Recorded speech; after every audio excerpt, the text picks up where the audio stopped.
surprisingly, none.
Hello everyone and welcome back to Lockin. We are finally here. Today is our grand final, a best of 5 between the winners of our 2 brackets, Alphas, Loud, and Omegas, FNATIC. I am Dash. Joining me on the desk today, it's Mimi, Achilles, and Paulo to break down all of the action.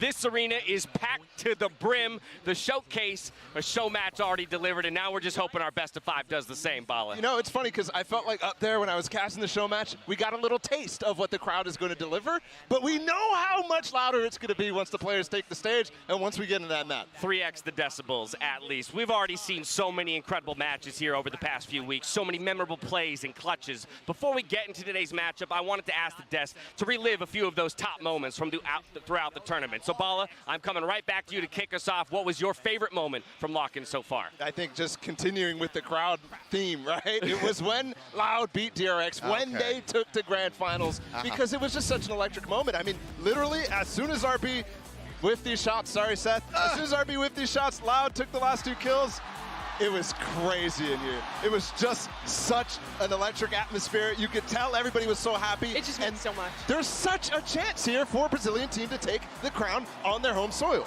Look at that. I mean, so well deserved. The entire crowd behind them. My favorite moment of Lockin was you making Seth relive that moment.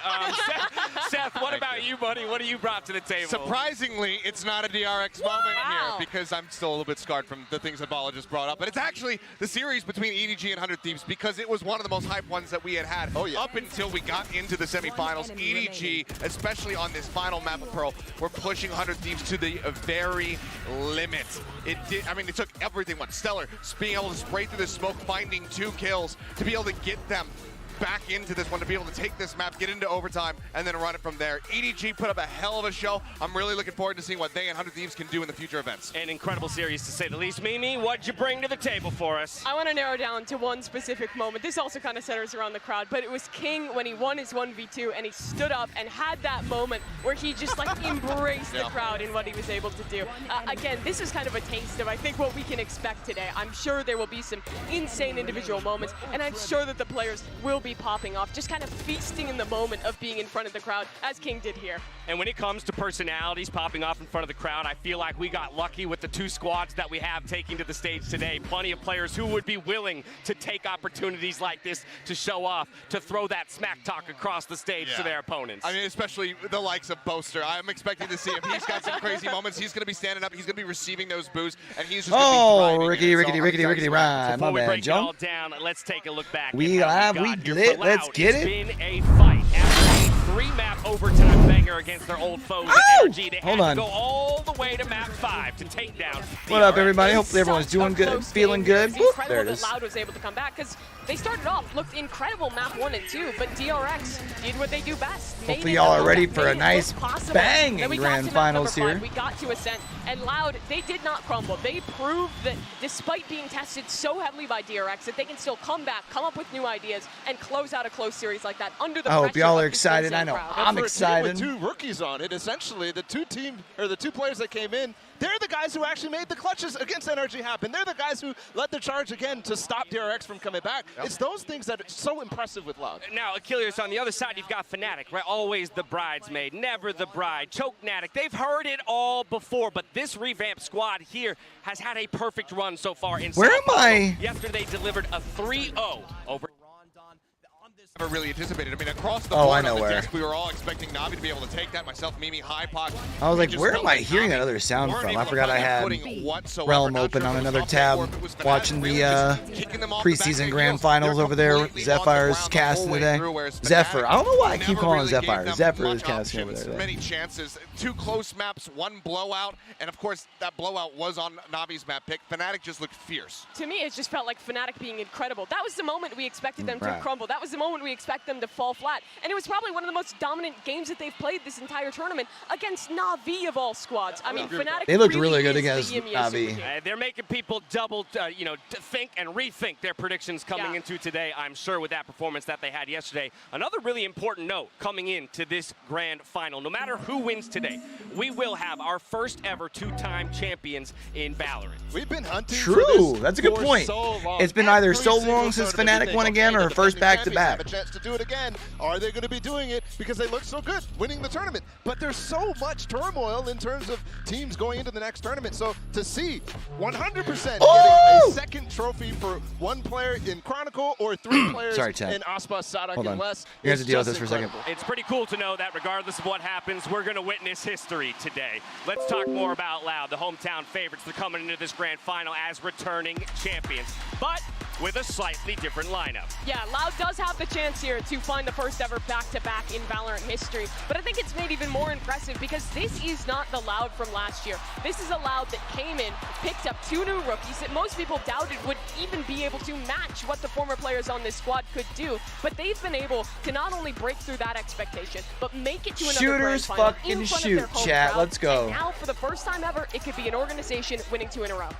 Run it back. Now I'm just hoping that we get a Phoenix on one of the maps. We've had every agent played at the event. Reina was the last one to make it through, so hey, you never really know, especially when you have a good amount of tape at this point. You're in the grand final. Both teams have been able to study each other. Maybe something like that Phoenix throwing a curveball that play was not intended. Maybe it could happen. Put the kibosh on it before it even happens. Ball, if we're going to start working through individuals on that Loud roster, you start with none other than Sadak. Yeah, I think you have to, because this is the guy who rebuilt this team, right? He lost 2 star players, 2 players who you really expected to have a say in this team in this year that continues, and he's just insane. He's IGLing and he's still fragging at the same time. He even took up some duelist roles this time. I mean, remember the turmoil that happened when everyone found out that the Loud squad that won Champions wasn't going to be staying together. Everyone said, "Oh, that's it. This org is done." They lost Rickety Sansa, Ricket. they lost Pancata. That was 2 I of them. see. I don't know why people Sark thought just Loud picked was it. going to I don't be care. like all of a I've got sudden these bad, I'm gonna though. train them up. You I'm know gonna what I make sure mean? This works, and so far it is looking great. It's not that people were And so expecting them much to of be bad. It's just 2022 like Loud you kept storyline around most building of the up that same was roster. We have Sidak, Like, we have Saucy, you have the coach Bazooka, but this roster was just Sidak as the leader, having to rebuild, find new talent, and form something new. He's been able to do that, something that I don't think any other IGL has plus, been able like, to do. to be able to do it in front of your own crowd for Loud too would be dope. Looking for the duels, though. Will he pop off today? That's one of the big questions. He had a really rocky start in the first couple series, versus NRG. Like, especially. really, A really little bit of a cool, slow actually. beginning, but then the guy just has been building steam, and then from the outset against TRX, he was crushing. If he has another hot start like this, then by God, they could be looking at a 2-0 start against FNATIC right off the bat in this set, because Icebox was absolutely tearing DRX apart initially. Yeah, that he was. And this guy is the big match player of all big match players. In the grand final of Champions 2022, this guy is what pushed Loud over the line to win that. And here again, he's coming back into the fray, putting up similar numbers, has a fantastic team behind him again, and it feels like Icebox is on the verge of repeating history. All right, Ball, let's move on to the other side of the matchup. FNATIC, a team that hasn't been to the grand final in quite some time. Feels like almost 2 years at this point. Exactly. And having another chance is great for them, because I think a lot of people finally, when we saw the roster get put together, we thought this is a chance. This is a chance for Boaster and Durka to finally do it again. They've had opportunities where they looked like the best team in EMEA, but they just weren't able to make it through. So for them to have this opportunity is huge for them. It was Masters Reykjavik the first time they found themselves with the opportunity to take a title, ended in tragedy, 3-0 defeat to Sentinels. But there's a weird amount of poetry going on here with their own run at Sao Paulo. Yeah, I mean, still to this day, Sentinels, the only team that's the original iteration of the roster, the only team that has made it into a grand final and taken a trophy without dropping a single map. FNATIC could do that today. I think it's very challenging, but I think dude, if they were to do that against Loud, though, imagine. Just be happy to get the trophy itself. That'd be nuts. Yeah, and for the core of this team, the guys that were I just feel like Loud has overcome so many dope teams to get here. Like, means so much and that's to them nothing against FNATIC, right? Like, they've had a pretty good run themselves. They beat Na'Vi in pretty convincing fashion. They look good over Furia. It seems like they have the perfect recipe. Pick up a star-studded duo in the I don't know, man. When you take down teams like NRG, great strategy and ideas that you've always had. DRX. It's just working, Paulo. Yeah, and I think as well, something that's super impressive is FNATIC has gone through pressure stages multiple times. They've beaten Sentinels, crowd It's gonna be favorite. tough to They've see. beaten Furia, It's gonna be crowd tough to call. favorite. Then they go up and they face Na'Vi as well, and it's just ridiculous what these guys are able to do, because that was the narrative coming into this. How are they going to maintain and go up against the pressure? I think the super team has helped Boaster and Durka do that flawlessly. Trying to do to Loud what's been done to them. Let's talk, though, about what this FNATIC squad is doing differently than what we've seen them do before. What is their game plan here at Lockin? I think what's been interesting about their game plan at Lockin is that they've stuck to what they know, which is coming up with really good ideas and having fantastic game plans. For example, you look at their Fracture. They're really trying to optimize things, grabbing orbs constantly to have these really cool set plays around ultimates, always buying half armor. They've always had that. Let's also post in Discord that we're they've live. also been able to show the adaptability and the ability to perform under pressure, like you were talking about. Now, we put a bunch of focus on Aspas already. We'd be doing a disservice to the FNATIC squad if we didn't also take a look at Durka. FNATIC. I mean, it's just another star-studded player in Durka, somebody that you can rely on to have those pop-off moments. I mean, similar to Aspas, we have seen Durka starting off really hot. Then when he moves over to something like the Raze, he's widely playing entry. He's still gaining information for his team, but he's not putting up the same kind of figures. But when he is on that jet especially, this man has to be respected. He demands it. I think the parallels that we actually put on FNATIC and Sentinels' run to have an undefeated record so far in maps. Yeah, maybe we won't get that today, but Durka is on pace to actually have a similar. They announced that Champions is going to be an LA chat. Benchmark best of all time tournament performance, and Durka is there. Durka is there. What a title to steal if you can make it happen here today on the grand final stage. We only got about a minute or so left before we get down there, so it's time to put it all on the line. Predictions from the three of you down the line. Mimi, I'm starting with you. Who takes it today? I know that this is Loud's home crowd, and I know they have a lot of don't do advantages it. going into this Don't do one, it. but I have to predict FNATIC. It seems like they are Oh, unstoppable not like right this. now. 3-0ing Na'Vi yesterday convinced me. Okay, FNATIC call over here. Seth, who are you going with? I'm going to differentiate. I'm going to go for Loud here, honestly. Let's and that's because I go. was browsing Reddit. There's a nice little post there. It turns out that the team that has eliminated an All Riot event since 2014, the team that has eliminated Cloud9, has then gone on to lose to the inevitable winner of the This tournament. man put his Loud predictions beats in there. DRX. DRX beat What you got? Cloud9. What you They're winning got? it. FNATIC, and I think this one is probably the toughest match to predict the entire time, but I'm going to go with them for specific reasons. Their adaptability, Loud. they've already played up to Loud the all pressure. day. I think they can take Loud with the home crowd still here, and Boaster's going to lift the trophy. Couple converts from yesterday's series, but we do have a split destiny today, which tells me we've got a great matchup ahead of us. It's time to get the match started. Let's 30 go. teams have fallen, and after this best of 5, only one will remain. Today, we get our champion. It's Loud versus FNATIC. The Lockin Grand Final starts right now.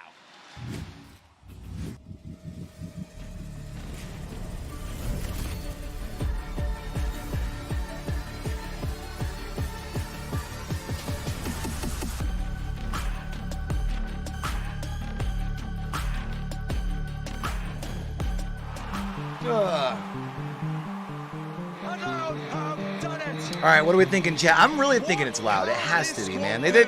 They've looked so good, and it's not just that they've looked good, right? Like, they're playing in front of their home crowd. I feel like FNATIC hasn't really been tested yet, and I think Loud is going to push them to their limits.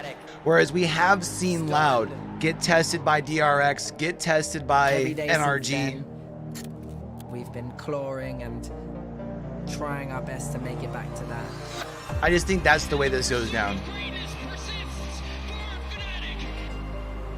And now an opportunity to be Personally. the first team ever to lift 2 trophies in Valorant. Siento que eu nasci para isso. It started out with 32 teams. And now it's down to 2. Loud. They're the favorites. But Bro, this just gets you pumped, doesn't it, dude? Like, their promos are so fucking good, man. Oh. FNATIC ain't here to mess around. We're here to play. eu quero deixar o Sadak orgulhoso. Eu tô aqui pra ser um exemplo. E esse exemplo vai ser lendário.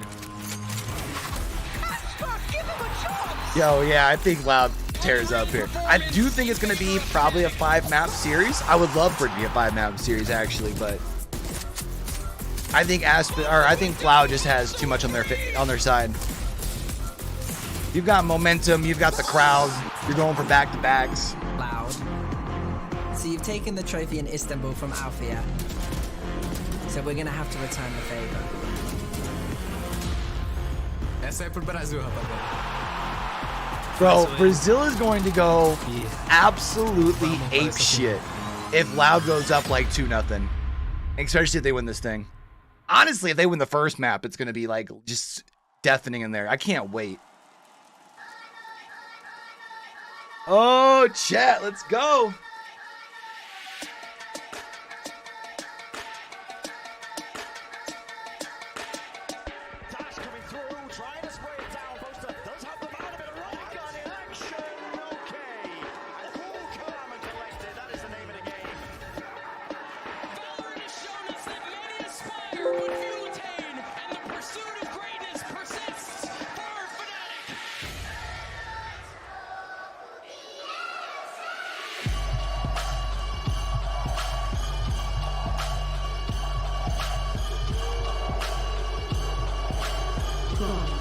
Hey, there's the voice announcing him. Let's go.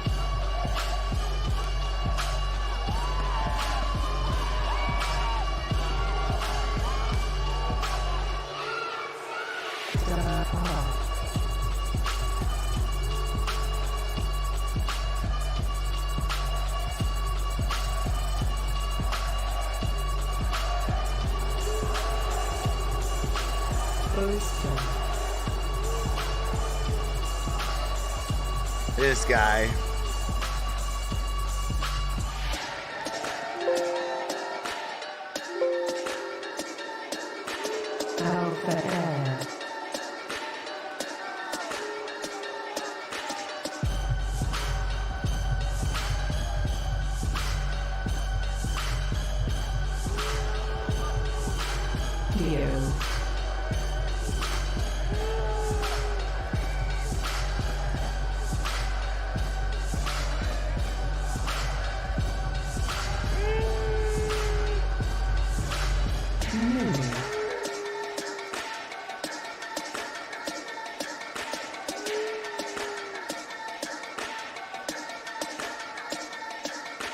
All right, time to turn up for Loud. Y'all ready, chat? Oh, it's about to go crazy.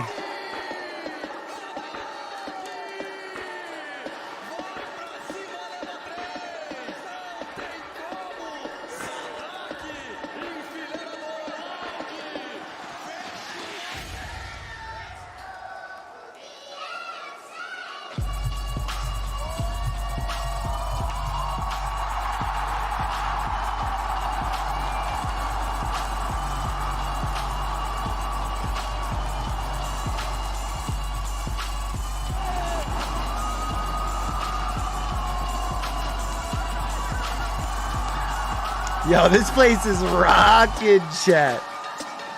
Let's go.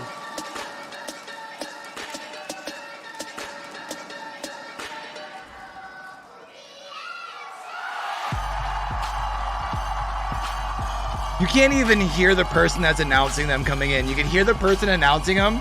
You can hear like the electronic boys during FNATIC. It is so loud. You can't hear the voice announcing them in. That is so lit, bro.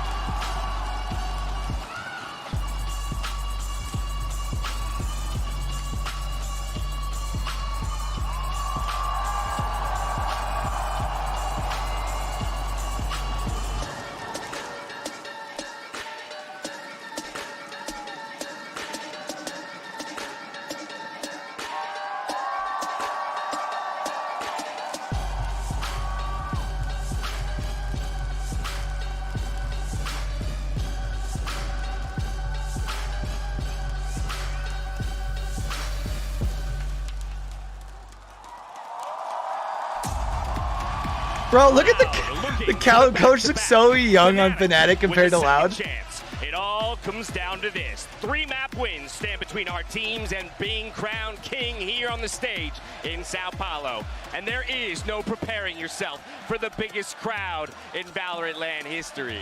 And it is so fun to see not only the players on Loud play to the crowd, but also the crowd to be ruthless in their approach to how FNATIC walk on. All right, let's go. 17 years old, they give them those boos out of anybody. FNATIC has played in front of big crowds before, but this is something different. This crowd does not want them to win a round. It is so heavily swayed in the favor of Loud, and for them, it would mean the world to win here in Sao Paulo. I mean, the swings in volume in this arena, depending on how the rounds Bro, are for going, real. how the maps It's are about to going, get is going crazy. be completely and utterly stark. Yeah. One round taken by FNATIC, a singular kill, and this place can be silenced in a moment. Loud are looking to prevent that. They want to crank it up to 11. Not that I would suggest this, but I'm pretty sure you could watch this series with your eyes closed and you'd still know the way it's going based on the crowd noise. We're diving into the map. Vito's Bala, I'm coming to you first as we wait for the reveals. Yeah, I'm super interested to see what Loud Vito here. It should be Haven. They've not been playing this map. And also, FNATIC should be sticking to Pearl. I think that's such a big advantage for them throughout their entire tournament. Every single team has been relying on Pearl, Loud included with that Harbor Viper comp. All right, let's go. It is, and both So that means we're going to see Lotus and Split. Strongest map in one way. Haven out for FNATIC, Pearl out for the side of Loud. We head to Ascent as our first pick here. Loud, this is interesting to see them choosing into this one so early into the series. I almost expect them to maybe try and show something special in the Lotus, something they had cooked up, but not to be. FNATIC go fracture the second. That they do. I mean, just fresh off a victory. This was the final map of the series All just right. yesterday versus Na'Vi. Granted, it was a little bit closer. 13-11, they were able to get that So we'll win. at least They're still see feeling Split confident in the fracture. because it's a third Split map. now going to be coming through as well. well for Loud. I would guess will be the That was decider the will be the winner for me. Lotus. Split is a double duelist for both sides, and I really don't know how those compositions go up against each other because you put so much into Lotus your for stars. 4. So that's one that I think could go either way. Lotus here, we haven't seen Loud play it yet. FNATIC, we had a chance to see it yesterday against Navi. It looked pretty solid. It did. There's big question about what Loud wants to play. Their map number 5, we will land on Icebox. FNATIC, historically one of their best maps. But here at this tournament, we've seen Loud Lotus and Split. I'm pumped. What up, Boogie? I think FNATIC is super happy that even though Icebox has historically been one of their best, this is the place where they had Harbor Viper. This is the place where Loud can lean into the strengths that they've been working on all tournament long. So we start with Ascent where they get that Viper, but we still don't get that Harbor. It's a little weird because, like I said, they're getting out of Pearl. Loud has been using that to their advantage the entire time. And I love this Viper composition we saw from Loud last time. The ideas they had combining the snake bite with other utility, it was fantastic. But FNATIC has seen it now. All right. One, Ascent, Prime Gaming Agent Select. Let's see what the teams have brought to the table. They've seen it, and that's why I'm curious to see if they continue to run it. We'll find out in a moment here. I'm pumped, man. I got goosebumps. I'm ready to go. Through this, I thought maybe they would change it up, flash it once, get that win over DRX, then swap, but no, they're sticking through. I think this comp select right here, this agent select, sets the tone for the entire series. Both these teams are not known to be switching up comps too often. So to see this right off the bat, maybe that is a sign for things to come. Maybe we won't get any agent select changes throughout the entire series. It's going to be interesting to see, but we start this map on Ascent, FNATIC on the defense. This is a map where where Durka can feel so incredibly comfortable to take space, to op on this defense, and for the side of Loud, they're going to have to shut him down. Yeah, for me, it's still all going to be about this Jet v Jet, Durka versus Aspas. Let's see who comes out on top. The teams are ready to load into the map, so we're about to send it over to our casters. As we do, we're sending love out to Pansy, who can't be here with us today. And as we do, we send it over to Brennan Sideshow for the call. Gents, take it away. It's so tough for Pansy, man. 32 teams. Honestly, I don't know who to feel and the stage is set worse for. A grand battle because I'm pretty sure they put both Bread and Sideshow on the desk because their synergy's there. I'm pretty sure it's supposed to be Pansy and High Pop. So again, I don't know who to feel worse for. Pansy because all of a sudden you get COVID, or High Pop because they're like, yeah, but let's put another duo in the grand finals because of their synergy. You know what I mean? That loud core of Sada, Les, and Aspas, who won champions in 2022, and what a way it would be. All right, let's go, champ. The crowd are looking forward to it. The desk has set it up. That Jet battle is what I'm going to be keeping my eyes on too. Loud and no slouches on the attack side, and it is a long way to earning that trophy for both of these squads. Long way indeed. 5 potential maps. I wonder if they did that to counter the fact that there are going to be a lot of smokes on the side from Loud, expecting it. Write that next chapter in their history books, but a pistol round is where it begins. This is potential? A very cautious approach for now, but an explosion. Dog's going to be leading the charge. Aspas following right behind it, and nothing in their sights to stop it, but Nana swarms at his feet. Aspas moves one of them. Alarm bot spotted. Turret as well. That's going to be clearing the backside of Jenny. 3 on the site now, though. They should know the rest of them are going to be up in heaven. FNATIC in general on this map go for set retakes. They don't like to flood in as the plant is going down. They like to be very structured. Make sure there's nobody tree. Watch back here at tree. Be backstabbing, and they're going to realize here that all 5 players are towards site and A main. So good news is you've already got one, or you got 2 players there back. Knife against it. Flash up the top. Can't detonate it. Kind of back there by Wine. Fragment Nade going to be clearing a part of that one, and now here comes the waterfall right down and out. Fragment Nade finds it. Oh, and a fight's being taken. FNATIC laying claim to the map, laying claim to the site. It's all down to this. Les with the most ado. Yo, he was trying to go for the spike. Or go for the knife. Security detail with attempts like that, but a pistol round one nevertheless. What a way to approach it. What a mentality that showcases heading into round 1. Boos echoing out in the arena, but that speaks to me that not only is Boaster dialed in, but he's willing to get up in Loud's face early.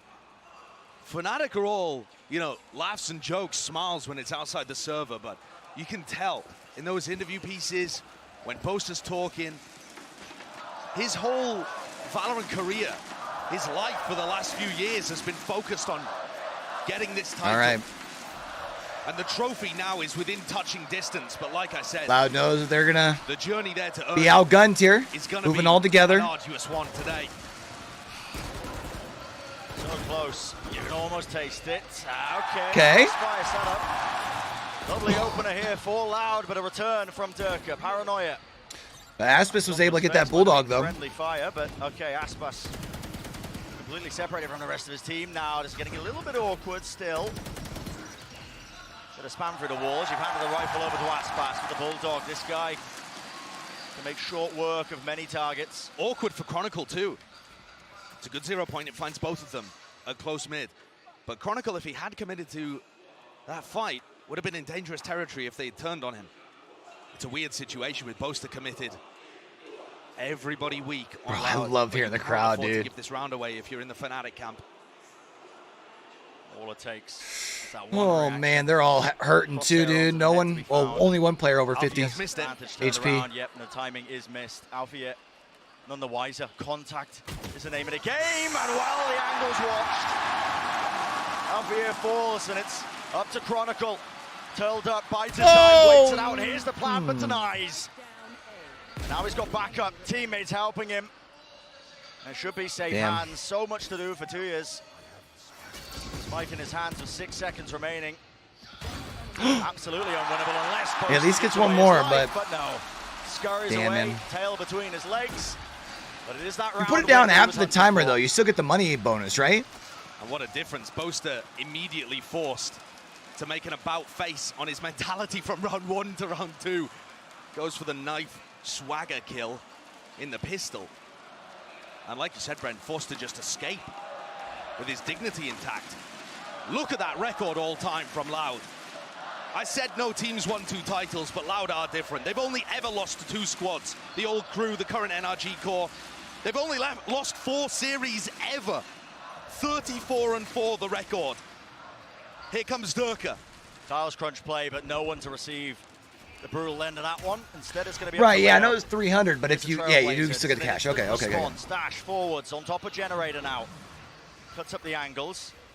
And who's that? Bunkered down into the back of the site in hell. It's Alfie. Yo, Oogie, we going to LA for finals? The way Thoughts? he likes it. But a trade, nevertheless. That's going to be the return of fire. And do they want to try and get aggressive? Doesn't look likely. Paranoia might have set something up. A bit of spam now.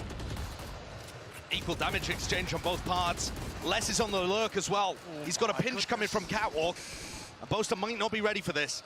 Going down so low. This last layer, final element to it. TP into the site though. It's a faster play by FNATIC still. They want to try and take this one before they can set up. Loud anchoring the positions. Kawazine unknown.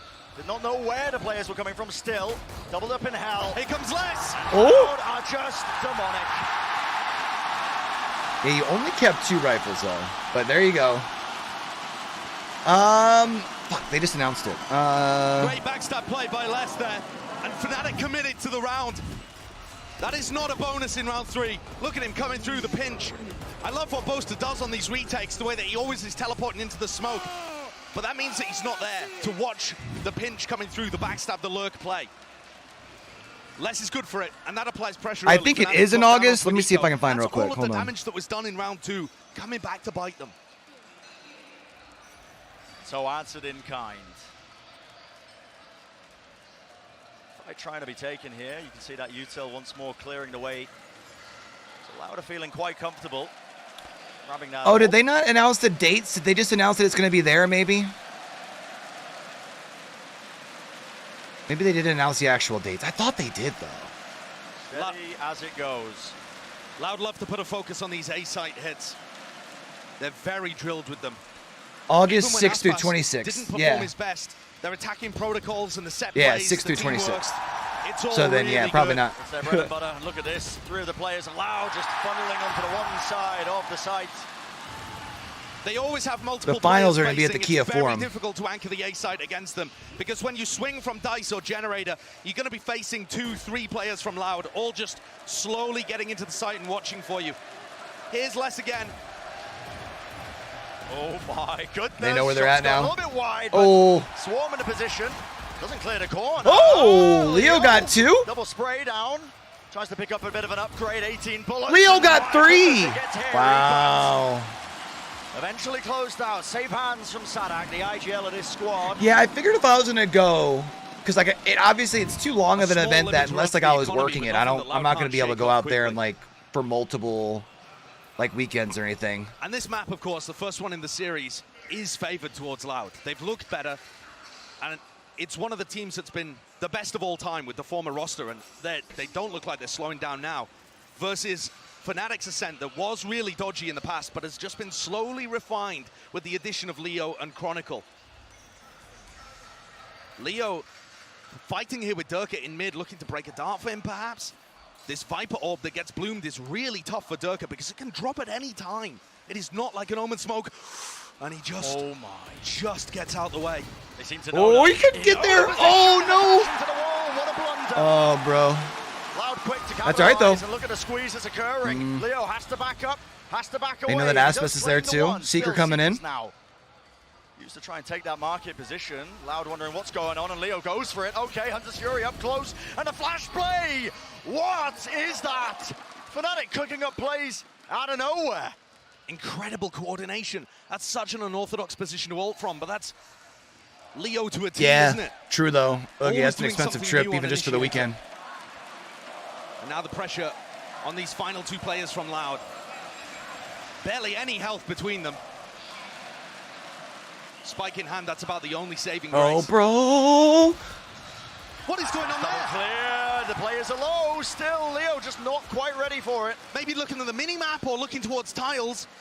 Communicating, not focused on what's going on in front of him, and it's opened a gap. Oh, and it cleared their Rotate way towards through. A. Look at Rotate that, towards A. ball up still. Oh. Alfia this time will not be caught unaware. Damn. Great stuff. Very diligent. And what a set play from FNATIC. They were throwing those out many times in the semi-final against Na'Vi. Not necessarily on this map, of course, but on Fracture we saw such awesome set coordinated aggression. This team has now taken all of that set play excellence from Boaster, from Mini, and added to it the intuition of players like Leo and Chronicle. It's a dangerous mix. It's working so well for them at this tournament. The ability to cook up plays like that on the fly. No hesitancy. Break blood down for you. Round for FNATIC now. What's going on is this Moved his way 3-2 over to move. B, playing with Don't the be a Odin there to look troll. to deny Less's lockdown, I would assume. A bit of a passive setup too from Alfia, but it's the A side of the map that's getting tested, and that is really common for Loud. They're going to end A frequently. Mid control, A splits, A bursts. They always have enjoyed that side of the map. Feels to me like that's where turd is the most comfortable. Given 2 years in an advanced position, he has his ult to reposition at a moment's notice. So not too worried about him just watching now, but it looks like setting up now for bit of that tree control. It's called a smoke. Trailblazer. Once more, Aspas is the one who's making sure that he can claim and vacuum up all that space. Revealed though, still has to hug the wall. Paranoia goes so wide. Ooh. Paranoia is going to get avoided though. Apple, but he's pushed back nevertheless. Bought a little bit of room though. Viper's Pit dropped down. The strength of this composition comes from this big ultimate. We saw DRX getting faltered time and time again, but this time FNATIC are not going to be deterred. They want to try and take this one, jumping down onto the site. Up top, and as Durku claims it first, that jet head-to-head, manifest. Tuiz has ulted behind them, and the spike is not inside the pit. But it is chaos. It's anyone's game right now, anyone's rounds. Tap at a spike, seeing if they can force the positioning. It's Chronicle, unaware of any sort of players in his sight lines. Damn. Drop down, 2 to 2v2. And Boaster's taking it, having a defuse. Ooh. Gets out of his life, and Leo, what is that? 3 in a round, and he just closes it out. It's more than safe hands at this point, Josh. The man's pulling them ahead. He's unbelievable. This 19-year-old player, the prince that was promised of initiators from EMEA, has just made such a difference to this squad. He's their best player. He's the best player in this tournament from FNATIC. And that is a very, very tough bar. When you're playing it with players like Durka, Alfia, Chronicle. Yeah, they the are. best player on the squad is absurd. It's kind of what we were hoping for, though, right? Because, like, honestly, the Dominates games Haven. yesterday, Rules or the matches, or the 35% not the matches. There's only one clutch rate in match. the The tournament, by the maps way. yesterday were kind of one-sided. I was really glad I didn't do a watch party yesterday. I'm not gonna lie. I'm glad I kind of got caught up on stuff that I needed to do. What is the answer gonna be from Loud? This is bold from Durka. The Viper Wall makes it very difficult to challenge this position, because if it goes up and down, anyone could be behind it. They're crawling. A lovely one claim, still shot dart. Chronicle, bit of a bailout. Hold down a mouse one, and they all come tumbling down. And you saw there as well a gorgeous shot. To be able to knock Cowanzine out of his nice shot from Leo. I mean, Leo's got it all, the utility, the game sense, it's all there to match. And what does 2Es do in this position? The arena holds their breath. Praying for that miracle. Not handed any easy ones. Alfie quick to shut it down. FNATIC have so many ideas on the defensive side. This is the round where you can start turning things back around here if you're allowed. Good timeout called. Rotates, and when you have a team like Loud that loves stacking on one side of the map, running a lot of 4-1 executes, those darts get really good value. You know what I gotta figure out? Too, we've just seen I gotta figure out that if I'm gonna do especially, I want to point out, right? This, the two new I guess I need to not the have. Fury and the Flash, that's Leo. That's Like if I'm gonna do my display window, which is fine. This round I just need to make it so it's only on my display window. And then Chronicle spraying everybody down with the Odin. Those are the two new guys. And when I looked at this FNATIC squad, and to be honest, the Loud squad too, I thought both teams would need more time to win a trophy. Because each team had made 2 roster moves in the offseason. But I've spoken at length about Leo. Chronicle, though, I want to wax lyrical for a second about this guy because he has been so close to winning 2 trophies before. He was widely regarded as the best player in the world at the end of 2021 when he won Berlin and almost took champions in the same year. But his 2022 season was just miserable. He got denied that LAN by 2 milliseconds, if you remember that game. Dreams crushed under the weight of political forces out of his control. And he was just left as a loose end after LCQ. Yeah, I kept. His individual impact is insane for FNATIC. And he's No. It's just like for me because I usually like to use game capture. But if I have game capture, I can't use Epic Pen. A culmination of some kind So what of I was originally doing was when I wanted to use Epic Pen, I was just clicking up display capture, but then it would have like the yellow border around the edge because it would show me that was the main capture. Especially with this Loud core, early presence. S'mores, a similar approach. Loud, they do this time and time again. If you've been watching their games, they love to play heavy. I think that'd be my only like complaint thus far. Suppression onto Cowanzine. They're normally going to follow the Trailblazer if they do. Because I like having the option to sometimes put supps on my main monitor and look behind it. You know what I mean? Like I hate that when I am doing doesn't really have a great way like of being clear. Window capture.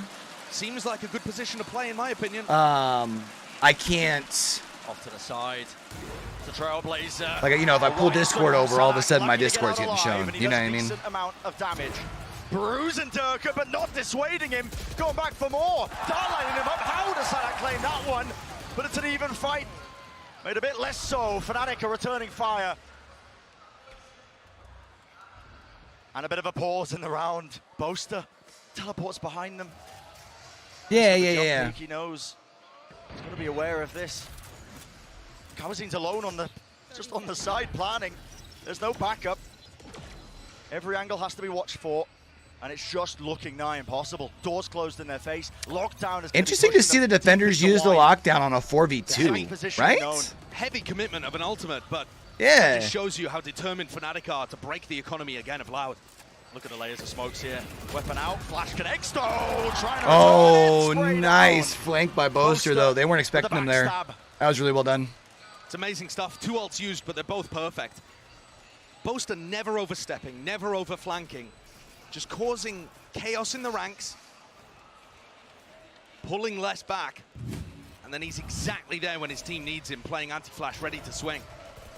What incredible value Durka got with the operator too.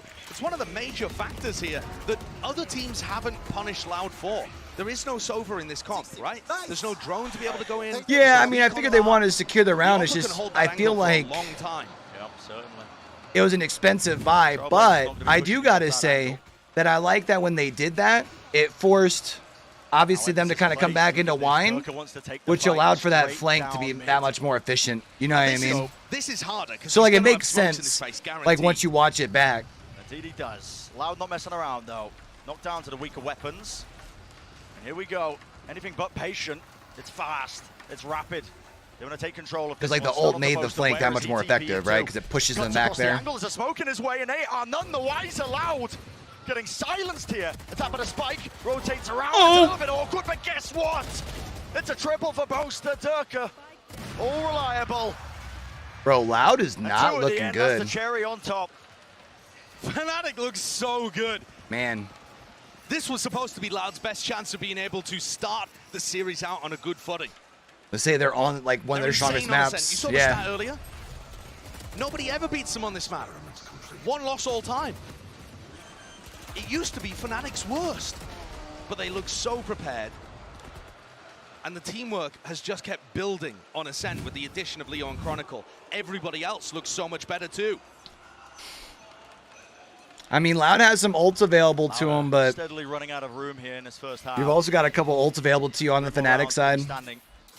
Between them and the end of it. Just let it rip. Oh. And their defense side is very good. Their defense side is normally better on Ascent, but Loud still needs some breathing room.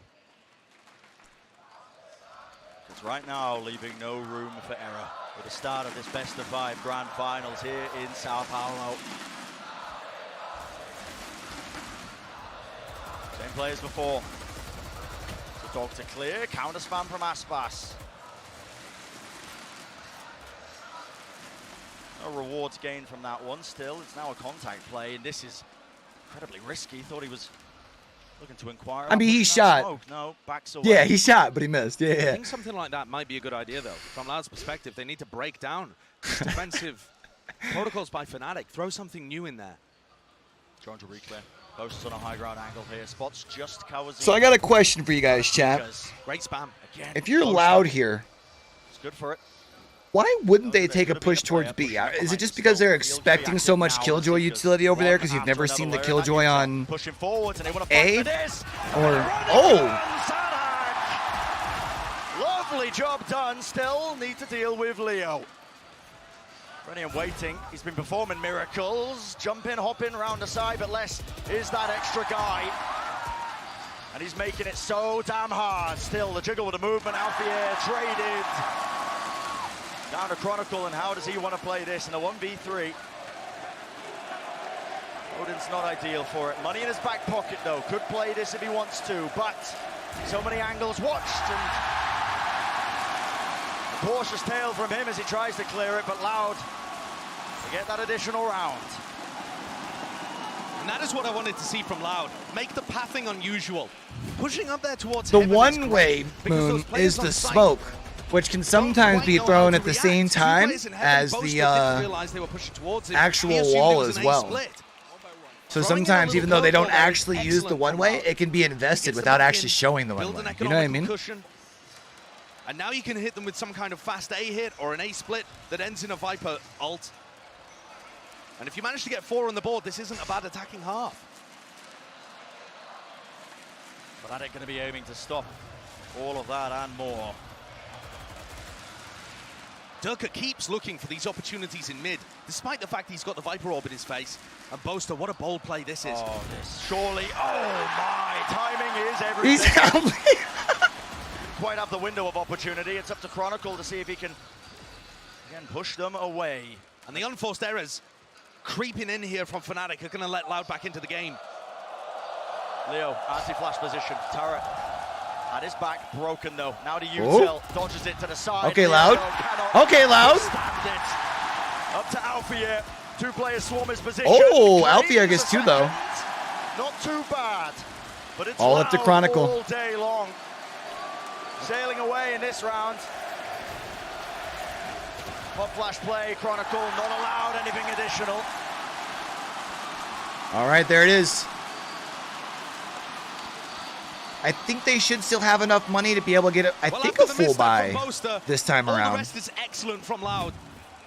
Sending that flash in and dealing with Leo, who's normally good for 1 in that situation, but it's the punish onto Durka that I really love.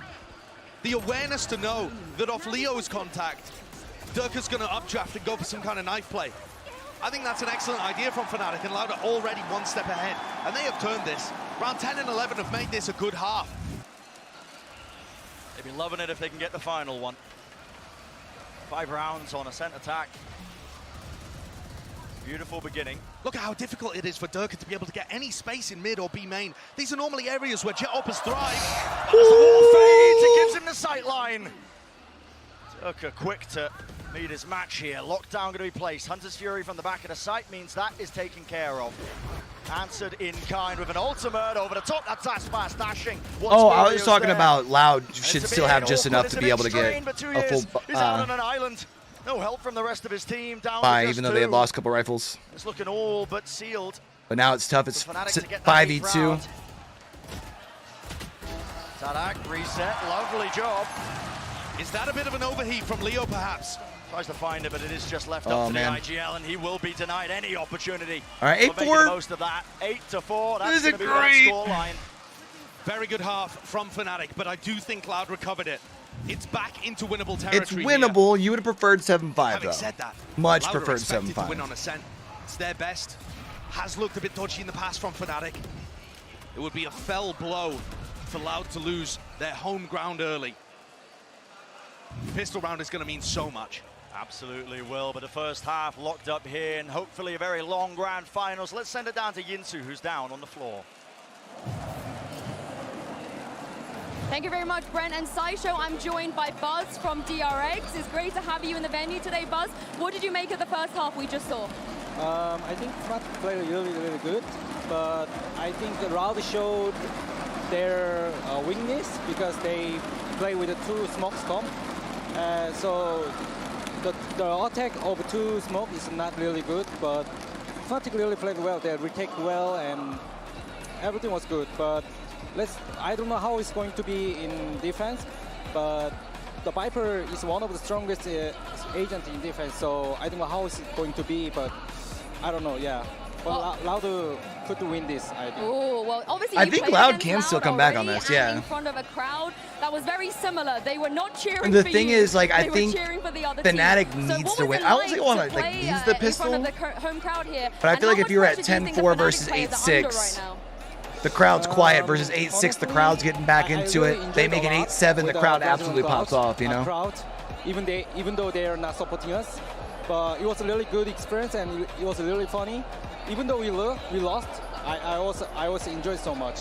But I think FNATIC players. So like I don't want to call the pistol like a must-win round, well, but it feels like all but, right? How difficult is it, do you think, to just ignore the crowd?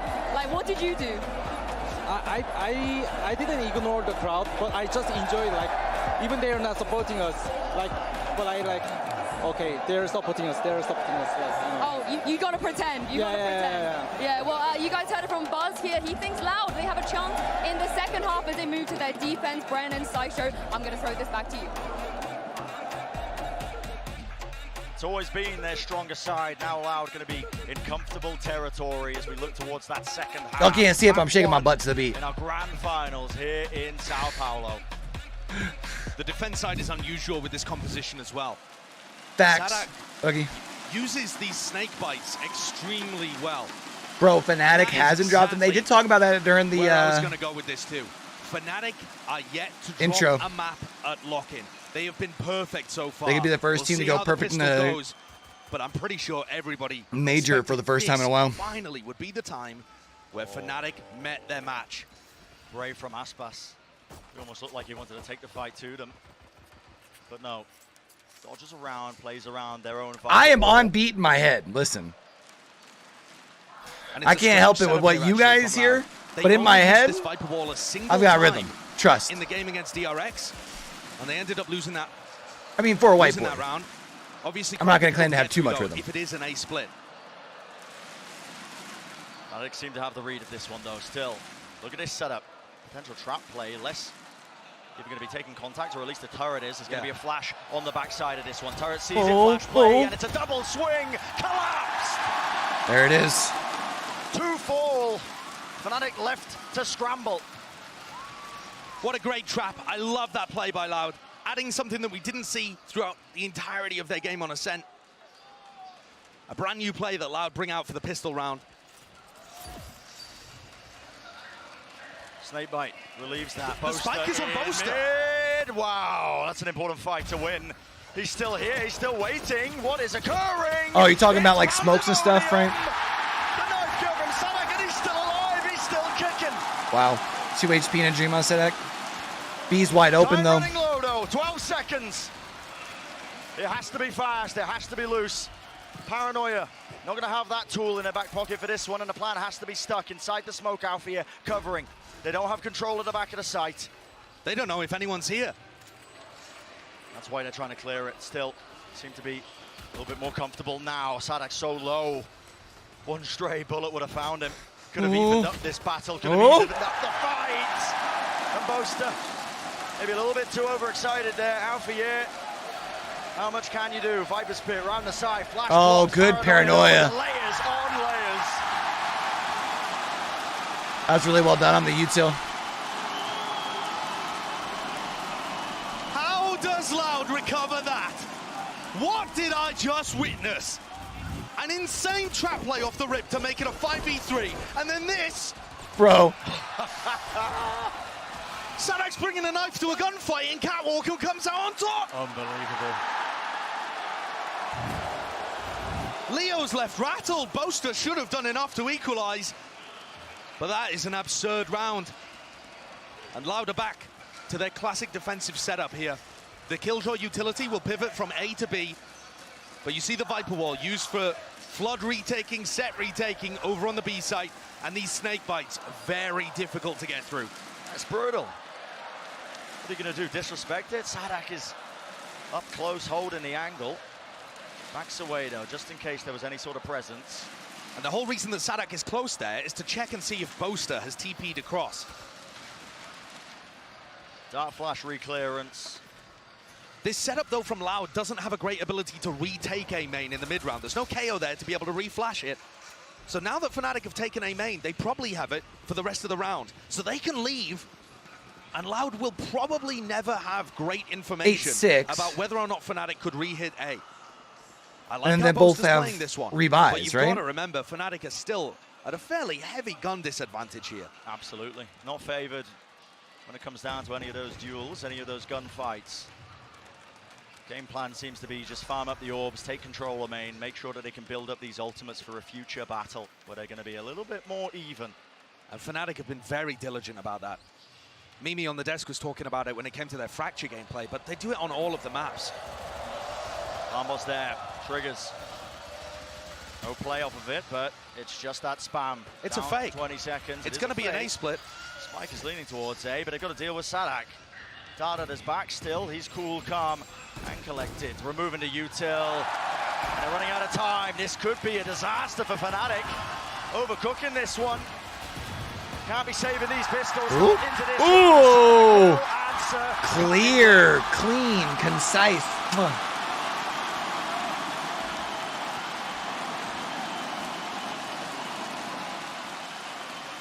Very clean round from Loud. Prime game of Flawless. Puts them into a position to start this comeback. Have they got some kind of bonus round cooking here? You know, it's not like Sadak was able to build up to his ultimate there, even with the eco kills towards the end. So there's nothing major to craft the game plan around. Okay, we're back to the A Viper Wall, favoring it a lot more than they did against DRX. Possibly just worried about FNATIC doing their homework. So this lineup from Chronicle is going to clear out Wine really heavily. And what I noticed watching the FNATIC attack is that they are so lineup reliant. All of their players have lineups for everything, but it means that they start their executes a long This would be way so huge if away Loud from actually ends up pulling the this off. site. The good thing is And you're that on gives D the with defenders SMGs, right? So just a brief extra moment to react. Drawing through a timing. The potential is there for Boaster. Looks like he might want to go for this one, but no. Viper Wall in his face pushes him back. Jump spotting from 2 years. you can't see if they're at half by though before the round, right? Like as it's enemy, you can't see their shields. It's so delicate from FNATIC. Waiting around, a bit of presence shown though. Alarm bot's cleared. Knife in, Boaster. How do you win this one? Well, his team's going to be helping him out. Choke point contained, doubled up position. Aspas. How do you bail yourself out? Oh, 100%. Dash I mean, they've got the active. guns. A bit of help for them, but already the damage is done. FNATIC have claimed this site. Going to start to get this plant down. Still, play to be made. Dashes forward. Are they going They to know expect? Alfie is here, and he loses the battle. Running over a rifle. I didn't think so. Aspas is deadly. Vandal in his hands. Oh. Look at the wrist, dodging, weaving, and buckling underneath it. Bro, It's Leo FNATIC escapes with 8 HP, bro. Decent round from FNATIC, creating some mid-pressure by breaking. Oh, have they been doing this in all their matches? I guess I didn't recognize that. Damage against Boaster's team, it doesn't really do too much. This FNATIC squad is so committed to running light armor in pretty much every round to avoid having to eco as much as other teams. Definitely something to keep your eyes on. Maybe you can spot those moments where a Phantom headshot potentially does more than it otherwise would, but overall, it means that when they come into rounds like this, even though it was a decent bonus from Loud, FNATIC is still looking pretty. That is a big push. He's alone, he's isolated, stunned up, that is disgusting. No right to win that one. Could barely rattle off any bullets, yet still he does. It's a massive opener. Cowanzine using one of his flashes and peeking behind it to clear tiles. 3 players are still going to be leaning A on the defense because of all of this information that Cowanzine is getting. But at some point, he may overstep. I mean, look at these players from Cat. They're going to see him. All about that fight. Overstaying his welcome in tiles. Cowanzine, he did get good information, but pays for it with his life. FNATIC, massive advantage heading into this round, and the Stampede is going to start rumbling its way over towards the B site. This has got to just be a save from Loud. You can't get the B retake working, especially with Sadak's wall committed on the opposite side and the IGL himself in the spawn queue.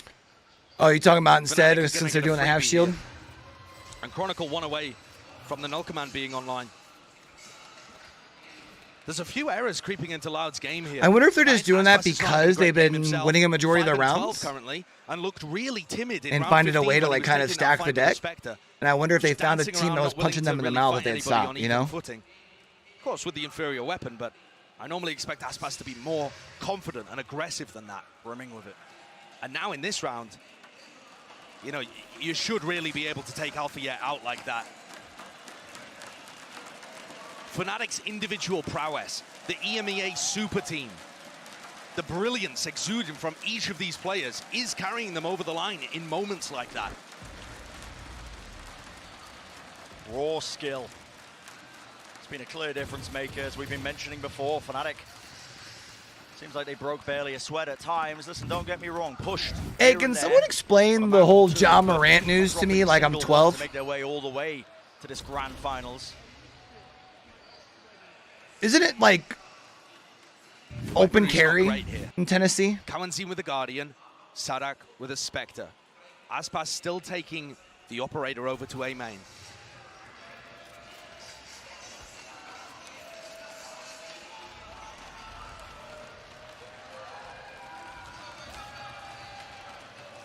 Patience. Oh, if teams catch on, they will 100% start.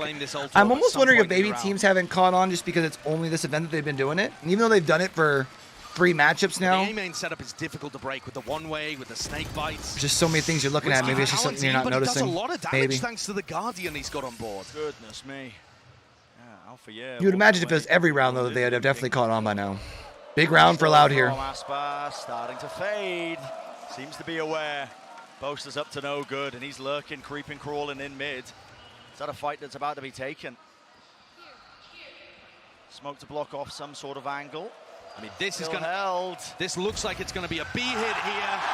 With Boaster going down, it's all up to these players in B main.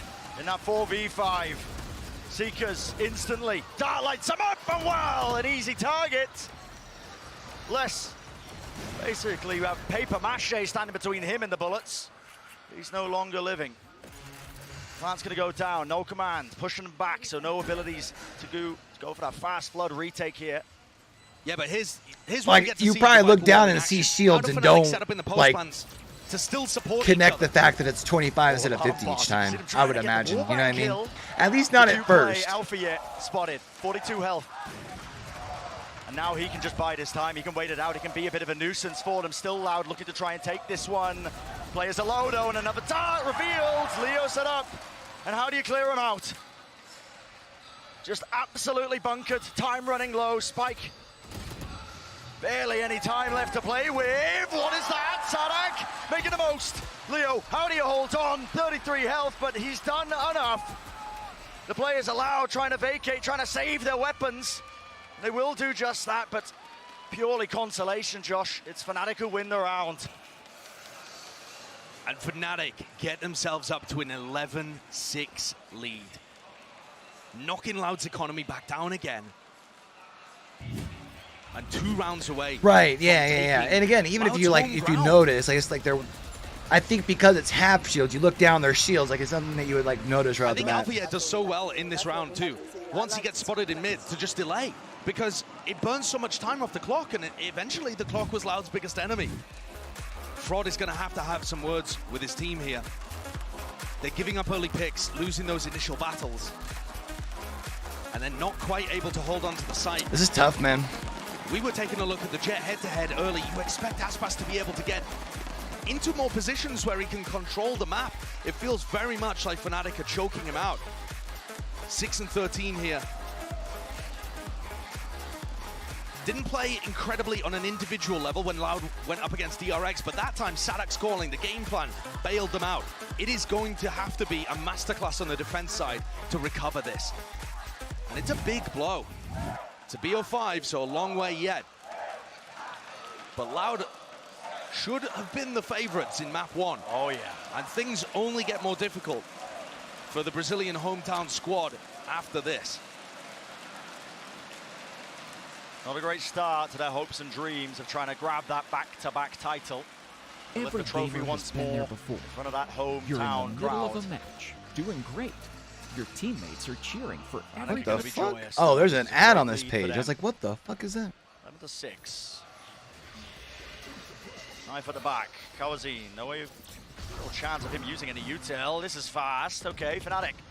Not wasting any time. Moving forwards, though. This Viper wall is awkward. How do you maneuver your way around this one? Still 2 players anchoring it to the back, so Loud comfortable for now. Still hot flash play, and there's the response. Chronicle there. Judge in the back line. Fearless from Boaster. 7 Takes the fight anyway. Doubled up, though. That is going to be nice. Making it easy for them. And Leo, a minute left, but the game plan has crumbled. Whatever timeout Loud has taken, paying dividends. Leo's ice cold in these situations. It's a very difficult one to win. But you can see that he's happy to be patient. Gives him a little bit of information as far as where Leo could be. Gonna make any mistakes and give him a Tui's here in the middle. 30 seconds, off angle by 2 years is far too good. No way! The movement from Leo doesn't make himself an easy target, and now he's found it down to that 1v2. Spike in his hands. And the defenders spread out. They didn't realize the spike was down. One less problem to deal with. Better swing off the turret. That's discipline. All right, Loud. Let's turn a couple of those on a row here now.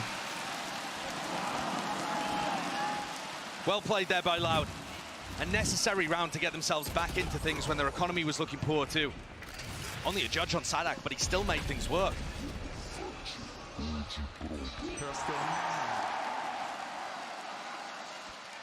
SADAC now with Pit too. So getting that into a crucial position, maybe this can be leveraged into a little run, a little spree of rounds here. So you do have, I mean, 3 different ults over on the side of FNATIC. First 30 You've also got usually. 2 over here on the side for all of these lineups to clear different areas and give them information. Loud if you want, especially the Pit on defensive side they're just talking about. For the more aggressive players like Aspas and Kawazine to get their value early. Trailblazer used, sets him up on the angle. Alfie is spotted. But a smoke from Boaster, really nice to bail him out. Yeah, relieves it.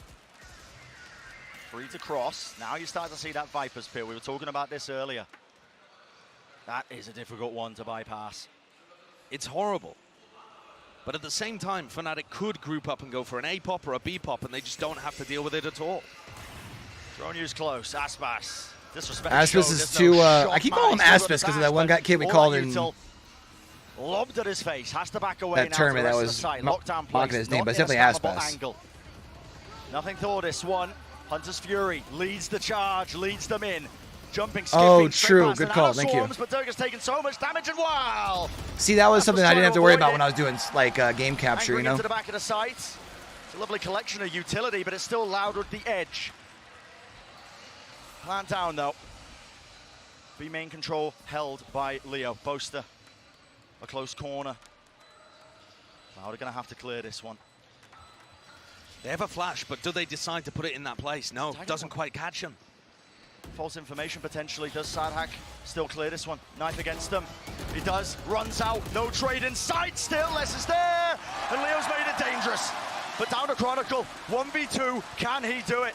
Time is ticking. Time has been bought. No util in his hands. Back of the side cleared. Finds an Where do I easy change fight. it? Down to 2 years. And this is so dangerous. Has to stick it. It's the percentage play. But the running gun forwards.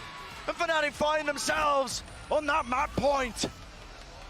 What's strange is I'm Incredible stuff there from streaming, Leo so from I thought Chronicle. that it didn't pop up while I'm streaming, but Just- apparently it does. The amount of pressure that FNATIC are under and still able to generate these rounds is absurd.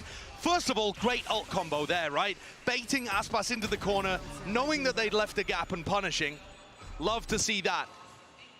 And then Leo tucks himself into logs, gets a snake bite at his feet, and still manages to get value from the position and set up Chronicle for the 1v2. How do I appear offline? Loud now with a massive there it ditch is. to dig themselves out of. Fixed it. Durga, he's not wasting any time, is he? Overstays his welcome towards main, though. That was contained nicely. Still, Leo. God, man, this guy's util. He almost got two. This is tough here. You got SMGs across the board here for Moving forwards, Boaster. That's Loud a here, man. close. Clears a lot of it. It's all going to be closed now as well, so the site given up, but Loud are setting up for a faster play, and it has to be a win. What is the plan here from FNATIC to counter the lockdown? They must have known that it was available in the round, but they didn't have anybody backstabbing towards Catwalk. This round feels a little rushed from FNATIC. Yeah, I just They don't turned have the off foresight quite. line for now. It's given Loud this opening. Spike being defused, half on it already. If your plan is to spam, it's not a particularly good one. 2 years already gained. Oh! Still, he gets taken down. Gets one. As well, coming Pressure's through. down, and here's that reflank out for you.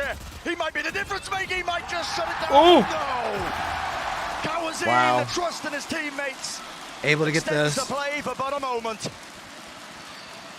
And that is a classic Loud retake. Very aggressive, leave one player on the spike. They did it with two. And Loud still has 3 here. Kanzi And you don't. I don't think you have any left on the other side, right? That one's brutal. Everybody on Loud falls. Their economy is in no better spot.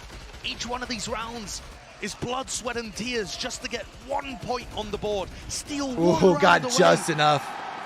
from FNATIC, who has sat still at map point with 4 Yeah, no ultis on the side future of rounds, future opportunities to convert.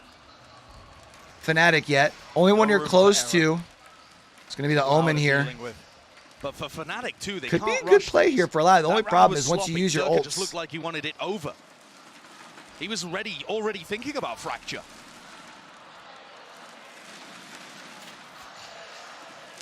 This time it is FNATIC who are taking their time with it. But Loud pretty well No on funny business, no. only hard one fight rifle right towards A now. main. Loud It's pretty instead, tough. Just waiting. 3 players anchored onto A. Kawazin jump spotting as well.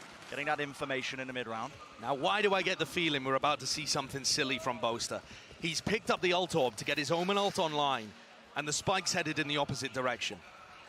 Is this just him controlling A main and applying some pressure and meeting back up with the rest of his team? Very possible. Seems likely. Pixel angle. Sadhack doesn't have the gun for the job, does he? Spectre. Barely even a tickle. No damage done. But backs away now. Help from the rest of his team. TP in play, and there's that ult that he picked up. Dash forwards, cutting it across. It's a coordinated play. It's a coordinated shot. Wow, that was actually really well done by Boaster. Turning the arena into a library, but Loud have got to do the most now to try and upset that. Knives in Aspas's hand. What is the cue he's waiting for? Dashing to the side, spots a player, pings it out. 1 kill found, still got the knives. An upgrade in the weapon. Les has cleared out B main as well. But it's a 2v3. Make it a 1v3. Aspas just nigh impossible. Come on, Aspas. Aspas, pull it off. Oh, got one. Ground, still held down. Wow, FNATIC wins game 1. 13th round is claimed. FNATIC off to a fantastic lead. First blood Really in the well done. series for the EMEA super team. Showcasing here in Sao Paulo that home territory means nothing. Home ground advantage means nothing. They battled against the crowd, and they battled against Loud's favorite map pick, and come out on top, still undefeated. Still yet to drop a map. Remember that they got 3-0'd the last time that this team went to a grand final. And we're going into FNATIC's map. Since our inaugural LAN in Valorant for Boaster to lift the trophy with Durka. All the way back, 2021 at Reykjavik. That's crazy. Got their sights set on that trophy to lift it.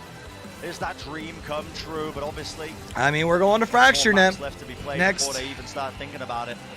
And I think you've got to get. And if they don't win that, you have to remember both Split and Lotus. The teams who win it do not have a very high win rate. So he was the difference maker in so many of these rounds. Do with that what you want, that you know. Consistent factor over and over again. These highlights just iterating. FNATIC is really good. Prepared for this fight. A little bit bloodied, but still looking comfortable. That's going to do it for map number 1. We'll see you just after this for the continuation of the series. All right, chat. I need to go pee. It's probably a big surprise to everyone. Go get my drink as well. I'll be right back.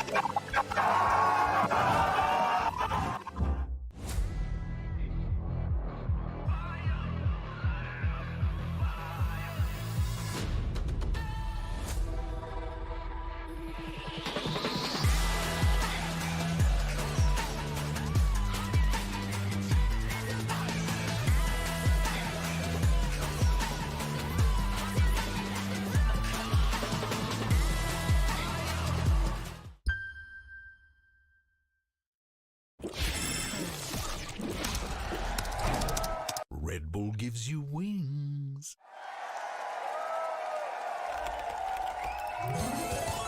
Red Bull gives you wings.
College Val, huh?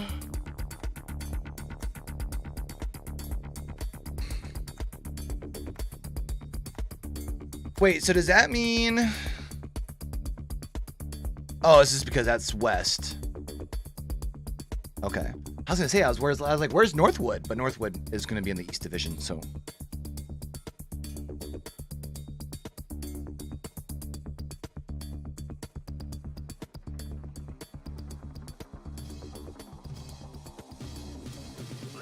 I still don't understand all these people that are wanting to go over and try kick despite all of the red flags. Like, does the 90-10 split really sound that appealing to people who are willing to, like, forego everything else, or...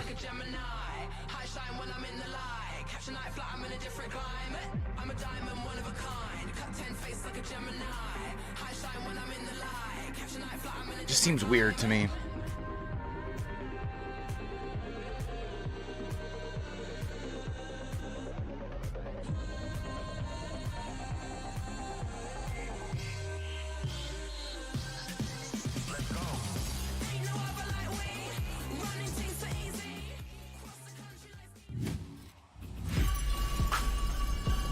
All right. Is it 95.5? Yeah, whatever. I mean, I get that the split sounds good, but hello and welcome back to Sao Paulo, where FNATIC fucking backed by a crypto gambling over Loud in company. Like, how much can you really expect it to of that map? But I'm sorry, really hold out? Start with the fact that Boaster went for a round one knife in the grand final. What is wrong with that man? Trying to put the fear of God in him, you know? I think it might have worked.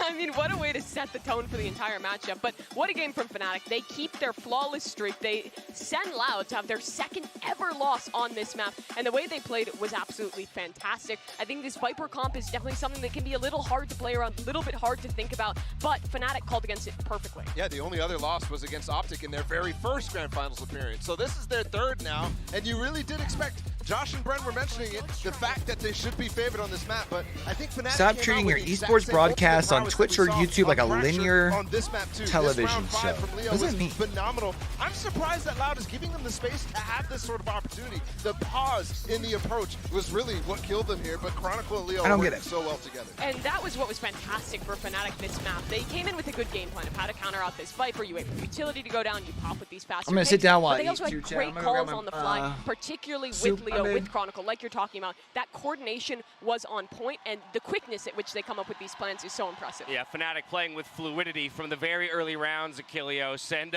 taking a look at one specific matchup, we've already said his name plenty, Leo, but we also have to talk about the other side, Cowanzine, putting a big focus on this one because Leo feels like he's in his comfort zone. No, he absolutely has. And I mean, the prince that was promised, as Sideshow put it there on the cast, this guy has been an absolute treat, a front runner for MVP, and he kicks off this series just absolutely crushing. 329 coming out on this initiator, a 3.0 KD.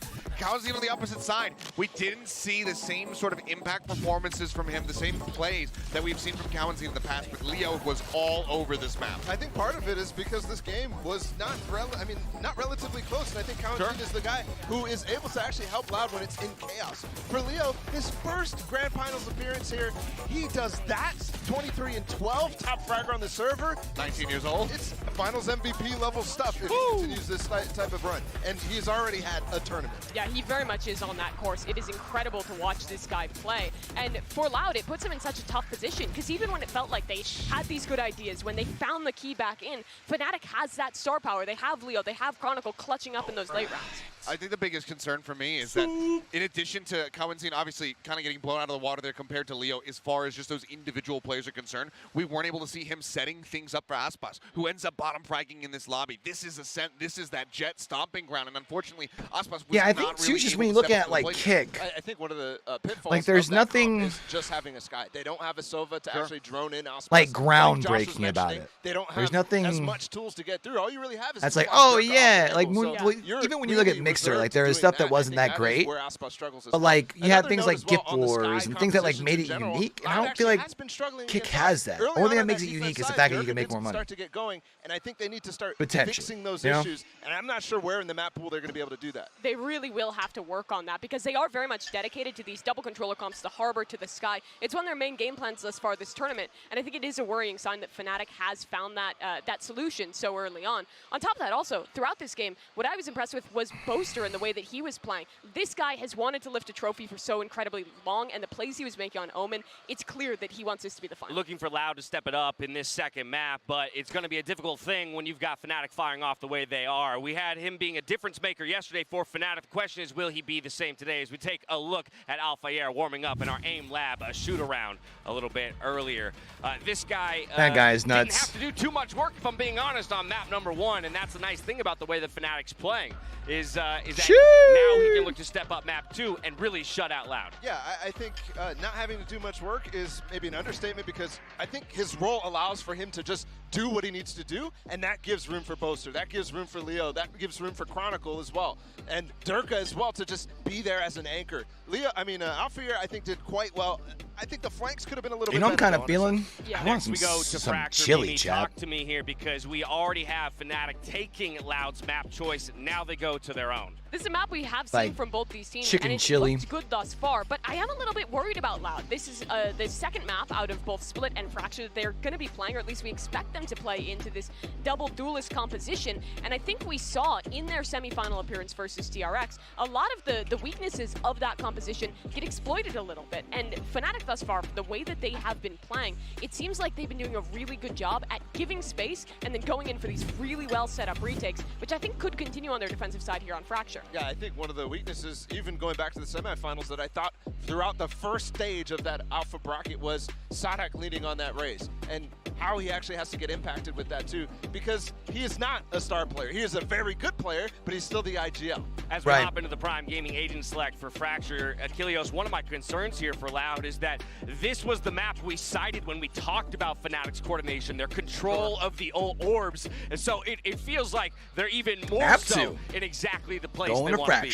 Yeah, but they did just play it yesterday, so plenty to watch there from the side of Loud, who, you know, granted did. Wonder how the DRX on this the map. Zephyr DRX showdown's really going won't it, so I on don't think you over can in excuse it. For me, the big people the to watch Apex here, row. Let's still do a it's gonna quick be look over Coliseum, and then it's on. going to be Chronicle on the opposite side. The Oh, not determining showdown. what the Realm tempo Pro League, sorry. pushes these attacks coming into the sites is going to be. If Chronicle and Coliseum can have similar impact to each other, this could be a really close map. In this first half, I'm looking at the post plants and the retakes. FNATIC fantastic in these posts, but Loud plays forward in their retakes. They're great at them. We're ready for map number 2 to get underway. Can Loud strike back and bring us to a 1-1 as we send it back to our casters of Brennan Sideshow for the call?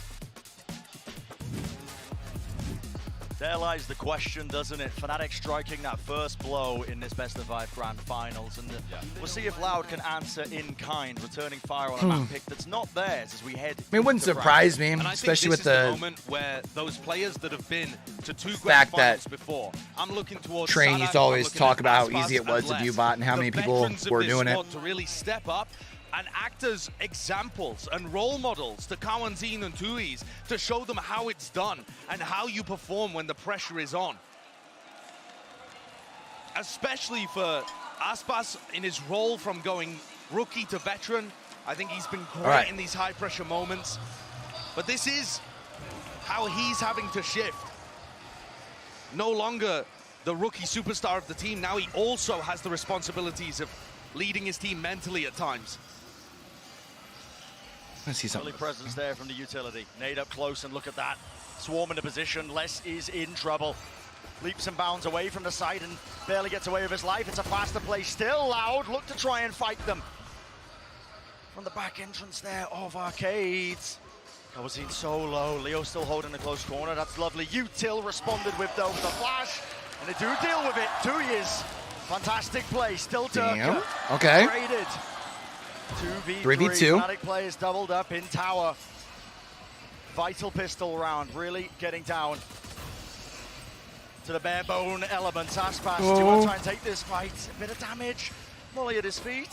Space to defuse. Out for you. Oh, dude. Pressure from the back. Don't want to go for it. No time being played. Running forwards. Out for you. An absolute madman. Oh. No health left, but no time either. And it's Loud who will be shut down. Big opener for FNATIC. Starting out strong here on Fracture, their map pick. And I thought that Loud had an opportunity to win that one. When FNATIC had sent all of their players arcade, and you saw Les be able to wiggle out into stairs. Tuis gets 2, Aspas with the trade. Both teams playing that pistol very well. But just not quite able to apply the same pressure and get somebody on the spike to defuse it. And FNATIC's positioning rewarded. They are looking unfazed. The Command have first map lead here. Starting things off on the right foot once more. A pistol round for them, looking to see if they can convert. And it is really interesting that Loud picked defense. Yeah, but I think because that was where they were struggling so much against DRX. When DRX shut this down, this double duelist idea, it was because they couldn't really contest enough on the defense side. So there's got to be a different idea here, maybe some kind of anti-strat coming out from the mind of Sadak. some heroics. All right. Weapons aren't good. Ooh. Loud forced to try and take some unfavorable fights. Alfia is on one right now. Bullet through the wall leaves Aspas very injured. And Alfia is very close to his ultimate too. It's another big thing to keep track of when you're watching FNATIC on this map, and frankly any map. Bit of sound bait, draws 3 players to A. Nicely done. But yeah, keep a track of those ultimates. You heard the desk talking about it too, but they are very good at being able to fight for space. And it's Leo who's trying to sell this one. He's dragged them all towards him. A lightning rod. Attracting that ire of Loud. He will fall, and he does hand over the gun, but the space was gained. FNATIC, that was their goal. Yeah, no, it's only a stinger, right? So it's not like it's a major weapon for 2ECU. Should be easy cleanup here for FNATIC. But they're going to try and keep as many players alive as possible.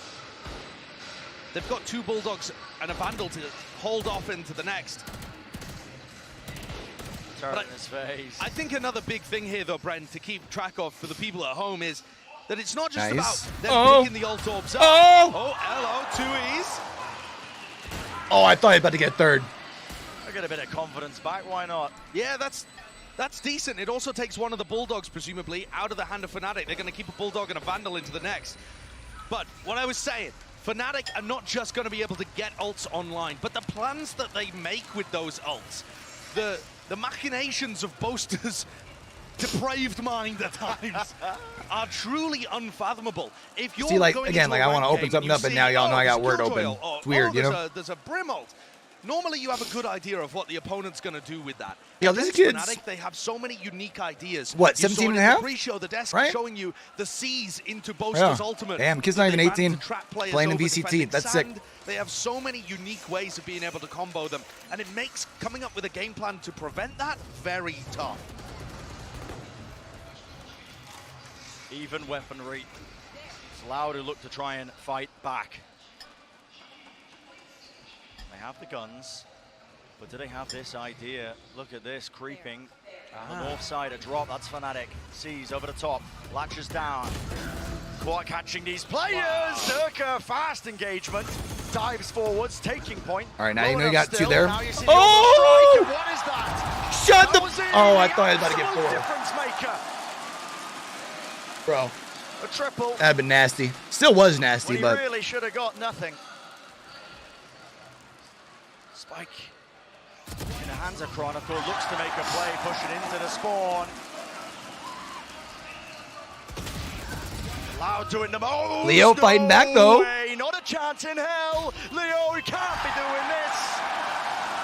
And indeed he doesn't, but listen. God, he made it precarious. What a round from both of those players, Kawanzin and Leo. That was the head-to-head, actually, that the desk was highlighting as 2 players that had varying amounts of impact on the first Moon, you map, ain't lying. but my God, whenever I watch Kawanzin here on Fracture, it seems like he gets 3Ks constantly. This map is certainly going to be a battle between the 2 IGLs in terms of game plans, but there are plenty of opportunities for individuals to make their mark. And Loud look like they want to try and push out Dish. This is removing one of those ult orbs, clearing one side of the map, giving them some useful information. And Loud are now going to realize there's probably people under tunnel or pivoting into B. Yep, it's the re-clear through Arcade because they anticipate this. The lockdown play in tunnel. Do they go to break it? Looks like they're just giving up the site. The entirety of Loud are grouped up here on the north side. And the Nano Swarm there to defend it as well. Still a little bit bloodied there. Boaster looking for the right angle, and here is the go button. Rolling Thunder cuts across, but stuns on stuns. No one can really gain any ground. Boombot is there. Durka pushed back away from the nade. Boaster's got his ult online. How does he want to use it? Right here, right now. Damn, really well done by Boaster. Lets it rip and wrangles the beast. That gives FNATIC man advantage here again. Loud. It's gonna be really tough on Loud's econ too. Place, and nobody's pushing, they lose this. Waves of this utility are now going to start to come through, or at least Chronicle stun out in the open. Wow. Leo, a swing to bail out his teammate, his compatriot. 3-1, Fnatic taking this. FNATIC look really fucking good today, guys. It is very difficult like to beat really Fnatic fucking when they good have today. ults online. Holy the game shnikes. plans are just immaculate with it. And over the course of this whole tournament, I have been mightily impressed with Boaster. The addition of Leo and Chronicle seems to have freed up the IGL to not have to macro as much, to think more about his own game. And Boaster's decision-making, ultimate usage, and fragging has all gone up as a result. I'm constantly impressed. A play like that where he uses his ult, swings around, grabs another. And then here another game, another round where Loud's gonna have to not buy anything. He can tell the time is Make sure they got weapons for next round. The best opportunity he's ever had. Never been closer than FNATIC has this, 2 ults ready next round. Well, and listen, Leo plus another. Then, so this is unless Leo uses his here. Starting off much better. Spike stuck. Second guessing themselves. There was util sent flying. Loud were looking to disrupt, but they guessed incorrectly. And these are dangerous moments because Fnatic have 2 players close to ults again. Durka and Chronicle, you don't want to be feeding them. Loud would love to try and keep the economy in check, but it comes at a cost. Loud were looking to try and fight this one, but listen, never favored. Slight angle, crouch, still Durka, snaps to it. Shuts that one down. 2 years. Advantage play, looking to see if he can at least take away a rifle or 2. Sheesh, man. Yeah, I mean, Fnatic are not giving him anything, man. No scraps, no crumbs. No, and Fnatic chaining all of this economical advantage into an ultimate advantage. Sure, Loud have players that are close as well and have some big ults online, but as the attacking team, Fnatic are normally going to be able to take command of the round early and impose their game plan upon things. Unless you see large, breach ult into spawn or Sadak doing something crazy with that. Fnatic at the end of this timeout called by their opponents are going to be able to concoct a strategy that revolves around Durka taking space with a showstopper, maybe Leo's ult combined, Chronicle for a post plant. There are just infinite varieties of things that Boaster can cook up here, and he's been given even more time to do it now with this Loud timeout. We're looking right now at a very off-balance Loud. Off kilter, looking to regain that balance any way or form. That's what the timeout's for, but it's just so difficult. Just to reiterate what you were talking about, Josh, listen, Fnatic, there's no one who does it quite like them so far at this lock-in event, at this lock-in tournament. When it comes to coming up with those cheeky ideas, anything to just throw off your opponent. And isn't it absurd that this team has only been playing together for the last 2 months? It is. They look insane. They played some show matches and stuff over the course of December, but after talking to Mini, their coach, they weren't even practicing seriously for those. They were just turning up and playing them because, yeah, it was just a bit of fun in Japan. Why not? Yeah. Oh, they are. I mean, Loud does have like they want some the more fun in lockdown, Japan in a couple right? months' time. But that's it. I'm gonna go You saw rinse a out my flash bowl. of the trophy there. This team is on a warpath, and Loud stand in their way. Many more maps potentially to be played in this series, but Fnatic are in command currently. Oh, here we go. Similar play that we've been seeing from this Fnatic squad. That's a seize. Only so that Durka can't be punished. He's leading it in with his showstopper rocket. Will it find it? Guesses incorrectly. Less to the re-swing. Narrowly escaping, but he is being threatened. But the crosshair placement is immaculate. Leono, how does he do it? Raw potential made manifest. Right. The backside of Horse there. Still, the spike is out in the open. Aspis has the knife at the end of this round, unless he doesn't die. And a pretty big breakdown in terms of the coordination there from Fnatic. Or less. Oh yeah, he gets it regardless. Never mind. To talk Don't about mind how me. the ults were working, but Alpha was not tight enough to Durka. What is this with 50 seconds left? Calling the long rotate. Heavy all rotate. the way through spawn. And look at this, knives out, not worried that anybody could be lurking. Why would they be? The spike Is all the way in A. front of them, Yeah. no Omen ult to worry about. 2E's just watching for it. He knows there is a slim chance this play has been made. I believe the turret might spot them as well as they come around this corner. It does. 2 years is ready. Does he expect a second? He hears it. Leo jiggling the movement. Once more left. He needs the ace. So much to do. Spammable. Less in that position. Shot not found. Oh my goodness! And it's down to this. Time pressure is there. Nightfall. No more sound cues. Top of the plant. Leo, he's struggling. So he gets it just there. Can't collect it. Aspas steps up. And he finishes it. I cannot believe that. I thought he'd done it. I thought Leo had that. So much damage done to Aspas. In some sense, the duelist for Loud is lucky to get away with it. This 2K to start things out. And then all of that damage done while Aspas was up a drop. Literally 1 HP. My. A single bullet. It would have done it. But Aspas stands strong and delivers when his team needs him. That's what I mean by being the difference maker, by making a statement. Oh. Being an example. Oh no. Is it Loud who want to take the fight? It is indeed. Rocket went flying. Sadak will pay for it though. 1 for 1 at that. Aspas still. Sloppy from FNATIC. Ulting Leo as Aspas finds a pick on the north side too. Loud definitely feel like they're applying enough pressure so that FNATIC, the cracks are starting to show. Struggling. This is just now waiting this one, Josh. two rounds in a row here where FNATIC themselves have been making the errors to allow Loud an early advantage. Positioning known. Still, sight not getting cleared here. Down and out. Post has worked himself into a very advanced position. Smoke found. Oh, he just got turned on, big dog. Sheesh. For it still. Rough timing. Advanced crossfire. Leo making sure nobody can find him from behind, but it's Loud who are converging onto this position. 4 players, and look at it. It's meticulous. No gap left on Sand. Still resend away. And just like that, shoes on the other foot. Kawazine, you can't even handle it. How do FNATIC do it? How do they pull themselves from the brink? Leon Chronicle continue to put the super into super team. FNATIC look insane with these two firing on all cylinders. Any round is winnable. The plant out in the open is awesome there. Just perfect territory for them to set up crossfires. The look on Sadak's face says it all. Yep. Mini's not needed in some of these rounds. Pure brilliance. Been singing the praises of these FNATIC players over and over again.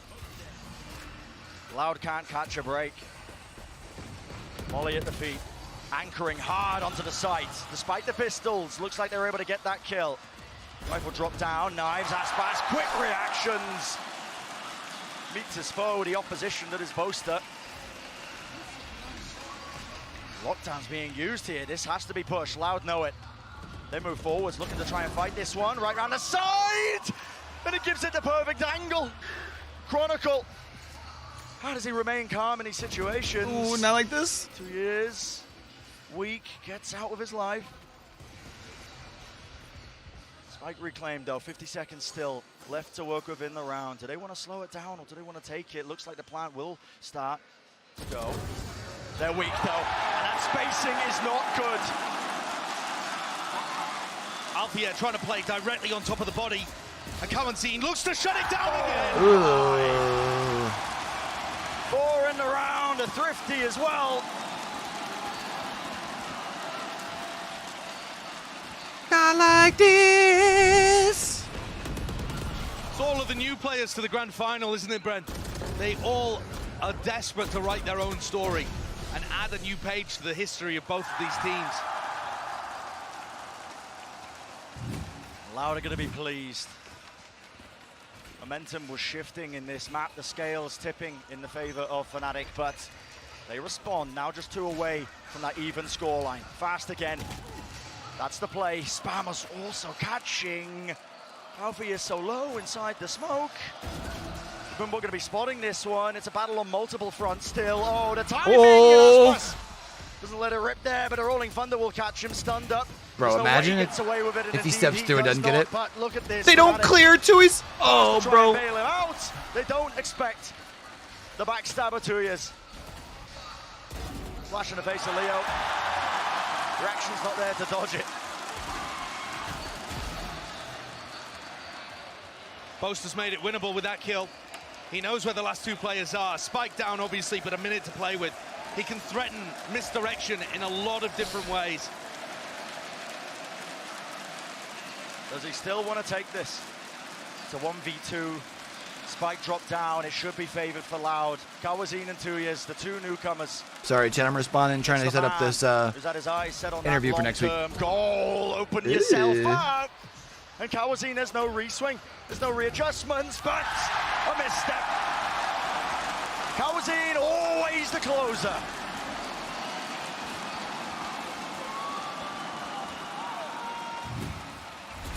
Great recovery in this map, isn't it, from Loud?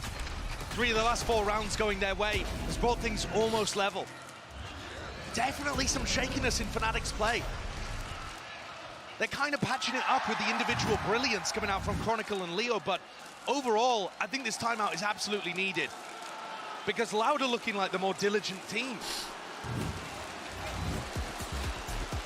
And I was saying that I was looking towards Aspas and Sadak to really step up in this double duelist role and show the rest of the squad how it's done. But Kawazine, he hasn't been to a grand finals before, but he's got that LAN experience from his time on NIP. 17-year-old player, showed incredible promise when he played at previous global tournaments. And just think about this. This 17-year-old guy was really good asked to fill timeout the here. gap left by Sassy, the most veteran presence in Brazilian Valorant. Yeah, the right-hand man of Sadak. And I think Kawazine's brought his own spin to the role. He hasn't just filled the shoes directly. He's been playing Sky and Breach, fragging and supporting, I think, in equal measures. And you're seeing it demonstrated here on Fracture. He's helped them out in so many moments. I think you're right. He's still got that same flair where it feels like he can be that safe pair of hands, but he's willing to get active in a lot of spots. Sometimes you need that, somebody to fight dirty. Throw a bit of a curveball at them, why not? Take a swing in a fight. Loud steadily regaining their footing. Do this. And Loud have been fighting aggressively for an area of the map at least. Pushing dish, pushing tree, making things easier for them on defense. FNATIC haven't been great at stopping that so far, but they've thrived in the chaos. The goal for them now to try and play into this. Prowler. Oh my goodness, a bit of a misstep there. There was an open opportunity. Aspas could have really put a stopper to that one still. All right. Satchel up to the high ground now. How does he manage that? So you'd imagine FNATIC probably talked a little bit how they wanted to approach this round, being out gunnied, as well as obviously talking about what they want to do next round. I correct myself, leading for that late lurker of Alpha yet.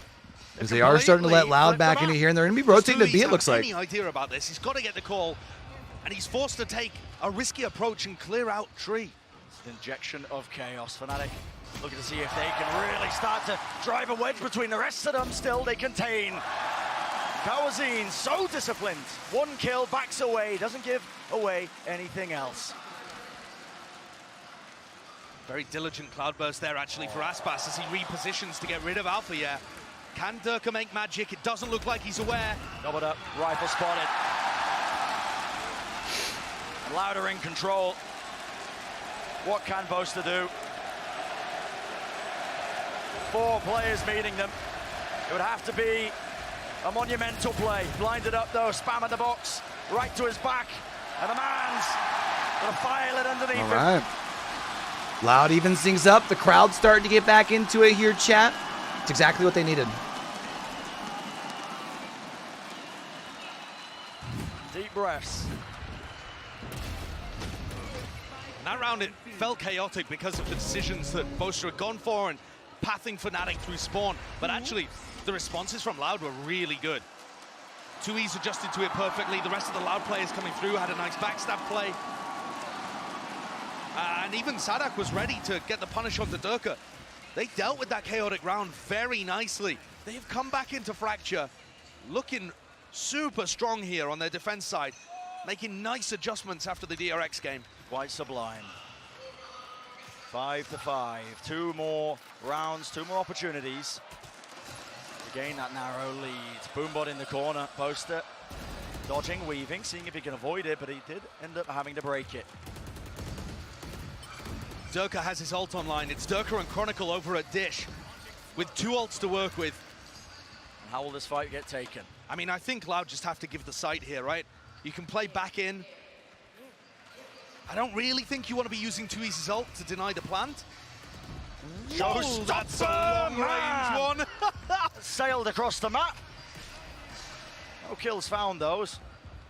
Durka was dropped down quite low. Plant now. Orbital strike and the stun. Chronicle. Goodness gracious me, man. B hopping away. Survives for now. Now the Rolling Thunder, and it's a collapse. FNATIC want to fight. They don't want to make this easy. Taking back their space. Nightfall All right, online. there's the and Nightfall. Plant It comes will go in. Down. Not too many problems. Molly missing. So many angles to watch for. So Aspas, many nice. angles to watch for, yet it's Aspas. Aspas, Consistent. sorry. And where's the Lockdown was Rays? enforced Where's as the well. play? 2E's holds it down. And now Boaster's going to have to move too. He's going to be able to get that kill easy. Dying breath, but he will not fall. Left up to Leo, and he just Huge. cannot maintain. That's a big round for FNATIC right there, or for Loud right there.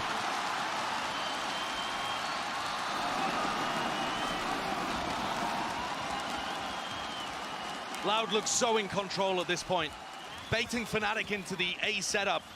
And I thought that they were going to use those ults to go for some elaborate retake, but they just squeezed. They applied constant, slow pressure until these FNATIC players were forced to take unfavorable fights one at a time. Look at the reaction there from Fraud. His team's got life in it, and this is why you can never count a team out. Even after they lose on their map pick, it's a BO5. There are so many moments for teams to go back and forth. A final like this is often such an emotional roller coaster. And Aspas holds his nerve this time. That is pure disrespect. That'd be cool if we can get this chat with Pokies. Get that recorded next week, though. Oh, they know. That probably gets used. Leo brought down to a sliver of health. Double satchel, though. Durka clearing out the See if side. FNATIC can tie it up here before half. Oh. Slightly. Nanoswarm popped off, but it's a closer plan. Supposed to They'll be able to get the push plant back, but guess down. what? Jet still on the far Injected. side. This is Loud looking to try and take the fight. Is Hard Leo and fast, Leo? closer to the corner. Leo, real difference. Oh, yeah. maker! Oh? Hold on, though. You can't get the third, but maybe he's done enough. I don't know, though. They've Certainly got made so it many very cross difficult for angles. 2E's and Aspas. I'm not sure they know about Alpia's position, and even if they do, how do you break this crossfire? The plant position's so good. Util cleared over. The strike wasn't even waiting for the tap. More time being purchased. 3v2, Aspas in 2 years. You got to make the most of this one. It's the last round and a half. The top of it, forcing the Come fight. on. But look at the discipline. Look at the patience. Yep. FNATIC GG's. not giving them anything. Not a thing in the world. Nice. They 6-6 got and a that half. extra element. Alpha Year in the back pocket. That's 6-6. And it certainly feels like both teams are fighting tooth and nail here for Fracture. Really diligent post-plant play, but Loud have also shown us some excellent stuff over this half so far. The double duelist comp has just got to find value on attack. Maybe they've done enough, but before we head into that second half, let's send it down to Doug, who's down on the floor. Thank you so much, Brent. I'm sure you can hear it. I'm sure you can feel it. This crowd is It is electric. loud, I'm bro. standing by. No pun intended. I gotta ask you about this double duelist comp from Loud on Fracture. Do you like it? Do you not like it? What are your thoughts on it in general? I mean, this combination of agents is very good for attack side. Like, I can't imagine what they will do on defense. Like, I have no thoughts about this, but on attack it's strong enough. So if you think their attack side is stronger, a 6-6 half should be pretty good? It's not good. It's not good at all. I think they will like counting, like they will like 8-4 maximum. And on defense they could do something with pushes probably, like T side push, city side map, everything. I mean city spawn push, you know. So I don't know. Yeah. Weird. And it's been a very good match. Again, it's a 6-6 half. I want to ask you about FNATIC in particular, because you think about their history, and they always get to big moments and then they fall apart. But it feels like this team is different. It seems like they have more confidence. It seems like they're far more level-headed. Having played against them, what makes them so good? I mean, we were always losing to their new roster. Like, they were creating new roster, we're losing to them. After we're like taking revenge, we can say. So for me, this roster is like kind of the same as they had like 2 times. So even if they will, basically we need to see when they will lose at least one map, how they will go, like in Fuser. Yeah, last question, it's got to be quick. Who do you have winning this match? So FNATIC, you heard it. Lock-in finals, grand finals right now have already peaked higher than every other LAN other than champions last year. That's pretty crazy. And why wouldn't he be confident? FNATIC's defense side obliterated Na'Vi. Pretty insane. And I did not see that one coming. They had so many set plays. But this whole map is going to play quite differently in this match because Aspas and Sadak are playing the double duelist, looking to get up aggressive in people's faces. And we look towards That's insane. It's a really good that set. guy playing the Raze. He's got to have some of that impact. Currently sitting at 2 and 11. And the IGL Sailors team to a win here. Now to find out. Second half beginning here. Lovely bit of pressure. Fault line. Loud forced to give up that space that they gained. Yeah. And I think with their new Oh my goodness, tournament thing in game, it's only going to continue to grow. 13 health, still alive in a fight, but a dash forwards. Now the plant will start to go down. No clearance in tower. Not a worry in the world. Denied a plant. Great nade. Beautiful nade. Just bounds right into the arc. And now you see it. Fast re-clearance. B main wants to be taken. FNATIC, they're not wasting any time, but a call is made. Icebox. Sky. Running, skipping, hopping all the way through Canteen. Stun. Re-swing. Not expecting it. And Boaster. Oh my goodness, damage being done. He was really being pushed to his limits. Icebox. How does he want to fight that one with his teammate up in tower, sticking all the way? You gotta contest this, and they don't. FNATIC, once more, the arena sounded more like a library. They have stunned and deafened.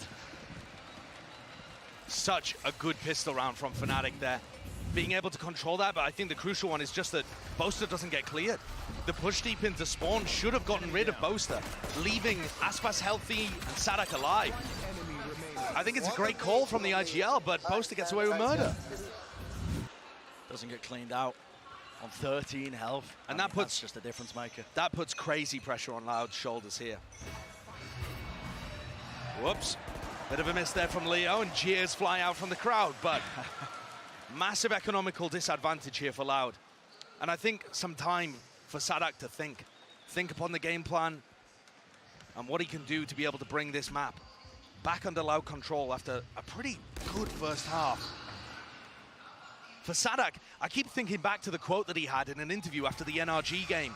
That game that went to OT and pushed Sadak to his limits. He said that he almost broke down and started crying, trying to think of a solution to what was going on there. The pressure is just so immense for these IGLs to come up with the answer. And especially when you're on such a heavy fragging roll and you're supposed to be delivering big kills and space for the rest of your team too. So much that lies on his shoulders. The mantle of responsibility. For now it's Loud looking to claim anything they can. They'll be happy with a couple of kills going into this one, but steadily making their way forwards. Ground gained, but they want that spike down. They want to get into that post plant. Difficult to try and re-clear this. Stray shot to the body. Leo. Lovely trade. Still, less is there. Watching his teammates back, and time running low. Shouldn't be able to get this plant down. A couple of players ready to push him.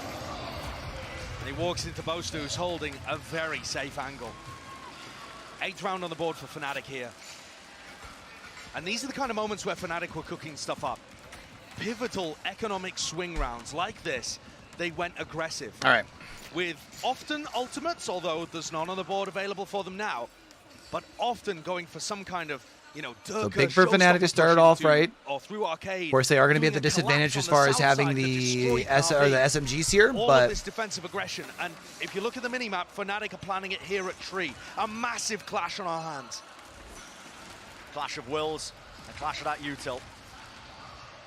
Push forward, Sturka. Oh my goodness, this guy is unrelenting. Haunt at the top in the tree.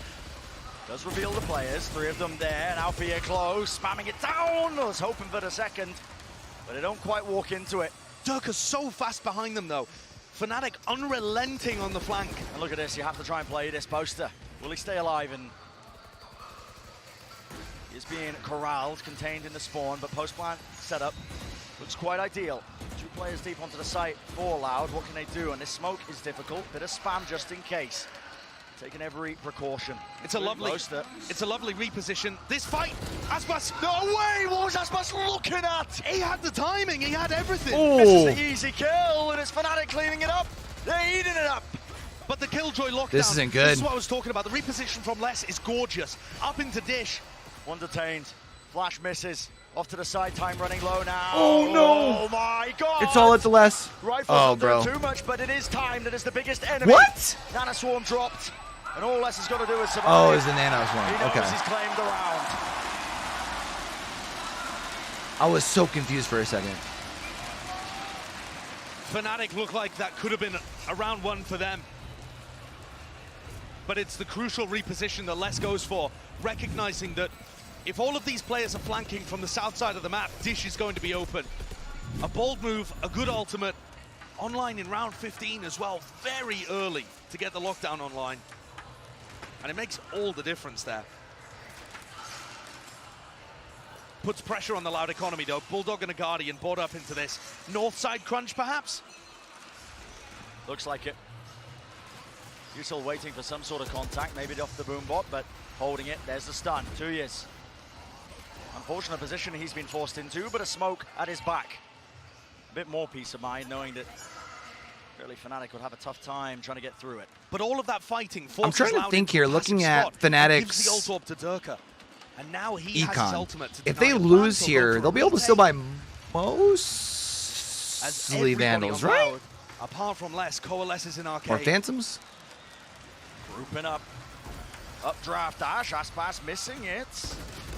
Aftershock making sure nobody can swing, yet it is equal trades. An even fight. And Leo, all the more powerful for it. Players weak enough. Oh my god, this guy's looking snappy. And 2 years. He knows what one of the players is, but that was that 1v2. Can't keep putting these young guns in these positions. Pressure is mounting. Can he come up with it? Oh, he's looking the wrong way. Wants so much to clear, and Leo. He's say everywhere. It once, say it again. Damn, man. Everywhere. Save hands. Again, pulling them forward. A 2-round lead. You just can't give him those opportunities. He's at 21 kills already. This is absurd. In 16 rounds.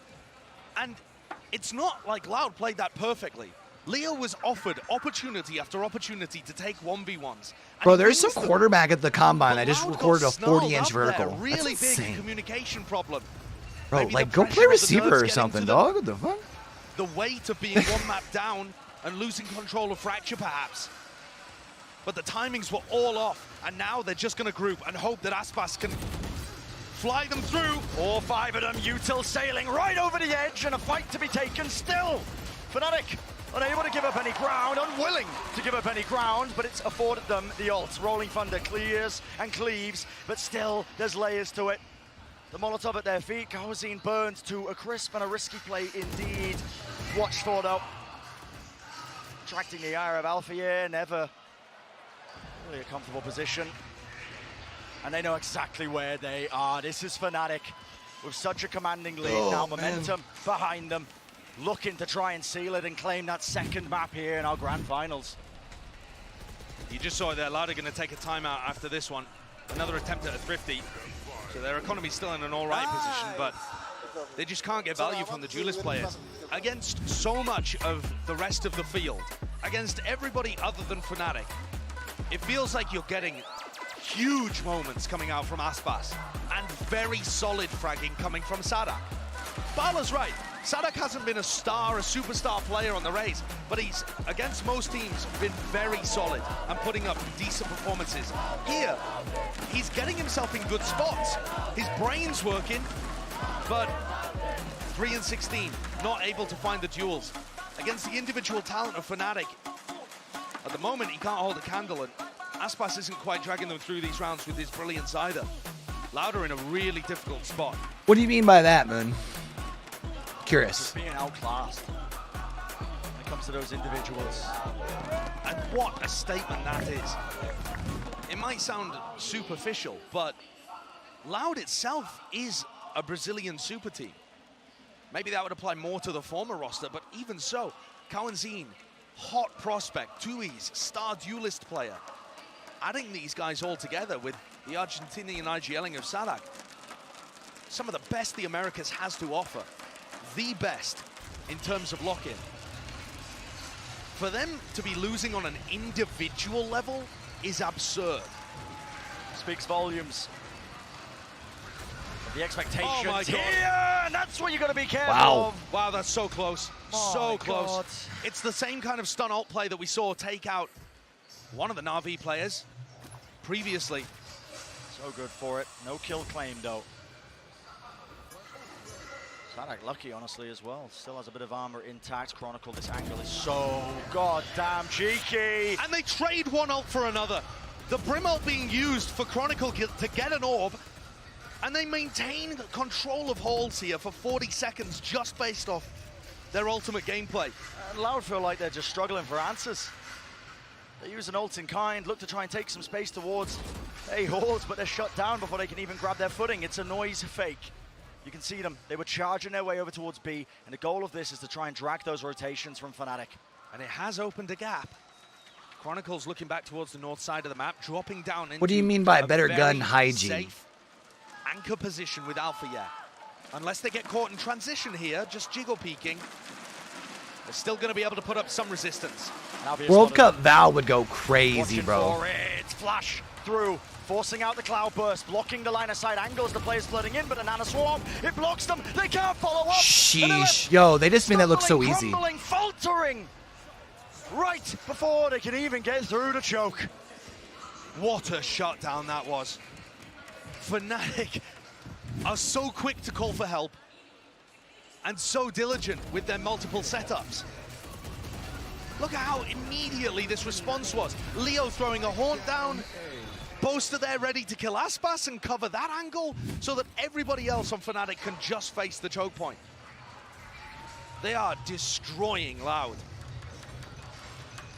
Toying with them almost in some of these rounds. It's a word we use frequently, actually, over the course of this tournament when describing FNATIC as that dismantling, making some of the best teams at this event just look like they don't even stand a chance at times. This is Loud. Listen, they didn't have an easy path to get to the grand finals. Theirs was full of People just don't like to see other people winning. It's funny. But there has been that raw individuality that sometimes sails them to calmer waters. Can they do it again in this round? The buy's weaker. Aspas was good to claim the first opening, but it was that instant response again. Left into a 4v4, tap of the spike. Hoping they can force out the util. There's the C's and the nade. And this looks like a cancel from Sadak, getting fed information by less. But he's got to know that Althea is still around here. He can hear the turret, and the alarm bot's still up. It's a great shot, but just too far away. Althea survives on 5 HP, and that could be pivotal. Absolutely brutal. Backs away, survives.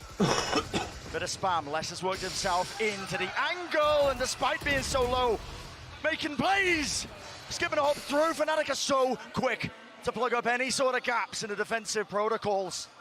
You got called The help smurfing? comes instantly. That's funny. And Aspas, on a bit of a lurk play, left to pick up the pieces with 20 seconds left. Has to be the most. No time to waste. Spike out in the open. Spam angle. 7 Oh, he's bullets. clearing the wrong way. Don't look And he just doesn't anticipate it. Oh. Clearance is there, Damn. but as soon as the shot's fired, Durka, confidence in bounds. And this is FNATIC once more crawling their way to that map point. You don't even have any ults Steamrolling available. their way to that map point. There Meanwhile, has you been got no chance for Loud in this half. your haunt and your lockdown Defense side, available. they Oh, put up bro, some this is over. On attack, This is over. FNATIC's ability to control the map has just proved far too much for them. The ultimate cycling, again, always in favor of FNATIC. And a reminder, FNATIC obviously have still yet to drop a map at Lockin. And I don't think it's It's because happening Oogie's a gamer, dog. It would have to be 5 rounds from Loud. Try and get a semblance of OT, and they just can't quite come up with the answers. So how can you against this, man? Look how many different defensive setups there are. How many trap plays and layers. This team has only had a few months together. That's true too, man. This Fnatic team's gonna be disgusting come like champions or even masters. Oh, bro. Made manifest here. You're right, not Haunt. Second map in the grand finals. The fucking Nightfall. Only tags Nightfall. onto the one, pushes them back. Yeah. But it just feels like Loud. Thank you. For anything, an unforced error. Someone just gets into their sight line. Aspas is the man to watch for. Pressure. Good call. Good call. Onto multiple areas. Door opened up. They're going to be able to hear this one. So FNATIC still uncertain as to where this is trying to land. Spike finally being picked up. I'm kind of in this weird spot about how I want could be a real thorn in the side. the rest of this to go if FNATIC wins this. Spike has to go down here. Lockdown in play. FNATIC might be looking to try and close up this map. But right, pretty both. Oh my goodness. It's a good nade though to take out the lockdown. 3 players left standing. Because like on one part, I don't want to see a sweep in the finals. Any sort of grip they can get onto But the other part, I would kind of like to see FNATIC go the entirety of the event without dropping a map. The FNATIC are scaling, taking that space onto the site now. How does this get taken? Stun across, Chronicle! 2 found, Aftershock pushes them away, but it's all too little and all too late. Alpha Year with all the time in the world, and that is just brutal. Second map claim. Yeah, see, like now. Finals. A warpath being carved out. Scorched earth here as FNATIC bully their way through. No resistance from Loud in that half, none whatsoever. 2-0 up in the series and 1 map away from Chronicle. I mean, to be fair, I had FNATIC going to and the rest of FNATIC the semis in my original bracket. Sweet title, you know, that they've been going for years at this point. I don't think I was selling them too short. Finished. It's a best of 5. The tide of battle could change. Bro, that'd be kind of nutty if they did, wouldn't it, Boogie? Loud still in this one, but they've got to claw their way back from an unbelievable deficit. And once again, Leo, the best player in the server.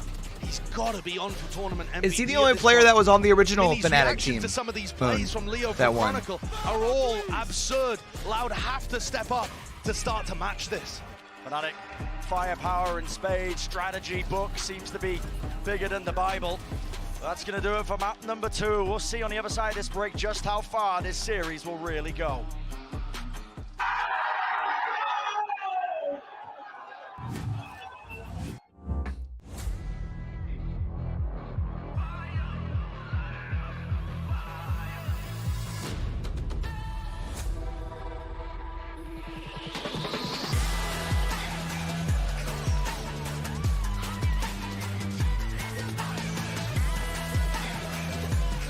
Because FNATIC like won the initial, right?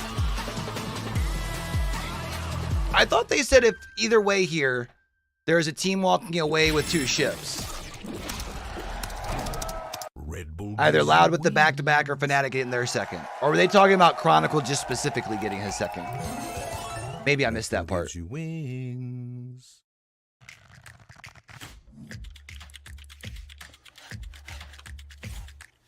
Ah, okay.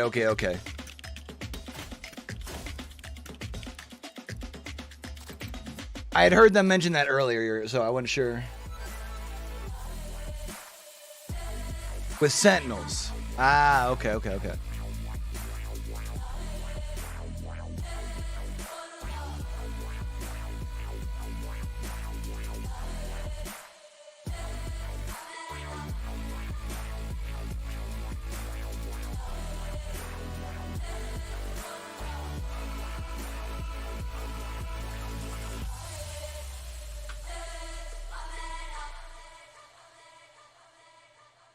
All right, so Pocus has agreed to do an interview with us about SA. We're just going to be doing it a little bit different than the way that we've done with the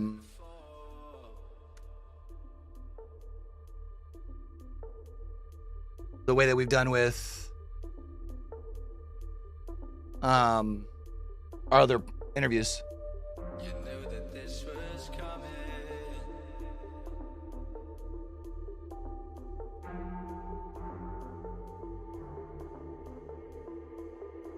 Try to fight it, but you denied it.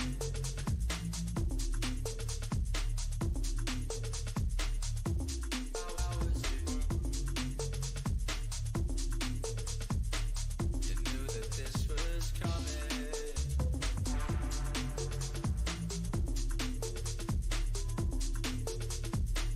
Right, correct. Loud would be the first team to go back-to-back if they won. It's just they were saying earlier, like they were saying that they're going to be, somebody was walking away today with their second championship. I thought they said FNATIC, but they must have been just talking about Chronicle on FNATIC. And then obviously talking about the potential of Loud going back-to-back.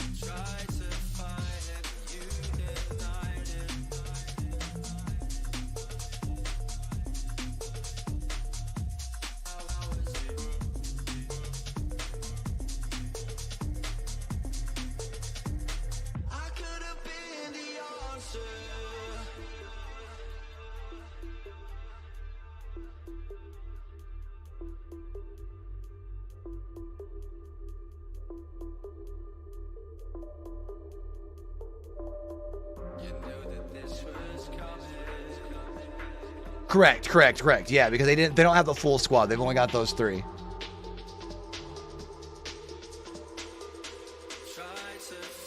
Although the other 2 kids they picked up, I do think make them a better team in the long run.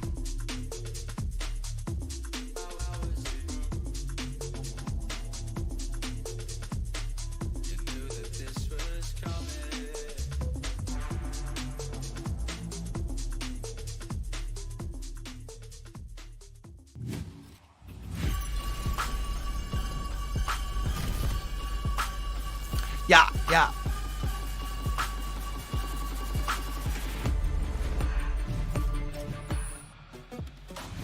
Welcome back to the Valorant Lock-In tournament where FNATIC is playing the Librarian as they reduce Loud to a whisper here in Sao Paulo and putting us on the series all right. point. That was a good one. I was trying to figure out where he was going. It was poorly timed. He did that. Thanks, guys. This is still, though, a very dangerous spot for Loud. Yeah, I think they're. I just think as a team composition, they look strong. They look a little bit better, and I think they still have growing room. Whereas I think they had kind of reached their peak before. Here to be able to do that. I don't know if Loud's going to be able to do it, though. They need to be able to run it back, and it has to start on split. Yeah, it's going to be difficult, especially after this map number 2. FNATIC came in, and on their attacking side, they played a similar game plan to what we've seen in the past. Put an emphasis on getting those orbs, have great preset executes around your ultimates, and I felt like Loud was going to have some preparation for that. I thought they were going to be ready, and it looked like they were. It looked like they had ideas on their defense to shut that one down, but... Hey, our Moist video is almost up to 200 views? Decision-making on the fly, that they were still winning out these rounds. Yeah, they have it all. They have the ult coordination, they have the decision-making on the fly, and I think a big part of that goes to Boaster. This guy is on the verge of getting his first trophy, which he's been trying for so long. You saw the lockdown, you saw Loud stay out of the lockdown range and retake this tower position fast, but Boaster gets the plant down, ults them out of tower, so they have time to hold on, and he gets a 2K for it. That is really just prime Boaster, and he's in his element. Yeah, that's the exact situation, right? Because Loud knew what was going to happen. They were ready for it, but still, FNATIC win that one out. Yeah, I think not only is this the best iteration of FNATIC that we've seen so far, I think it's the best iteration of Boaster. The way that he's having impact right now in these games is just utterly phenomenal. Well, speaking of it being the best iteration of FNATIC that we've seen, it was round 7 that will be our Verizon high-speed moment for the day. Leo and Chronicle linking up Bala together to prove their worth and then some as a duo. This was a 2v4. This was the moment where I'm like, again, this is such a big super team. But for me, Leo is the initiator prince that was promised, but now he has the patronage of the once and former king of Chronicle. It is so good to see these two play. The duel and the way that they actually approach situations like this and their ult coordination, their utility coordination, you just see it over and over and over. It's so amazing. It was the second layer that FNATIC has needed for so long. And, I mean, you can see Loud cannot believe some of these rounds that they were pulling off. It was miracles for the side of FNATIC, but that's what shut Loud down. That second half, Loud only won a single round. The way that they cycled between different calls for FNATIC was fantastic, and every individual was performing to such a high level. I just love that when we go, if we go back to that post-match interview that we had with Chronicle, he just said, like, I'm not bad, guys. I'm still good at the game. He is absolutely proving that right now, definitively, that he still has what it takes. Fnatic sitting pretty at 2-0, so let's talk about what needs to change here for Loud if they want to get back into this series, Mimi. We asked in that map for Cowanzine to step up. He did top the leaderboards for the squad, but it wasn't enough. Yeah, it was a fantastic game out of Cowanzine, but what struggled, I think, was this double duelist composition, putting Sadak on the Raze, putting the Jet in the mix as well here. I think that, well, it has been a good idea. It's worked for them in the past. They were really getting shut down on this one. The defensive side of Fnatic knew when to play back, give that space, and pinch back in, and they were also doing a great job of when they did take those early fights, shutting down Sadak in particular. And this worries me, because we go into Split next, where Loud has to perform a reverse sweep, and this is another map where they play this double duelist composition. Yeah, it was my concern coming into this map, and I don't think the concern got super alleviated, but it definitely wasn't the lowest point for Sadak at all. And I think the lowest point for me when I watched this was on Split. So that's where the concern continues. It was on Split against NRG that was like, oh, he's really not comfortable here. He's really not comfortable calling.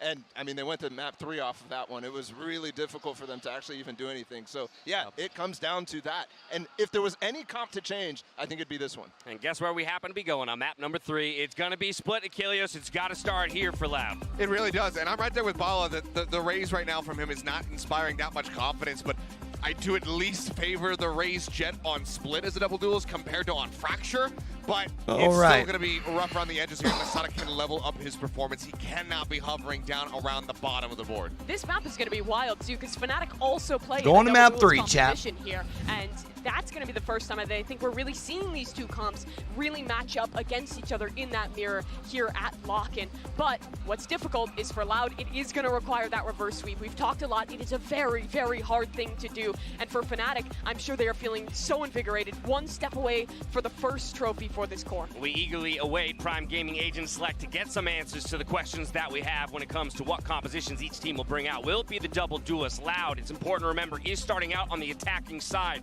A lot of times people cite double duelist most effective from that attacking half, but it means they need to have a hot start if they go for it. Yo, it absolutely is, and I also think there's threats for Alpha Year here as the Cypher. He could really get a lot of lurks off on Loud, not only on defense, but also mostly what do we on think, chat? attack, This is going to be a sweep? So that's definitely a threat for Loud.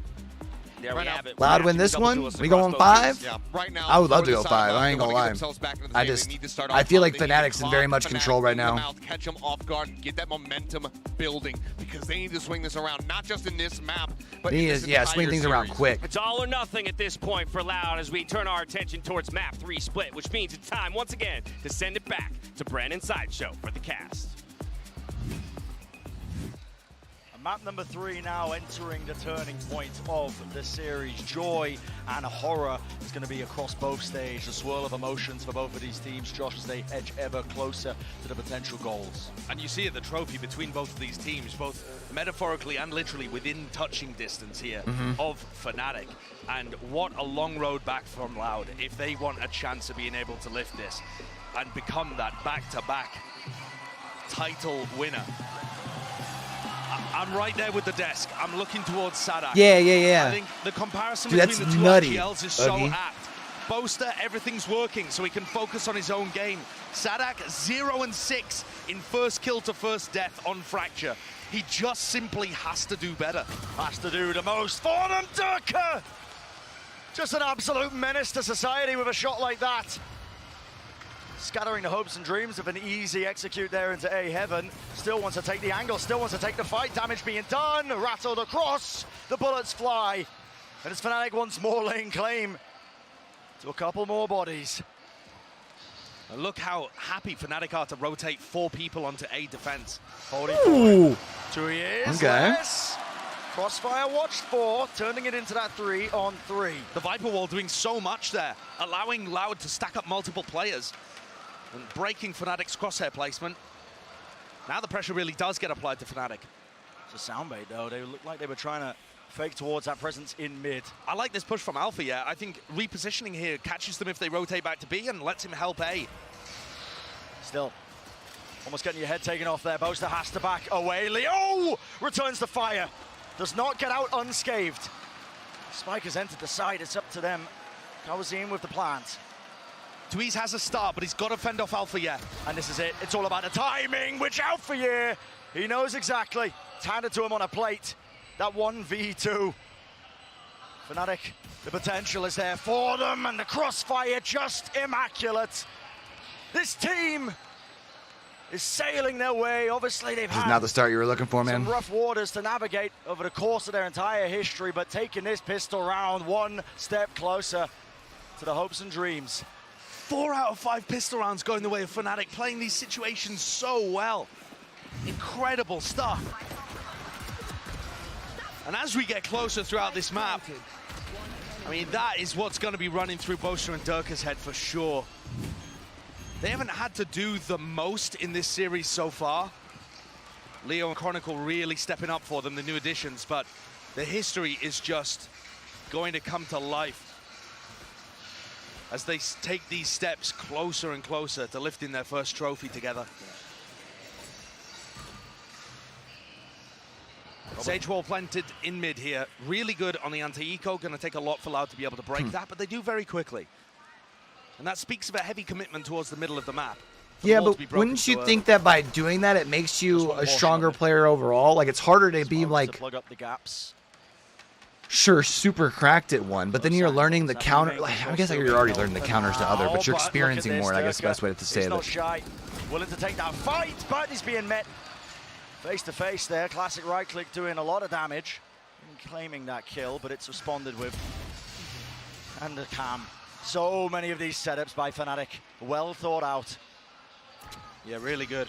Alfia's got many of these where the cam gives information in B heaven at the same time as B main. Dash away, nade against the wall, rebound, slow as well. Gonna be a pivot here into Boaster, but he's full health with a Bulldog. Oh, and maybe even a cancel. Okay. Loud don't have too many chances of winning this round. FNATIC are surrounding them on all fronts. Nothing left open. It's gonna take a miracle. And more. Lovely crossfires by FNATIC. Noise being made with that jump down. 20 seconds left, and these trips have not been dealt with. Alfia doesn't even wait for the timing, doesn't even wait for it before he strikes. 3 in a round, a triple claimed. It's FNATIC. I hate when games get like this, man, especially when it's like so late, bro. You're like, bro, you would expect it to be like crucial on this half of the map. FNATIC got to choose the defense side, and the trips are going to be useful. now the longest map streak ever, huh? 11-0. With his blast back, so up dashed over. But that little That's mind game of insane. how Alfia decides to anchor the sites, whether it's A or whether it's B. Loud has Where he rifles gets back information around with this his time cams around there, is so gonna be they crucial should here. be good. We've seen before, actually, the way that Loud ended up losing this map was hard anchoring a site and then flooding retakers in. Now they've got rifles in hand, though. Favored here, but only ever so slightly. The buy's still good for FNATIC. Exchange of fire, straight down mid. No casualties. Damage was done. You're going to see a delayed wall here. Good discipline from Loud to break that.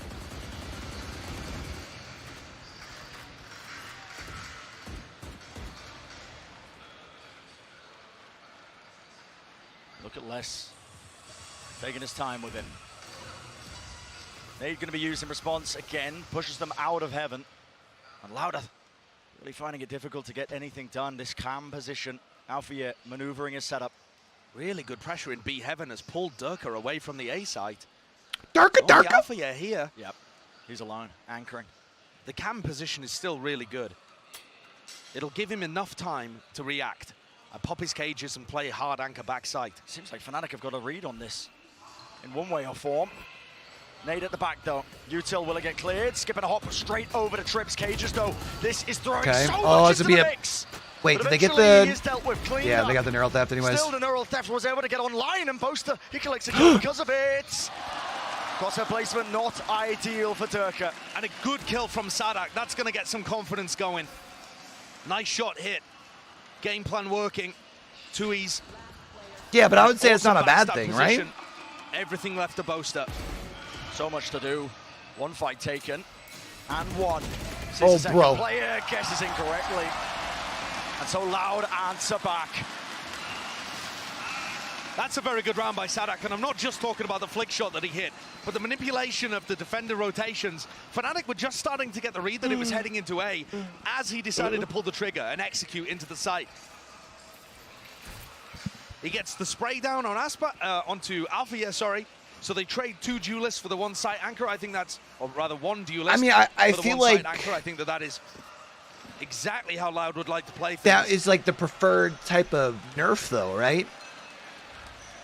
Like, you don't want to take the overall They seal it up. I'm looking towards Durka here, over towards A-Ram. ceiling He's of a not gonna character find way. You many just want to take opportunities away to how get aggressive. easy it is for But that character to hit that. depending soon, on how right? bold he is, he could just try to ego this Viper setup. Kawanzine in the previous matches was always using his Trailblazer here, and now they're just contacting. Here we go! No cue given.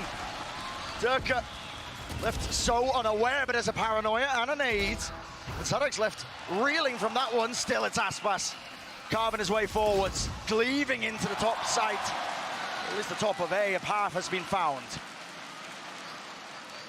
Very nicely done. Gotcha. Plant for heaven, too. Barring any heroics here from Leo, the round should be sealed up. I mean, 2Es is also just the final line of security if they even need it. I don't think there's any chance Leo's going to see this one coming. They're going to hunt for these guns. Definitely. And it's going to apply serious stress to FNATIC's economy. Loud have looked good on their attack side playing this comp. The only team to punish them for it was DRX. Playing that flood retake style with a very heavy single site anchor. Ooh. But if you think about how this round worked, all of the anticipation of the crowd just dissipating in a moment. Exiting but returns. Both of these comps are I really got quite people going similar. in You've between. got the double duelist, but it's almost like the 2021 version played by FNATIC versus the 2023 version played by Loud, where you combine it with the double controller and the Sky Flash. And it's quite singular in its purpose. It's going to burst into sights, overwhelm you with utility and aggression. On both sides, honestly. Whereas FNATIC's is a little more able to play the slow game, despite having 2 duelists. Maybe a little more labored on the burst plays once we swap sides. Loud grouping up in B main here. They've got Seekers, Vipers pit for post. Alpha is not here to anchor. Everything on Boaster with only a stinger in hand. Yeah. Paranoia, push back, and a nade, and the slow orb. It's bought him time. Critically, moves forwards, a closer angle to be found. Sage wall hasn't been broken in mid, so none of these B players are worried about a B heaven backstab. Kawanzine reflashes, spots the wall. Got to break this, but they could always still go for a B re-hit. They're actually leaving that area, though. So it is possible that Alpha is going to once more be tested. And to the complete opposite. The Seekers are going to be so useful here. Aspas and Sadak can follow them into sight and just essentially spam them as Alpha plays inside his cage. And here we go. Seekers offloaded. Durka stays alive, but he's bloodied, he's bruised, and he's got the most to do. What? Shuts down Sadak under so much scrutiny. A re-swing. The confidence. What? Oh, it's boundless. It's all the way there, and it's crumbling beneath them. Loud. Oh, dude. They just can't quite do it. Magnificent. They'll be able to pick those by rifles FNATIC. up off those bodies, Instant too. Response. Yup. Weaving in and out, playing off of each other. And Durka gets away with murder there as well. After taking, I think it was 140, a Phantom Dink to begin the round, he's down to 1 health, 1 HP. There's no shot. It must have been a 124 at that distance with only light armor online. He's still able to pick up 2 kills. I feel for Sadak. He's having a really rough finals already. And to spray and pray like that, and your praise be denied, the deities of Valorant spitting in your face, it's got to feel dreadful. Scriptwriters have got something else in mind, it seems. Today, FNATIC laying claim, laying waste to the opposition. And still holding it down. That first kill onto Les is going to sting. Durka overstays his welcome. Punished this time, and that's so important. That's the second time that Durka's been taken out going for something aggressive, but he can't be allowed, from Loud's point of view, to abuse this Viper setup. You need to have that conditioning that there could be people behind the Viper stuff. A fight to be taken. Shots rattled.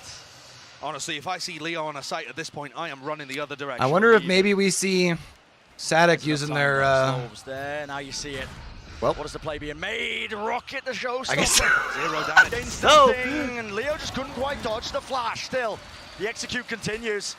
Loud looking to try and pincer this one. Boaster, he's under assault from so many different angles. The counter spam, the punish. It's there.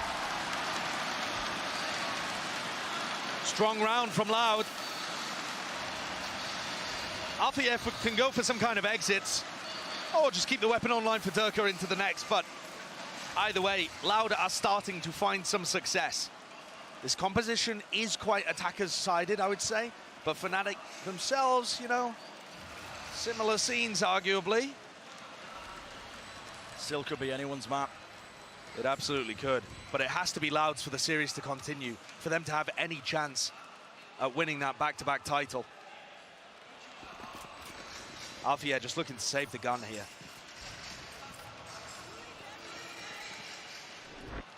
Start to feel the heat here. The question is, seconds left for him to try and survive. Do not swing out, son. can they build the momentum they need in this first half?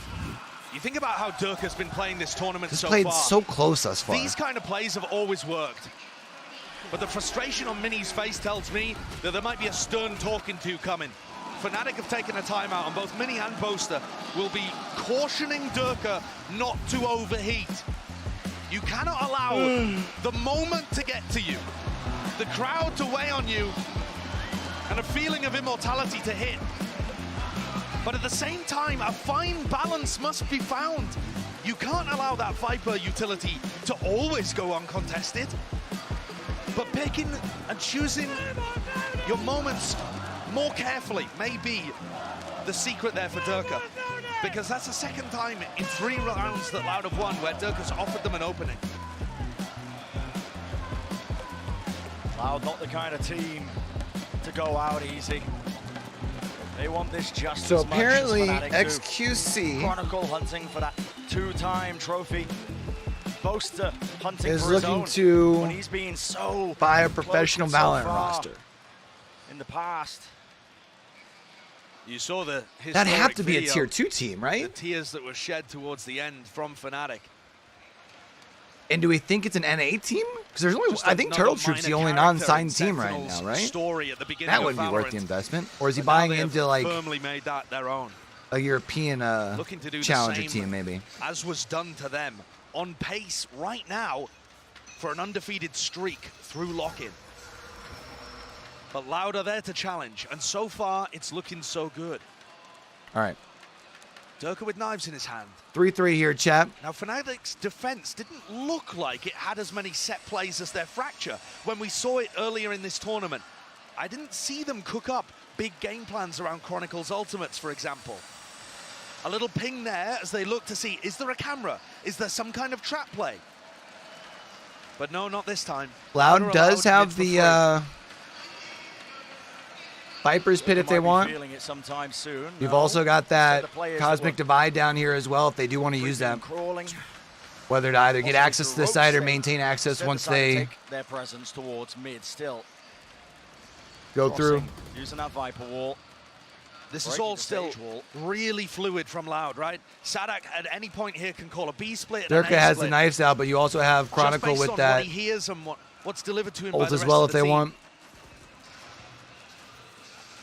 And the key from our point of view is less. He's starting to move over to B. This is going to be a commitment. Chronicle. Smoke in his face. Boombot tags onto a target. And whilst all that's happening, the rotations, the attempt, everything's being thrown into chaos. Moving forwards. Leo does not win it out, yet still, look at that. Main can't be contained with time on the clock. Bleeding low. Durka with the most to do. Cosmic Device splits across. Right click does not hit the storm. Wow. And he has to back. Just a shorty. So close. That could have been everything. Weaponry's not good. Cloudburst forwards. Pre-fire.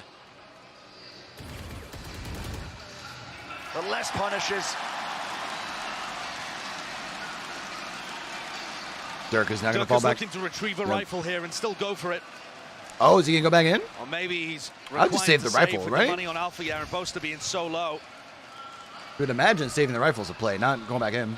Loud are being given a lot of the map here, and Durka finally calls it off.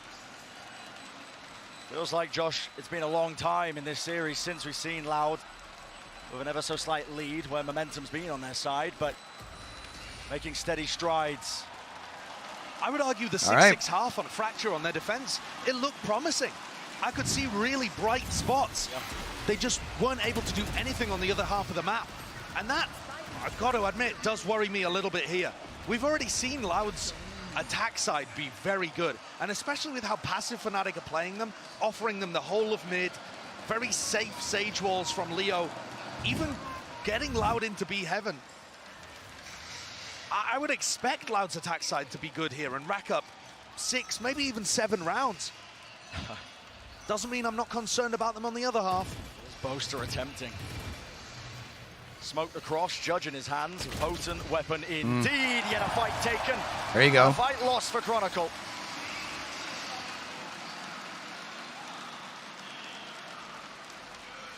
The call is made here.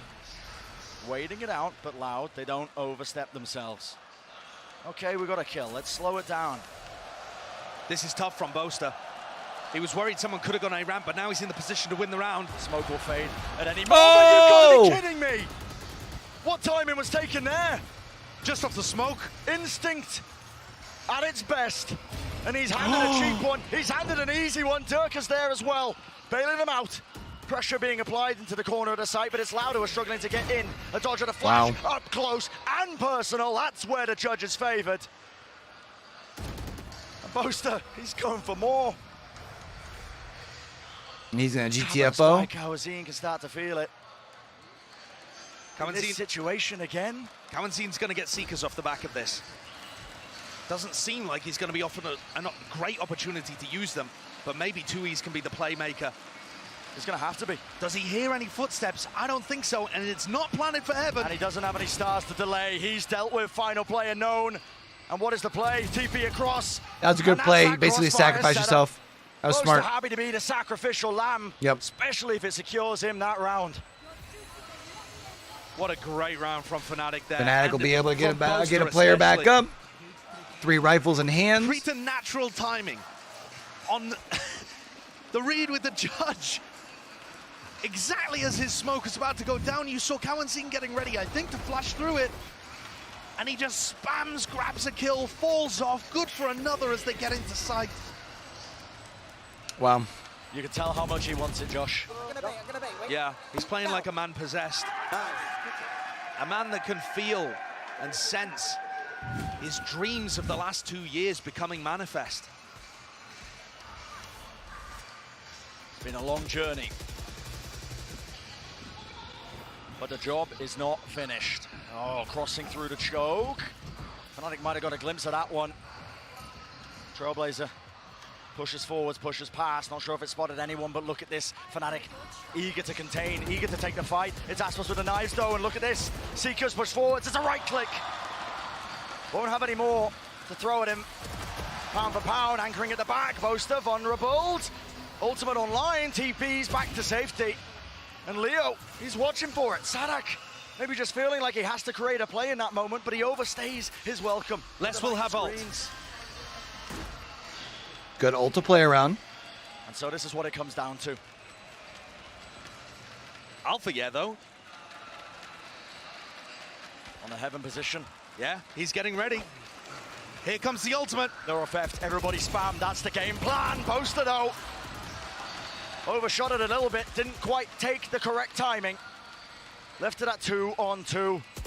And this is hard. Leo hoping to spam, hoping to kill, but he will not claim it. He will not get it. There it is. Down. That's what Loud needs. One step in front, one foot in front of the other. A major round win. Signs of life here from Loud still. They have not given up hope. And so far, this attacking side has been marvelous. They're finding those moments, both teams with a great game plan, but I love the way that Aspas was already ready to outplay the neural theft. He knew it was coming and went for a play right before the first hack came through. Very smart stuff. They look super prepared here on Split. And they put FNATIC into a difficult situation. 3 rifles online. And it is very difficult for FNATIC to control the outskirts of this map. They're pushing forwards in B main, but surely Boaster doesn't get more with the mini judge. Leo repositions. Smoke. Oh my!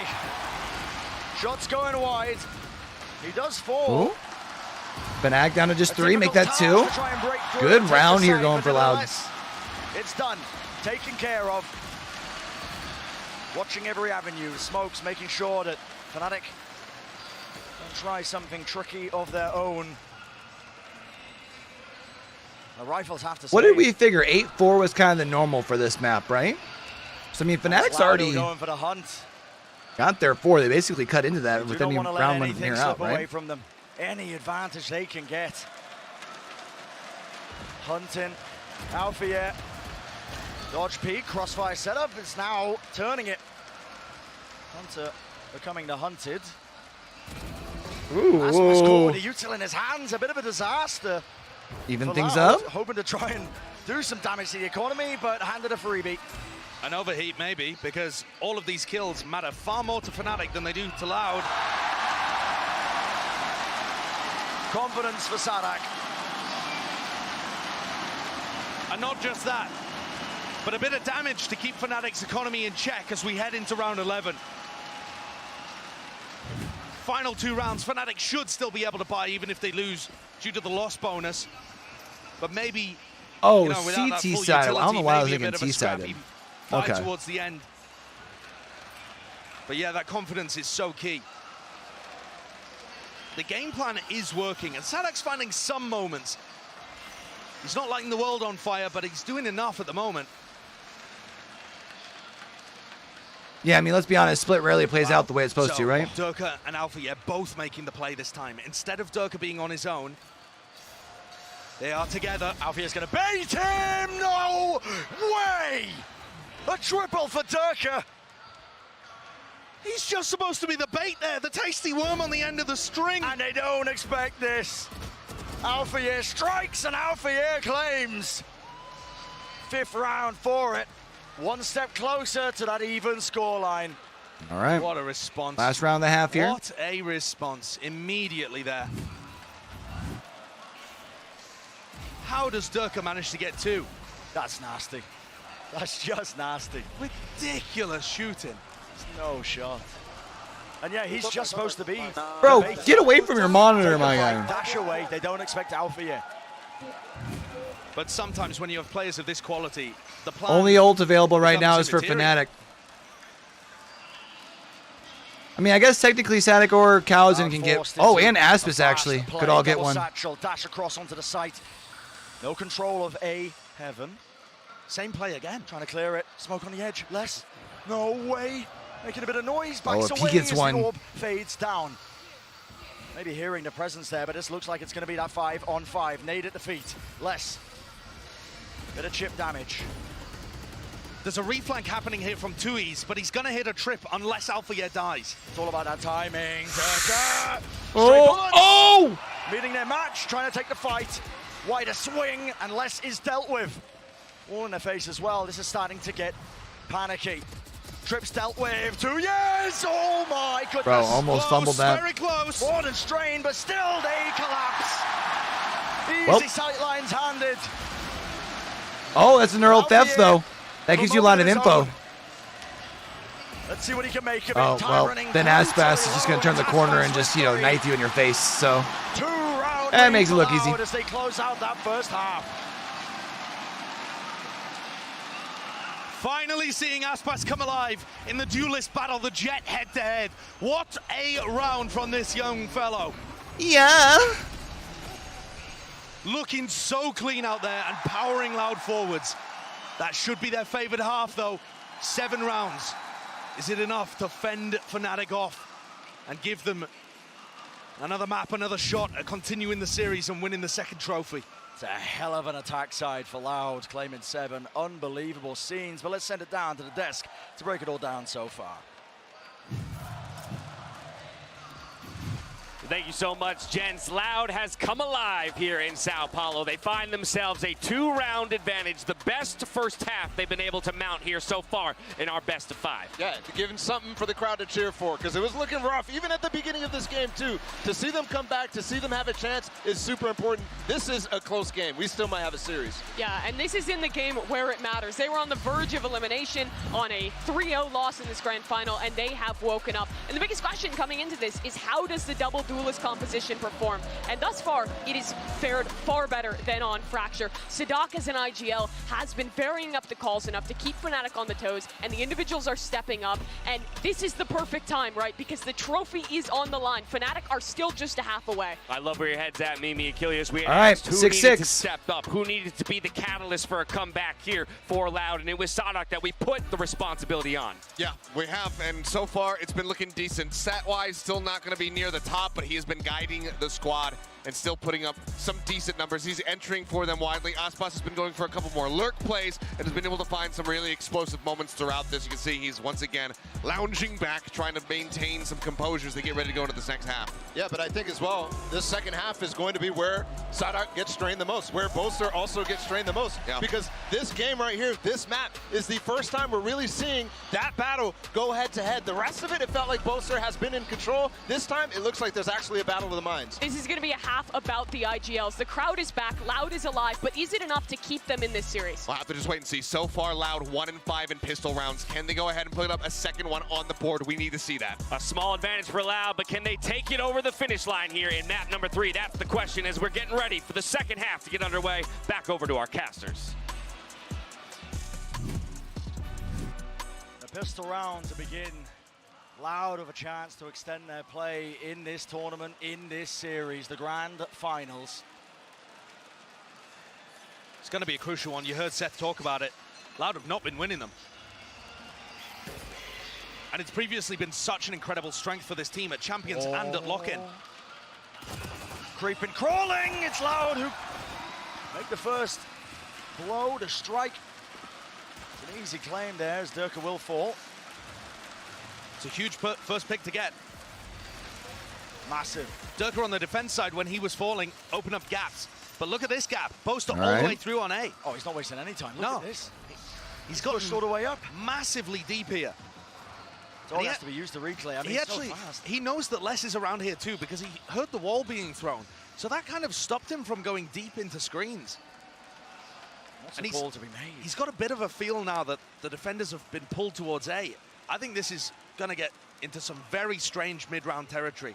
We can see that there is a path from mid to B open, but I don't know how FNATIC would read that. And look at Boaster. Attracting all this attention. He's the man of the hour. A lightning rod for it all. And he's pulled these players. Loud are so uncertain of what the play is. It's a reclearance from them through into ramp, and they've got to be aware of this now. But FNATIC, they've been gifted a timing. Can they strike? Can they take it? 25 seconds left. Boaster still. Okay, so at least though you got Sky up there. Enemy lines, and still probably anticipate that they're not pushing by themselves, right? Sadak has nade. Can he get it to deny? Plant starting to go through. Pull. Nade has to be stuck. Ooh. Leo. Oh my goodness. Just a bit It's off there. just away. But it's Loud who want to flood in. No time wasted, and no time like the present. Dropping down. Yo, he pulled the pin from that grenade. Yo, you can't pull a pin off a grenade twice. Taking space now, making sure that they're not going to be caught in a really strained position. Loud watching for it. Happened to the fuse already. It's not planned for him. Chronicle struggling. Gets off the spike. No. Happened to the fuse still. Not all the way through. It almost was shambolic.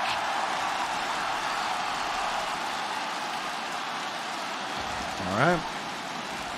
But we asked Sadak to deliver at the beginning of this map, and he couldn't have found a bigger round to have that level of impact. Boaster, look at the minimap there, was on bind during the middle of all of this. And Sadak read the play coming through due to the paranoia. It was all scrambled from FNATIC, and he comes through with an extremely pivotal clutch. It's a big round. Have a great chance here at being able to respond, take split down. As long as they can carry this momentum forwards, their composition is going to thrive by taking aggressive fights, despite the fact they're on defense. Can people like Tui's and Les hold on? Hey, yo, what up, No Ducky? way. How you doing, No way. buddy? What is that timing? Tuya's in the astral form. Oh. Link's bound striking, and that crossfire is just excellent. This is deadly. Loud cannot afford to lose this one. Yes. Good poke out by Les there. Anyway. It's A push through the 3v3. smoke will make sure the Fnatic don't get away with too much. Alpha, yeah, doesn't realize he's getting reflanked here. And the frenzy's good. Eventually traded. Yes, sir. Now into that 2-on-2. Weapons in the hands, though, of these Fnatic How's your players, and weekend how so they far, wanna Doug? play it. Chronicle low. Smoke to cut across. Poster moves his way into it. A bit of spam fire. He falls. Tiniest of margins, tiniest of gaps. 6 with 6 HP. health and the most to do. Chronicle, it's all about timing. It's all on this. Judge, wait for it, but a flick of a wrist. Woo! Here we go.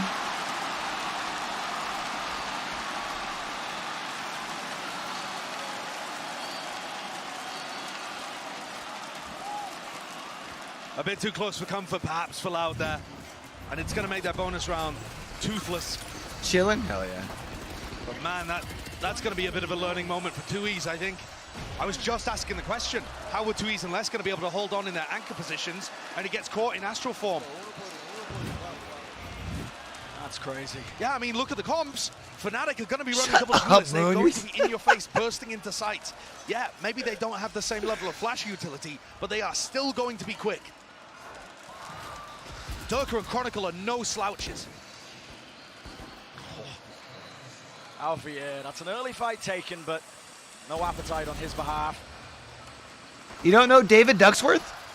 Quack, quack, quack. That presence still being showcased into mids, making sure they let themselves be known. And speaking of it, all the way through, they've taken the front side of B.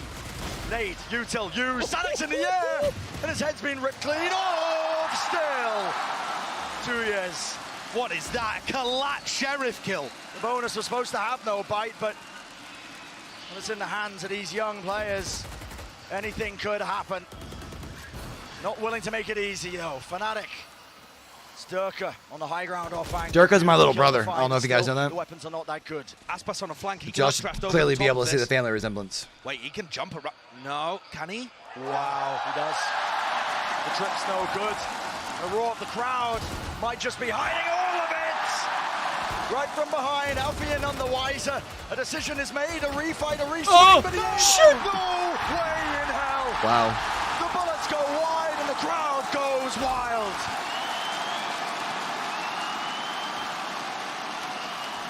Yo, Ducky, you ain't lying. Moon's been bullying me all day. To think that it's Leo that lets that one slip after he's been putting on a masterclass, a genuine greatest of all time performance prior to this in the BO5, eclipsing 10s from original Reykjavik.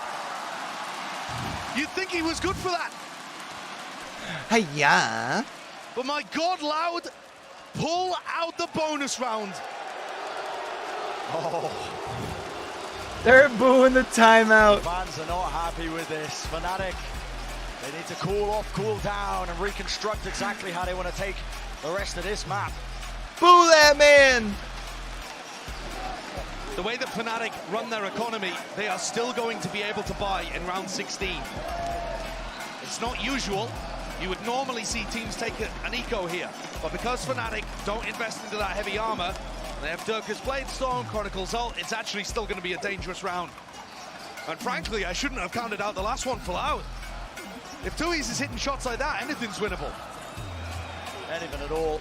And also think about Aspas already getting the read that he can go for these flank plays. The Fnatic are going to be grouped up enough and relying on trips on the flank so that he as a Jet can just run rings around them. Even if that trip had been good, he's going to be able to updraft over it and take a small risk in getting heard. And yeah, the players have got noise isolating headphones, but there's only so much that you can block 7,000 people out.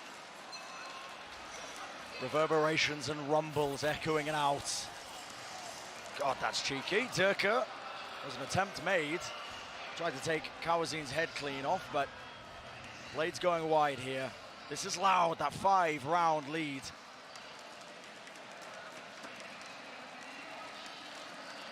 They're looking comfortable. Aspas on this angle. What tools the Fnatic even have to push them away? A cage. Might give it away, but no, still holding it. The paranoia's no good. Flicking a wrist over to the side. It's a dangerous situation. And Aspas, he tries to skip and hop. He tries to jump to safety, but it's FNATIC who are coming up with John Morant done deleted all of his socials. Not like this. Massive 2 entries there from FNATIC. And Durka responding with another. And it's FNATIC filling up the feed. Loud are going to be in a really tough position. Their economy's good. Ducky, don't leave. But I don't think there's any chance of them pulling off this retake. Alpha's in such a safe We spot. love you. Remember, it's when the joking stops that you get to worry. You know what I mean? The explosivity of both of these teams. Is that deliberate? Mistake? I'm not too sure. I mean, time was running so low there that It had to have been a mistake, like he right? had no chance in hell of being able to save that. Tears could do some proper damage now in this 4 position. Yeah, no one aware of it. Durka wanting to save the operator too. Seems strange to me actually, because the explosivity of Durka and Chronicle together has been what's caused Loud so many problems, but yeah, are they going to go with it for the operator saving into the next? All right. No. So yeah, I like that decision, because look at the value that Durka's getting by going aggressive, by putting pressure on the site anchors, by taking space and collapsing on all sides. Nobody from Loud is being... Nobody on Loud looks comfortable in those spots. They've been able to recover the rounds in different ways, but the actual getting into post plants has been working fairly well for FNATIC. Fake TP from Boaster, threatening some B main control. Is Aspas scared about it? Is he? Hell, he's ice cold. What's cooler than being cool? Flash re-clearance, no overstep from Kawazine, but they do take that B main control. Ice cold. All right, all right. It's going to be gathered here in the mid-round for Loud. Loud about to have all sorts of fucking ults, well. Trailblazer spots out so much. And whereas Loud were prioritizing mid control, FNATIC are just going for bursts. Duck, you are 1,000% wanted here. Don't let these Goombas convince you otherwise. FNATIC, sorry, 2Es and Sadak on the A side. 8 at the feet, slow warp, pull, Durka! Left, right, and center, the man's just fighting off swaths of the utility. Cute wall play as well for Leo to get an angle, but nobody bites. Contact, they know.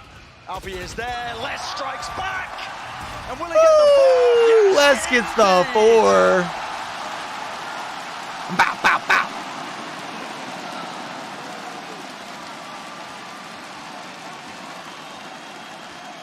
Looks like we're going to Lotus, chat. Fired up. They can I'm down for it.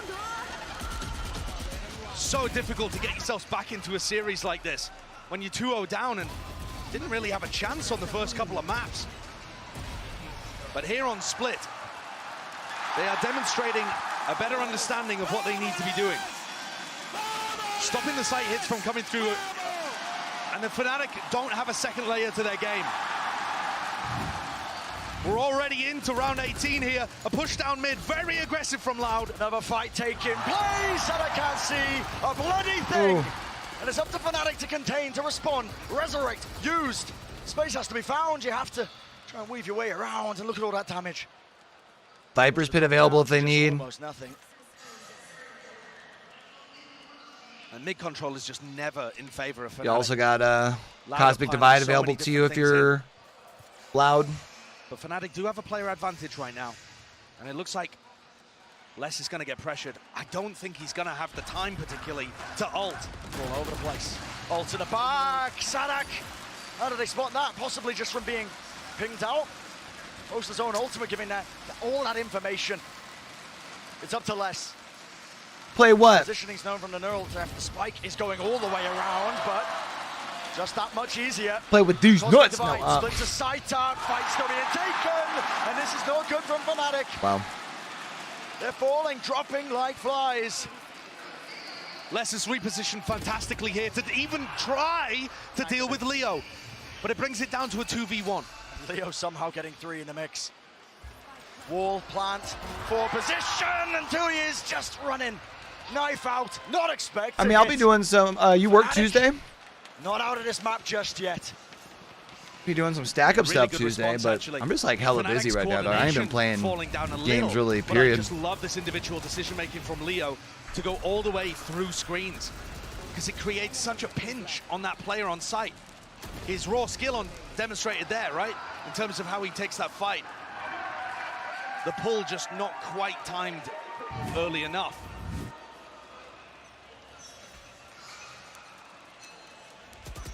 Unless he's going to invest his ultimate early on instead of saving it. I really don't think he's ever going to get a chance to reactively use this Viper's Pit, because Durka and Chronicle are playing so quickly. I don't know if you've been keeping up with the YouTube, but your boy been grinding. FNATIC might have been using. A couple videos a week. Just never been in control of FNATIC. Loud have dominated. Been busy with area. VCT here, which is about to end, obviously. ALGS starts next week. Cam spots it. What is this from Les? I mean, Les could just Who knows? Your boy might be picking up a little bit of casting for ALGS this go around. Wide out in the open. Backs away though. Viper's Pit regenerated, and guess what? Got to clear your corners. Boombot didn't do it for him. Durka. There's a match there with a Jet head-to-head. And with Aspas controlling the avenue through to A, Les can continue just looking forwards. Trailblazer's going to spot a couple of people in mail here, and there's still 3 players ready to collect on B. This round looks very difficult for FNATIC to convert. Tyron and Lodo, and a call is made. Commit. That's what they want to do. A rocket lands and finds the target. How do you know? And Louder in control. One more step, one more round, and they'll be on map point. Contacting in, and again it's the old angles, but he's run out of knives. There's no 15 more ammunition. seconds. Time running low. Boaster TPs. He cuts across. 13 seconds left. Paranoia helps, unless it's forced to back away. Gets the It's all spike on down. this. Yep. What can Les do? Wading into the util. Boaster will get that plant down. How has he managed to concoct that situation? What a great mid-round pivot from Boaster. And they've actually got decent post plants. The problem is the flank is coming through. Whoa, from Sadak. All good though, still giving the information to Alpha, yeah. Still that 3v4 though. Alpha, yeah, do you really want to take that fight? Sadak, none the wiser, and he just didn't have the crosshair placement.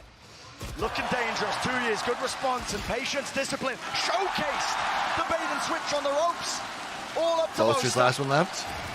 1v3, finds one. Oh, if he would have gotten that second one that dropped, it would have been a 1v1. He might have had it because the smoke was there. Loud, approaching map point. That's what Loud needed. Loud needed a little bit of momentum. FNATIC are forced to scramble in this map and really pull some unique mid-rounding out to have a chance. I mean, you're seeing how stressful it is for them to be able to take mid, and I mean, Leo is rough to die in that position. But Loud are playing so well here. This is what you were looking for on Ascent, honestly. But No ults available on either side. Durka has game against DRX. ults available soon, but that's the only does one. Not mean you're guaranteed to win the series. That one went all 5 maps. Perhaps this could do the same. Loud going to be trying their darndest for that. Aspas, no sound cues. Paranoia, TP across, but this time Boaster's managed. Percentage play, just bordering from insanity to genius. And of course it doesn't work out. High ground position! And the clearance isn't there. FNATIC, how did they do it? Another crazy TikTok wall coming out from Leo. And Durka's going to keep his position. Call it a TikTok wall. Spike planted, Nate. That's troublesome, that's dangerous. Yet somehow Leo survives on 19 health, and it's crossfire. Good luck containing it. Sadak just wades right into it. All right. How many Leo of these also set will plays do get FNATIC have in their revive arsenal? available We've to the seen next killer now ult orb. A couple of different flavors, some very unusual mid-rounding. How deep does the strap book go? Do they have other ways Only one of that you being able really to have generate anywhere rounds close, even on the side without of that mid-control? Loud is Even this, I'm Cowan. amazed that they get it back with Cowan Zine doing Cowan so much Zine, sorry. anchoring A. But they eventually brute force their way in. Loud are going to take an eco round here. So things are going to close. The gap getting smaller, but at any moment here, Loud can push it across the edge. Across the finish line of the map. That's take what they're us hoping for. And take us to Lotus of all places. I know. 2 years. Not gifted with it, not that time around. Maybe one collateral. That's all he's going to be getting in this map. Plan's still down. This is looking really odd. Fight's being taken all over the bloody place. Still, 3 players of Loud remain. Oh. They're gonna have to try and Take the fight.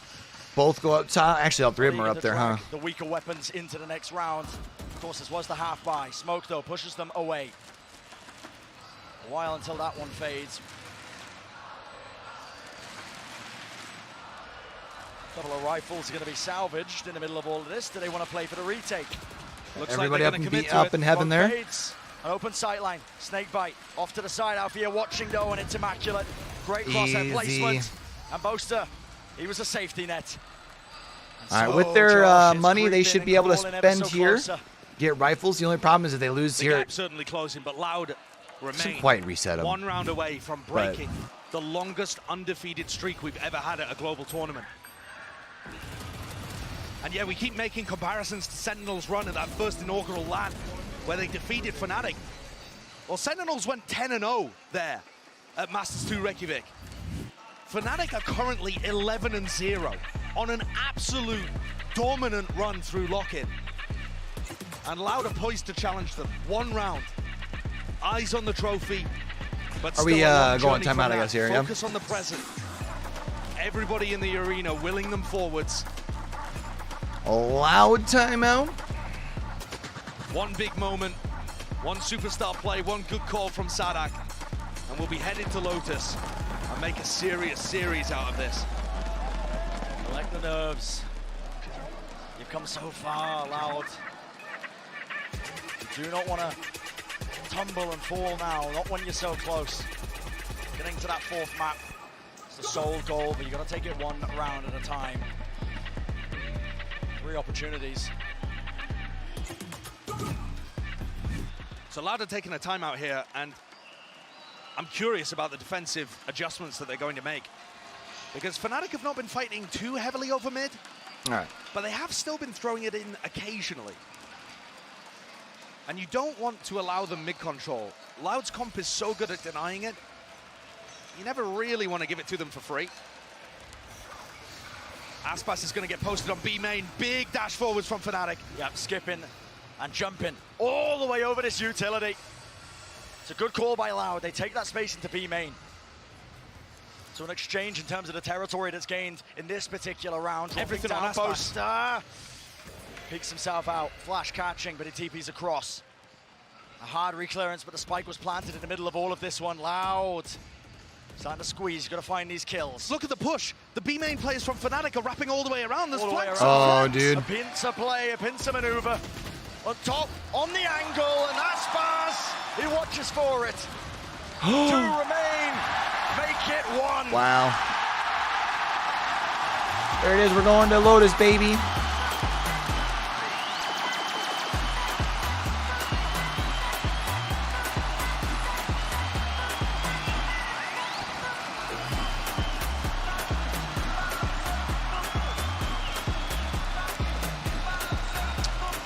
So the question becomes, does the trend continue? And does the team who picked either Lotus and Split also still lose? Or does FNATIC, With the greatest in the scene here in the grand or sorry, does Lotus win, does Loud win Lotus and force us to map 5? It's going to be a strange one coming up. We have not seen Loud on Lotus yet, and they're going to need to win it to take us to a 5th. But they're starting to heat up. The individual performance is slightly better, but I think just overall a better game plan, a better understanding of how to work this map. Really solid teamwork. Very nice help for each other too. FNATIC were pushed and pulled all the way to the brink, but as I've already mentioned, the series must go on, and so with that, we're going to a short break. On the other side of things, the continuation and Lotus will be coming up.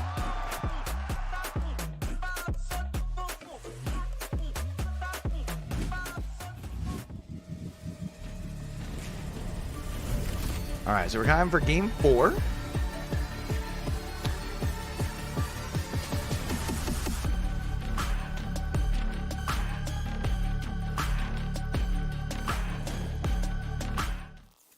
Incredible, do all the talking you want. I don't want to hear it, whatever you I'm not gonna lie, man. I would have felt really bad if we had a sweep in the grand final. So I'm kind of glad we're going to another map, if we're being honest. I'm taking a shot. I'm way up, could never be under you. And I never move like a sucker do. Came out the mud and it wasn't because of you. Look at my stats, I got too many W. I got way too many W. He's got too many W's, chat, in case you didn't know. 4 W's in a website? Nothing left to say, I'm well.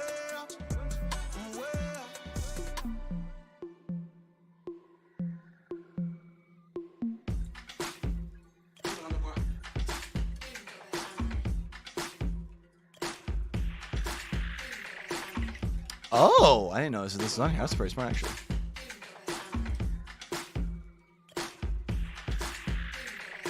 All right, we're gonna be going to Lotus, chat. I'm gonna be honest. I don't really know too much about Lotus, just from what we've seen in games here recently. I haven't really gotten to play it much.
Oh.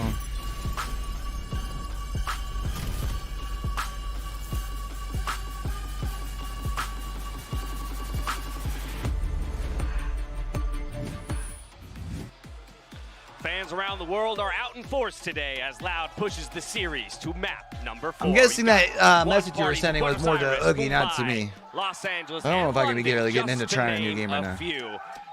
And their nights will extend just another hour or so at the very least, as Loud has handed the very first map loss of the entire tournament to FNATIC here, Bala. Yeah, it's not going to be the undefeated streak that we might have thought after map 2, after Fracture, and we're going to map 3. I think that was a ridiculously good comeback for them on split. Just the fact that FNATIC even came out on that looking pretty good still. It looked like Alfear was going to start having a game with the anchors, and they adjusted very well in the second half. Yeah, they really did. And for the side of Loud, it really felt like...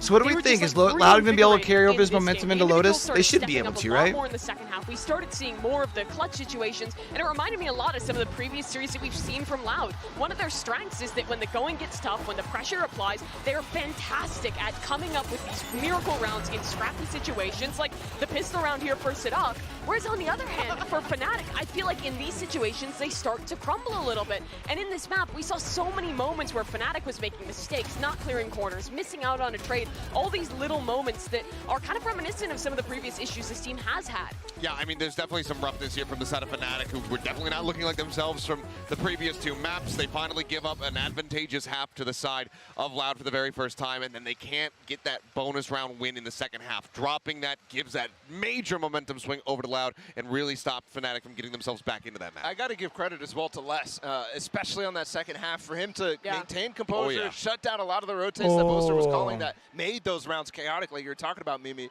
He thrived in those situations. That 4K at the top of Heaven, 7 holding ropes push was phenomenal, and he has been a rock for this team. And he also was the guy who shut down Optic's little comeback in the last Grand Finals that we had just in Champions 2022. I mean, Les, he owned the leaderboard in this map. Aspas not too far behind him either, though, Mimi, and that's another player that we've been wanting and waiting for something here today. Yeah, the first 2 maps were a little bit slower for the side of Aspas. Game number 1 in this series in particular. But here on Split, with this double duelist composition, he really came alive. On their attacking side, this team did a fantastic job, I think, of varying up their executes, making this double duelist composition feel like it has a lot more dimensions. FNATIC finally has the monkey off their back. And Aspas is They've lost their run of a potential perfect going different directions and still finding tournament run is over. Pretty steady ramp Will up. it make them Game play 1 to better? 2 to 3 there for Aspas, and so or does he that allow starts Loud getting in the back cooking door? For real here, Seth. And potentially now let them I'm build more wondering what he momentum. could pull out on Lotus. So that's what you want to see, but the big question is, Lotus, right? Yeah, exactly. Is it just going to be a similar situation where we have, you know, this raised jet coming through once more, but with Lotus being a 3 spike site map, it feels like that really limits the amount of utility that you have. I'm really curious to see what they put together. Yeah, I mean, given what we've seen on Pearl from them, on Icebox from them, and now we're going to see what they go for Lotus here. This is a map that Harbor can work. I think this is a map that we've seen a team try Harbor on at this tournament, and I think very much so that Loud is going to maybe try for that. And that's why I was saying Icebox pushing all the way back towards the map 5 for FNATIC is kind of staying away from that strength, that rock that has been there for Loud in these Harbor comps. Yeah, and I think that in this composition, I'm wondering if they're going to maybe try and pull out a double controller composition. Omen has had quite a prevalence on this map. The power of those teleports to get across to Rubble, get early space, find those paranoids as well is fantastic. But on the side of FNATIC, they've ran a comp unique from most other teams in this tournament. No Omen, no Breach. Instead, they're playing this double controller composition where they're kind of putting an emphasis on the fade raids and on Durka instead. Yeah, I don't think we're going to see too many adjustments. I mean, Paulo was kind of talking about it before. These are 2 teams that don't really like to shake up their comps too much, so expecting to see that Viper, Raze, Astra, KJ fade from the side. I really do like doing this thing where we're like updating the chapters as we go. I'm glad I thought about that. Tuis is going to start with it. Yeah, Prime Gaming Agent Select. We're already getting a look at the Harbor. It's an interesting situation. I just need to make sure I'm staying on top of it. Is the only thing. I mean, I guess I don't have to, right? Like I can always go back and do it the normal one. What Loud wants to bring out. Yeah, and the game plan looks similar to what they've brought out on their Pearl, where they're playing this what double up, controller Kurt? with both the Viper man? and this Harbor in the mix. So they're going to have fantastic stall on that defensive side. Also, good retakes. It has been a pretty decent day so far. On the attack, though, that's where they're investing in the Aspas jet. Which It kind of felt like FNATIC was running away with things, but Loud showed some nice fight last. It's a sign that they're prepared. It's a sign that they're going to be comfortable on this map. If we saw anything else, I would got some of that dog in them. For FNATIC, what they need is adaptation. They can't have prepped this map. They don't know what Loud is going to play, so it has to come down to minis, timeouts, and posters to come up with a plan. Loud is picking up steam here in our grand final. They've already brought us to 4, but the question is, can they bring us to 5, Seth? It's all going to come down to this Lotus. It's a scary beast that you're up against, taking a look at the scoreline that FNATIC posted on this map just a day ago. I mean, like I said 2 days ago, you're able to stop a reverse sweep from happening versus yourself. You want to hope and believe that Loud can push this further, can take this all the way to a game 5, give us that truly just goated 5-map series here in a grand final. And for Loud now, that momentum is starting to build. The crowd is bringing the energy back. They're getting excited again. Loud, they want so badly to win back-to-back, to win on this home stage in front of their home crowd. I mean, if there was any conditions for something like that to happen, it would be with Loud. It would be with the crowd. It has not happened. DRX is literally the only team to have even gone the distance to attempt it. So it's a long task ahead, but it's the conditions. Yeah. And FNATIC, I gotta get that in there. Yeah, Give I love credit. it. Yeah.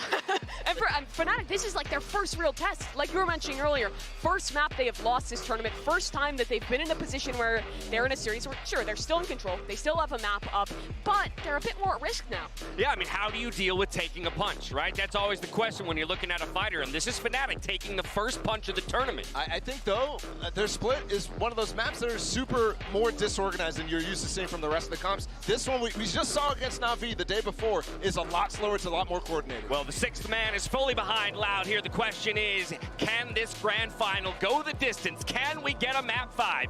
Here's Brennan Sideshow with the call. While we get ready to go into this, I'm going to go refill my water.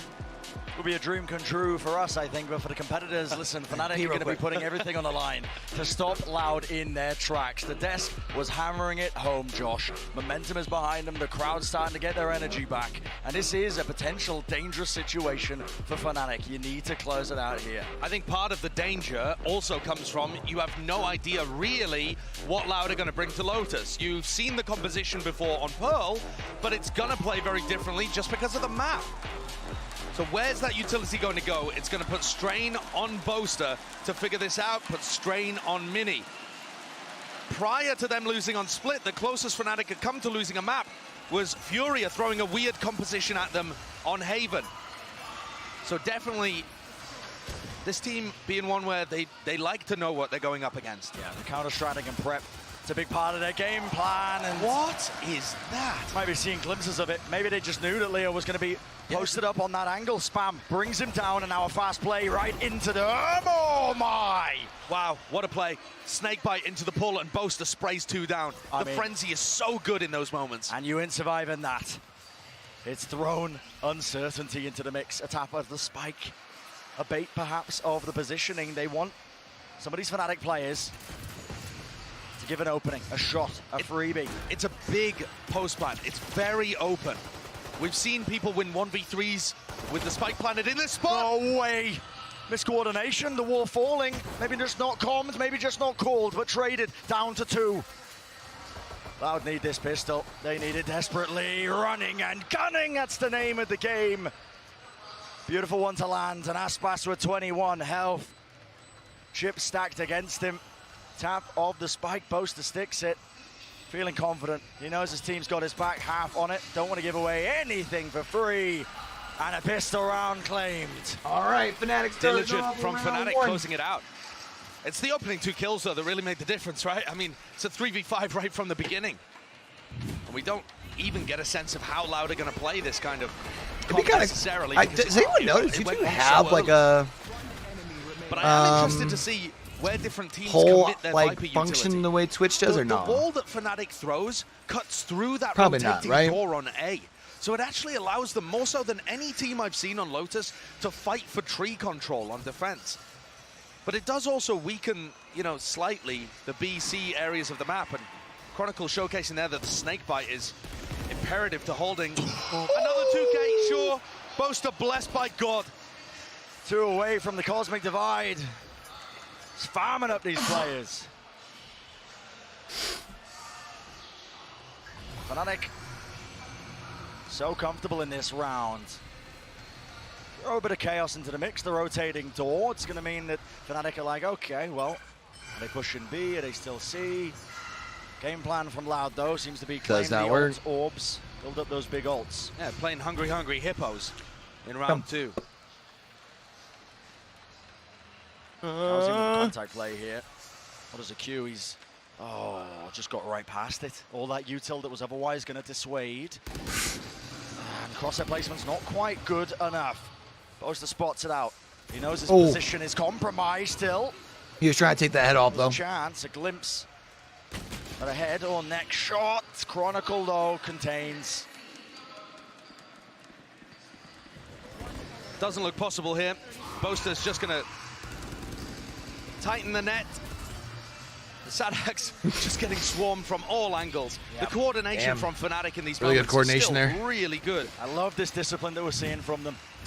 You don't drop any weapons. And now we get to see whether, you know, all of that from Boaster is actually going to result in something interesting this round. He's 5-0 right now, and you called it out. He's 1 away from a Cosmic Divide, really useful for retakes. But it just seems like their default setup again on defense side. First round that Loud can really buy rifles, and I'm assuming they're not going to lose 2 immediately, but you never know.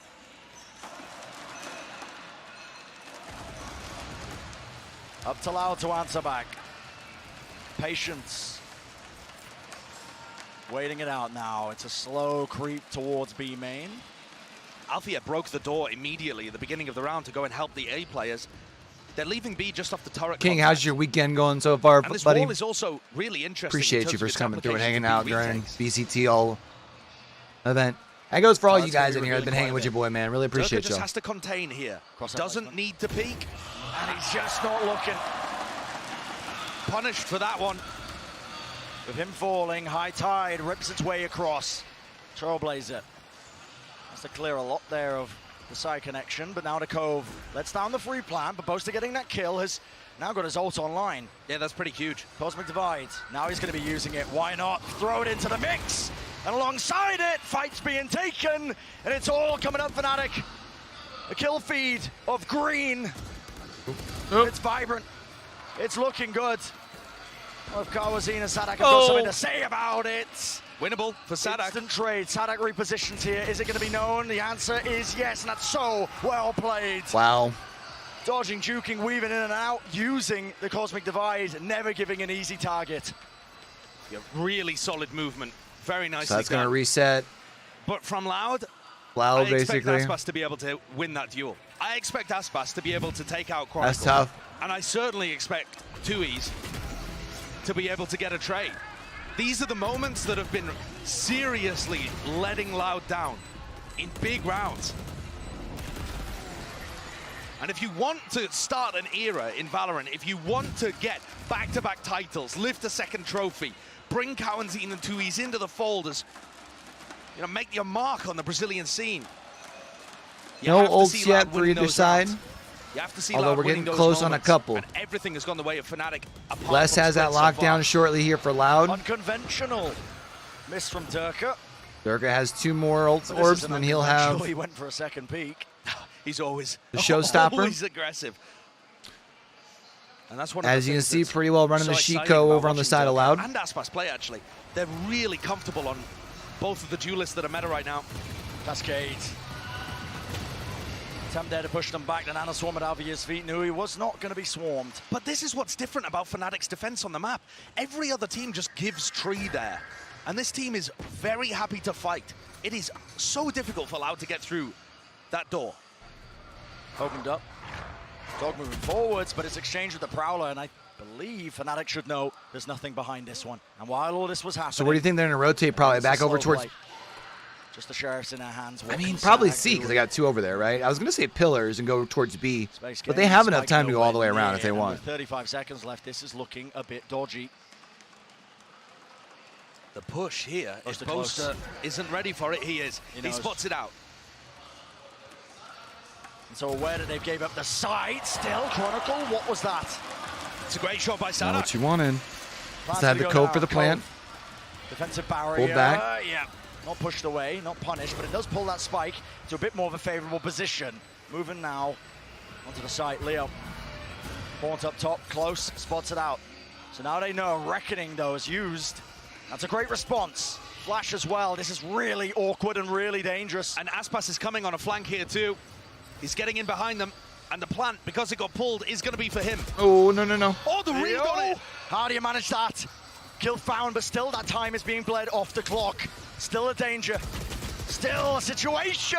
Okay. FNATIC, surely you don't do it. Boaster trying to stick it, does not claim half. Kills flooding in and no more time. Prior Damn. work wasn't put in. Loud gets their first round. And what a huge round for Loud to claim. Big thrifty. Kawanzin's It's a really big round. death does not go in vain. Rifle still saved. And Loud take a massive thrifty there. Off the back of Sadak too, a player that we've been criticizing, and I think fairly, for his lack of impact. He's found it difficult to get the read on the game as well, but after Split, this guy maybe with a bit more confidence. Found his way into a really tricky angle over a C and then hit a gorgeous shot to take out his Viper counterpart and open the door. Huge round. Puts Loud on the board. And what was otherwise supposed to be looking like a 4-0 lead for FNATIC. But early days yet in the map. And these Seekers are things, online. these things are never safe, are they? No. Never. All right. So Cascade used here. I kinda wanna stand from up here Tui's, after this just round, I taking think, a bit of chat. space over at A. The door opened. Cascade used again. No responding Viper wall here. Which indicates, I think, that FNATIC don't actually have presence there. Another tap at the door. Trying to throw a bit of misinformation into the mix. It's Loud though that are steadily gaining that position. Less attempt was made there from him. My goodness. Wow. What a kill. Nice shot. Great opener, and look at the rotations drawn. FNATIC are giving up all this space. I love the contact play that Sadak has started adding in. He started doing it on split, and it's working so supremely well. FNATIC on defense are always waiting for the cue, and Sadak just isn't giving it to them. Yeah, oh, utilities on the map. Wow, nice. Leo, what is that? That double on Spray Leo's control huge. Finding two. And now it's dangerous. Spammable angles though. Les has done his homework and he's got the lockdown online. Could be the difference maker, and I think it will. Chronicle forced to take his own pace, really run him down. 4 seconds remaining. Due to be detained. Oh! 3 bullets, can't get it. Oh, if you would have been able to hit that, bro, I would have lost my stuff. Wow. I really thought that he was about to Coming into this game, Brent, coming into the grand finals, push in there and get the last kill. Two people in my head in an MVP race, and it was Leo on the side of FNATIC and Les on the side of Loud. I think Les has been the best player for Loud over the course of this tournament, and rounds like that demonstrate why. Finding the opener in a lurk and closing things out on the opposite side, huge level of impact, really intelligent repositioning. And after Leo's been a bit quiet on split, maybe Les has a chance here of being able to impose his will upon the series. Take that fight directly to him. Leo was leading the charge on almost all of the prior maps. I mean, the first 2 maps, he was putting on genuinely the best performance we've ever seen in a grand final.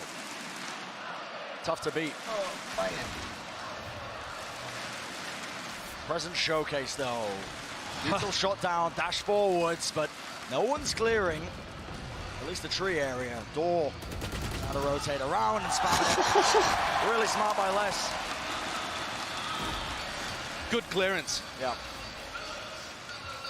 And now it's about just being safe. You know, making sure that the flank coming out from Boaster doesn't catch anybody. It's very claustrophobic post plants here, actually, from Loud. They're all stuck on site. All grouped up, and that could cause some difficulties. But the weapons Port just laid down. Weapons Oh. are good for it. Spraying it. Here with just the one. Is We're that all 2v4? tied up, 3-3. What is he waiting for?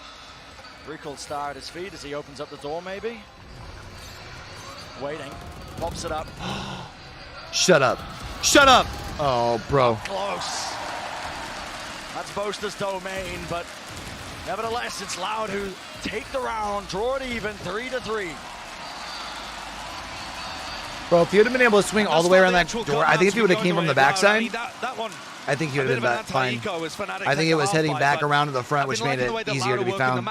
I think they're putting a lot of heavy emphasis into controlling A early, faking towards tree, using Les as a lurker on the other side of the map. And FNATIC are going to take quite an early timeout. I suppose we're halfway through this defensive side for them. But this does feel like coming up, round 7 could be a massive turning point. FNATIC are 1 round away from having to go down onto an eco, and there are huge ultimates online for both sides. You're expecting both teams to invest extremely heavily. And it's tricky. If Loud get into post plants, they have the Viper's pit to work with. But both teams are loaded with absurdly good ults. I'd say over the course of the tournament, FNATIC have been better at constructing game plans around them. Certainly have. This map on that knife's edge. The advantage that we've been placing in FNATIC's hands, that we've been singing their praises for, could rear its head once more. Just because FNATIC have 2 maps already does not mean that they are favored in the current map.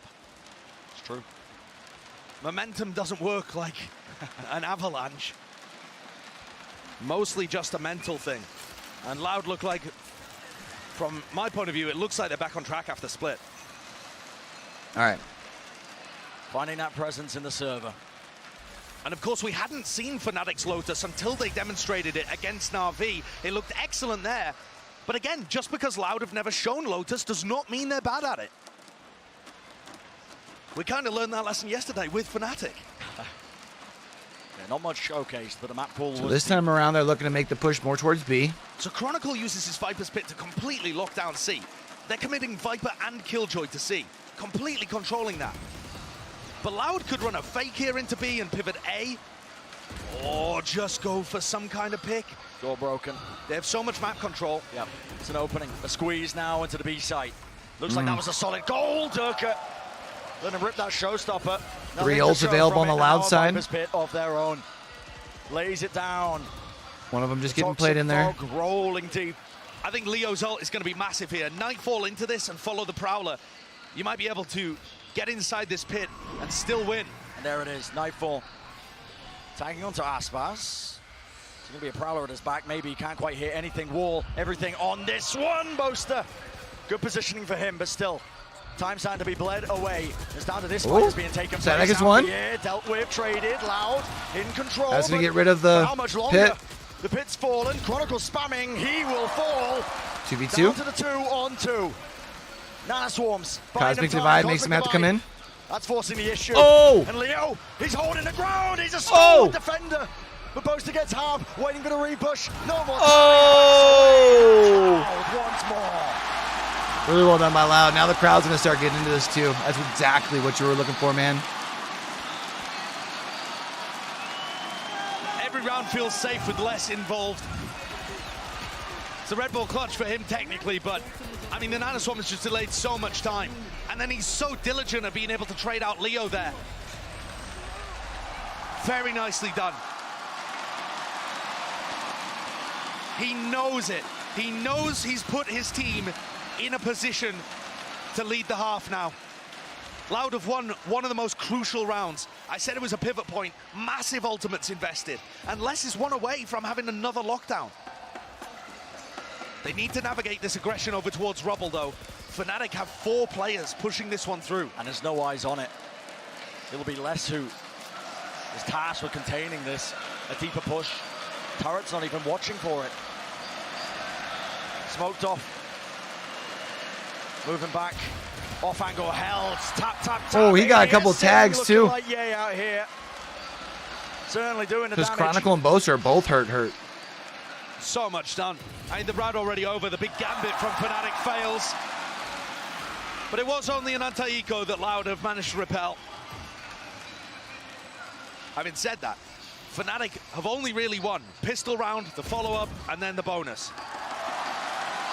So FNATIC have demonstrated one round, essentially, round 3.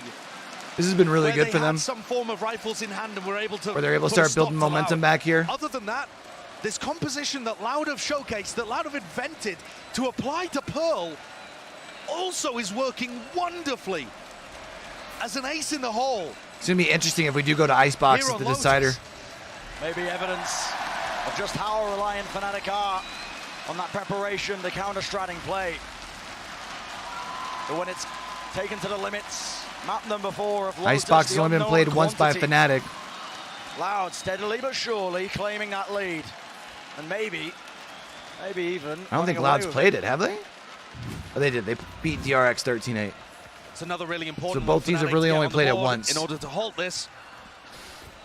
I was talking earlier about momentum not, really mattering too much over the course of a series like this, just being in the players' heads, something that true competitors are able to shake off. But within the game, momentum is massive, and the economy's blooming, the ults are cycling. Loud are firmly in control. Durka goes for aggression off the back with Alpha, yeah. Sadak does not look like he's ready for it, but he still picks up one. Getting the one kill there when he was really just being assailed from every angle is just magnificent. Still they do all that. Oh, I thought he was about to get the 2 there. Through, not enough to claim the kill through into Kawazine. But he takes a forward position. Dog clearing through, spots the 1, Cove. A safe plan offered. And this was such an important round for Loud to win. It's going to put a strain on the economy once more for FNATIC. Boaster, desperation. But what options is he afforded? They have to respect the lockdown. They have to back away. All right. This round looks like it's over already. Yeah, I don't see why you'd re-aggress there after you've already backed down. It's going to make it 3-6. like it's not an easy call to make, but it is the right call to make. You know what I mean? When both of these teams are so good at their fundamentals, at their trading, rounds can be over based on such a small thing. And I said at the beginning there, SADAC didn't actually seem prepared to deal with the aggression coming out from Durka. But SADAC has woken up in this game. And the shot that he hit, startled, reacted, took out the star player. I mean, look at it from his point of view. Is able to deal with Alpha here instead. And that, because of the trading from Les, from Kawanseen there, just leads to an eventual 3v2. And FNATIC can't hold on. Loud are so quick to trade, whichever team ends up getting the early footing, it often just flows that way. FNATIC not gaining any ground. His rifle, V-rifle rounds have not been going their way. Loud taking charge, taking position, maybe even taking names. Your dinner that, or I can smell it. Dinner that Weevil's cooking, man. So It smells Althea good. has been breaking this door frequently, not every round, but frequently. And this time, Loud are taking it and using it for themselves, threatening that they could be going into B. The turret removes so much information from FNATIC's defense. And look at how they've isolated Durka on A. Completely separated. He's gonna have to perform a miracle, a magic trick. And he's been up for the task in the past. Reckoning though, that All right, he's able to get back away. Nice Can't play. withstand that one. The water burst, the water sprouts, just making it incredibly difficult to stand your ground and take the fight to them. Cove, unconventional. Plays this one down, and Kawazin's offered an opportunity to collect this one. But it's counterplay. Lockdown used, pushes them all the way back. Loud are forced to just really vacate the premises. And this is where you've got to control the breakable door. Boaster's the key player here. All right. And he's going to be trying to do that damage. Thorn in the side. Smoke crossed up. Leo, before it even bursts. It was a recall. Oh my! The IGL making the most of it. And Leo's there as well. A helping hand for surviving, and the retake looking sublime. Only problem is there's so much money in Loud's bank. I think they can like full buy these last 2 rounds of the half. I'm pretty sure. Too little, too late? Perhaps not. If they can make this a 6-6 half, there's definitely all the chances in the world for FNATIC. We have no idea how good Loud are at the defense of this map. Your guess is as good as mine at home. Such insane parity. These teams are pushed to the brink. Les has picked up the operator here, expecting some kind of peak early on. And certainly, Boaster has been jiggling this. Smoke's going to be a bit delayed, though. Orb gained. And space. Cascade as well, going to be threatening that there could be a push coming through onto B, but I think the turret, deep in his position by Alpha here, will be making sure they've got a full knowledge in the back of their minds as to where these players are holding. Great opener. With Boaster falling. FNATIC no choice now but to run their way out of there. And this post plant now that Loud are getting set up into, it's a brutal one. Oh, I thought Loud went down. I thought SADAC just went down. Indeed, with Aspas falling, there's a possibility, a chance. Possibly an overheat there from Aspas, looking to take the fight a bit too early. This is going to be a standard Pearl C post plant. Everybody playing off site, just spamming from sand. This could be nigh unwinnable if you are trying to retake into this one. SADAC holds his ground, stands his ground. Kill found. Just missed the other one. I was standing taller. Conventional. But all they got to do is hold the sight line. And it should just be gifted to them. Alpha, oh? So much to do. Time still running. Taps it. Force the fight. Can't hit the shot. 7 bullets. And he knows he has to stick it. It's the only percentage play, but it's unfortunate. Shut down nevertheless.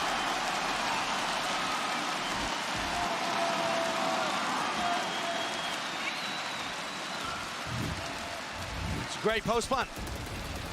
It's really difficult. I don't think we've seen any team properly dismantle this. You know, from a theorycraft, he almost had, man. If he would have been able to hit that first headshot, though. To do big flanks through the attacker's spawn to try and deal with that setup and put pressure on those players. But at the moment, the map is so new. Teams are still figuring out how to respond and whether they have the time and the space to go for elaborate stuff like that. Final round of the half. Loud on the precipice of making this an exceptionally good Lotus attack. They're so quick at applying pressure around the map. There's 125 still left on the clock, and they're pressuring C, they're pressuring B. It's got FNATIC a bit discombobulated. Players rotating this way, that way. Pushed, pulled. Player spotted though. It's up to Boaster again. Pull. That's good. Locks Aspas and pulls him right back into the crosshair. All right, FNATIC needs to try and see if they can close this thing to 7-5 here. And that's really stunted this attack now. Out. What do they do without the spearhead? Calls made once more. They've got the whole squad ready to mob up around this corner here for FNATIC. Just to push them back in case that contact play is there. Trying to go from C main to bend. It's a cacophony of ultimates being used, and that really does invite moments like that. Chaos. Nightfall now. All the senses dulled and deafened. Very close from Chronicle. Does the spike get down? Tapping of it. They haven't More yet. Spam. Satchel pushing him back. Fight needs to be taken. Sadak needs to win it. He does not. Oh! Rip down, dropped. Right Behind to the you! side. No one is capable of standing up to that. Bro. And so it's down to less. Right. 5-7. He can't withstand it. Manageable if you're FNATIC. Making it just that much more respectable. And they have battled back in this half to make it feasible that this could still be the final map in the series. They could get crowned here on Lotus as the top team from Lockin, the top team to start the 2023 season. But it's going to put so much emphasis on this pistol to draw them back level in the map. So much emphasis indeed. But before we get into that, let's send it down to the desk to break it all down. Thank you so much, Bren. Loud find themselves yet another 2-round advantage going into halftime here. Already mounting more rounds than we saw Na'Vi able to put up in an entire map on Lotus against FNATIC just yesterday. Yesterday was domination. This one is a different story. This is what I was talking about. This Harbor stuff for Loud has been crucial for them throughout this entire tournament run. And they finally bring it out. For the first time we see their Lotus, it's quite good. Yeah, it really is. And similar to what we saw from them on that Pearl competition, they have been really good at playing into some of these retakes. But the way it started out for the squad actually was with FNATIC being really incredible in some of these retakes, right? They are able to get back into this A site. This was the case from their game versus Na'Vi as well. But later into this half, it became a story of Loud and how they were playing in their posts. Yeah, the real amazing thing about both sides is they were really working their strengths. The C retakes were really good for FNATIC. Clan won the NA Rocket League Winter Invitational, huh? They went 3 for 4. So as soon as you started seeing that, both coaches were saying, let's lean into that.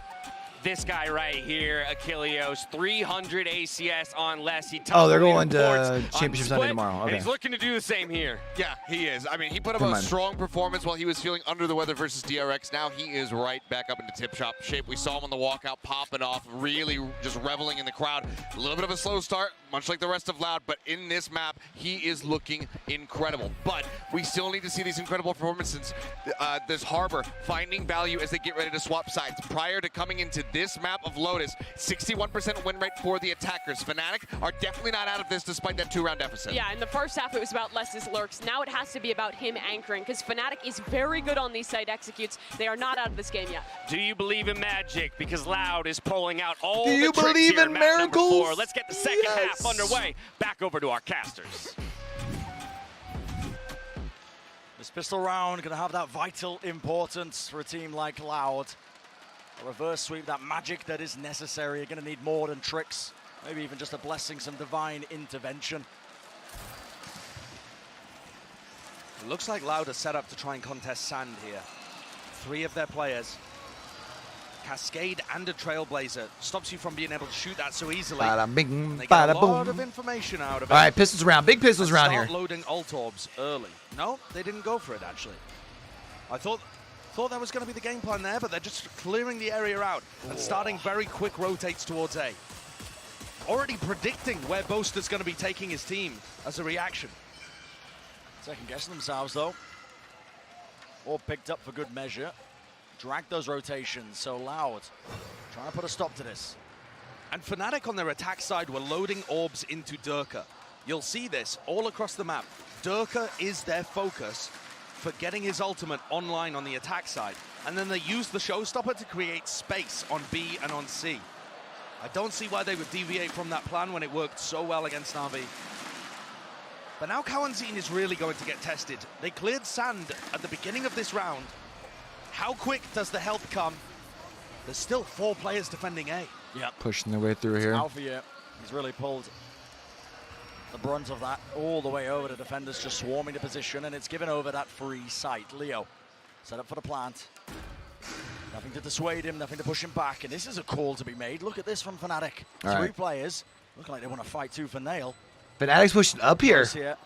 What have they got to play off of? Oh! Jump peek, wire swing. Oh! Rain, but Oh my goodness. the heads fall and tumble. Twisting off the necks. That's ridiculous shooting from FNATIC. And in a 4v1, Les just is not going to be afforded any opportunity.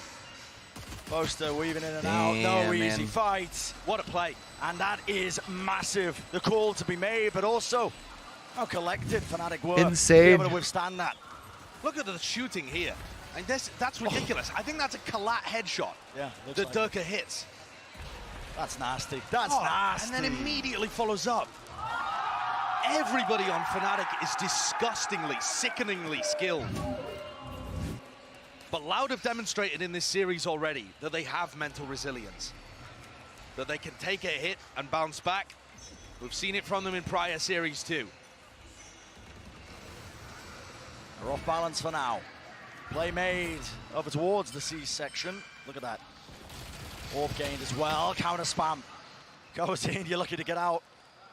Even 4 health. All right, so it's holding the flash, pop flash play around the side, and readjustment is there.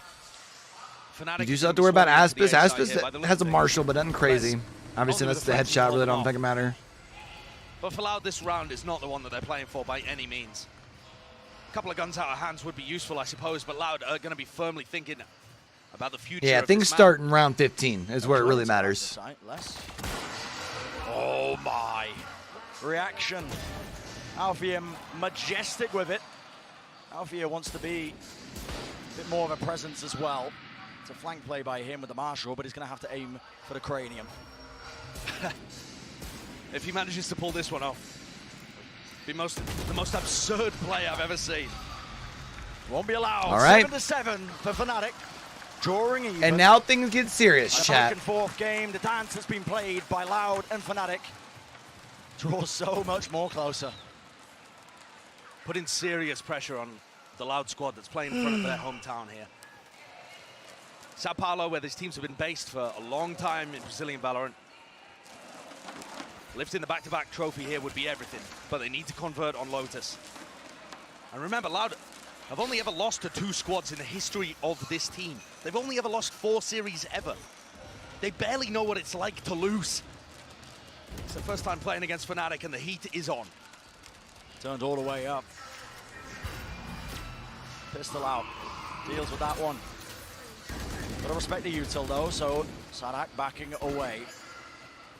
Loud also going for that reclearance in A main. They've got a lot of information with this one. Trailblazer. And it's a really heavy defensive hold over B. I mean, you've got a cascade in your face, a Viper wall. I like how far pushed up you can see Aspis is on this other side, though. An alarm bot, nano swarms. B looks really difficult. Like, he's pushed up all the way over here. I don't know if they're going to expect that. And here's where it pays off. Showstopper in hand. Some kind of strategy is going to be crafted here, most likely around Durka's entry. B looks very difficult, though. Even if Durka himself gets through, I don't know how everybody else would. And it looks like they're heading back to Aspas. Holding the off angle. I was hoping he was going to be able to catch him there. No heads to be found. Backs away. Bit bloodied, a bit bruised. That space is Surprised at least one of these two over here as it, yeah, I was going to say. So, Spike's going to be landing and rotating. They're rotating back to towards C, in though. the midst of all of this one, and it feels like just smoke and mirrors all over the map. A regrouping here. 20 seconds, though, so they are going to need to make a play. Timing off the A distraction. Looks like they wait. The only problem, though, is now you got everyone rotating back. 20 seconds left, it's everything. Showstopper exchange, but look at that. Oh! Left with 4. Yep. Just magnificent. Too easy. And Sadak finding value from the grave as well. Don't forget that. Great shutdown, but really, FNATIC being their own worst enemies by playing the clock out for so long. Yeah, I mean, I think if they didn't have to rush in there, they would have been fine, right? Way earlier in the round. But yeah, it's the Nano Swarm alongside with the Vulnerable that the Snakebite applies. Just shreds those players and sets less up. No withstanding it. And that's the entire game plan from FNATIC. All of those ult orbs that they harvested in the previous rounds, that's designed for that exact round to work. For that play, for Durka to entry, for space to be made, and a path carved for the rest of the team to enter. And now FNATIC, they're going to be pushed. Going to be pushed. Loud have taken the lead and FNATIC are forced to take a timeout. There aren't really big ults to make a game plan around. And so far, both B and C look off limits. I mean, when I'm looking at the setups here, the Viper combined with the Harbor and the Killjoy utility looks very difficult to get through on B unless you've already taken rubble control and broken the door. Almost impenetrable. Defensive setup of Loud really paying off. Forcing FNATIC to take their timeout. Second one of the map. When FNATIC played against Furia, there was a timeout taken. And Boaster said in the post-match interview that he just had a quiet moment to sit and think about how to break down his opponent. And he eventually came up with the plan, with the game plan. Only problem right now for FNATIC is no one is close to the longer you allow FNATIC to ponder on it, they got some good ults. lines there. You got a couple players like Les and Cowanzin Loud currently winning the prep for Loud who are. And they're up. Shoes on the other foot. FNATIC. Again, footsteps all around sand, making sure that they just pump a bit of noise into it, and it causes Loud to use a bit of that util in response. Still, it's a deep A main push, and Loud with these two players. You can see Aspas and Kawazin. They're disrespecting it for now, holding these angles. Prowl around the sides. In the middle of this, faking that presence. It looks like B was their goal, but this is going to be such a tough site to break through. Now they're broken, and now nice shot by Chronicle to at least get the first start, but now they're going to have to enter in on B here. Major pick, and none of that util is going to be helping them out to push them back. It's a fast pivot, a call made straight into C. Sadek's going to be able to use that molly there. That pushes them back. Match is on still, but again, FNATIC, they waited out. This is such a strange move. See, now FNATIC's going to be time pressure again. They're grasping. Hurting themselves again. C, knowing that there was no nanoswarms there, and now they have to re-hit 25 seconds. It's so uncertain. Oh! No way. Does he get the third? Spray down. They don't know where to find him. He can still get a third. Oh, he got a third. Get the fourth. Get the stop. Wow. That's insane. Denied, but I think he's okay with it.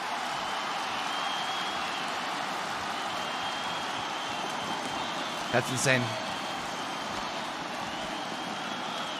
That was the game you were looking for, or that was the round you were looking for. If you're Loud, man, it's gonna be a big momentum builder from Sadek. Sadek was completely mentally overwhelmed with trying to deal with what FNATIC were throwing at him. But after split, the preparation is all there. Sadek doesn't have to worry as much about countering his opponent's game plan, and instead can just get back to fragging as we expect from this guy. His individual form has improved so much compared to the first couple of maps. The team captain for Loud has truly woken up and answered the call. Stalwart defender. Prowler misses from Leo. Maybe a sign of a bit of a blunder there, but... So after Durka was having his ult orbs loaded up, he had that, you know, fateful failure into the C site with his ult. Since then, they've been loading ult orbs onto Leo. So there's going to be a play off the Nightfall in this round. Here we go, chat. They're going to be sending a lot up into A. Coming through the door now. Pressure now being applied. Straight into tree. FNATIC not messing around. Nightfall cleaves its way. Scatters across. Les does have the lockdown available if they want to use it here. They leave a couple of players back. Chronicle and Alpha playing very reserved post-plan positions. That's what I would have wanted to see Loud do in the first half. The retake. Durka's position here is common to be pre-fired. He has to play this on an off angle as the smoke fades. It's only 1-for-1. But is it going to be enough? Damage certainly being done. There's the Lockdown still lockdown. in play. It's a And good it has to call. be respected. Far back enough that That should give him enough room to get onto A here. options availability. But you still have to worry. Again, the important player here to deal with is Sadak. And Sadak. Oh, Sadak got 1-2. Oh, wow. Spike though, not being diffused, but angles watched for Leo. He's still a threat. Into the 1v1 and no more time, surely whatsoever. The top of it. Nice, And he is 8-9. just Let's go. Far too clean. Leo once again delivers them another round, but it's the time pressure. Chad. Loud having to wait for so long as Les's lockdown was triggered. That swing by. I'm kind of Whenever there's a surprised lockdown that retake Boaster happening, didn't You gotta clear that breakable turn door position. quicker. Sadak almost gave them an opening to be able to win. But look at Leo, look at how unfazed he It kind of seems. felt like a delayed response. This guy's 19. He was not worried. Playing in his first Grand He's only Finals against 19 the years defending old. Champions of Valorant. And I've not seen a flicker of doubt on his face. With 7,000 fans against you. Feels like he's been born, molded for this kind of battleground.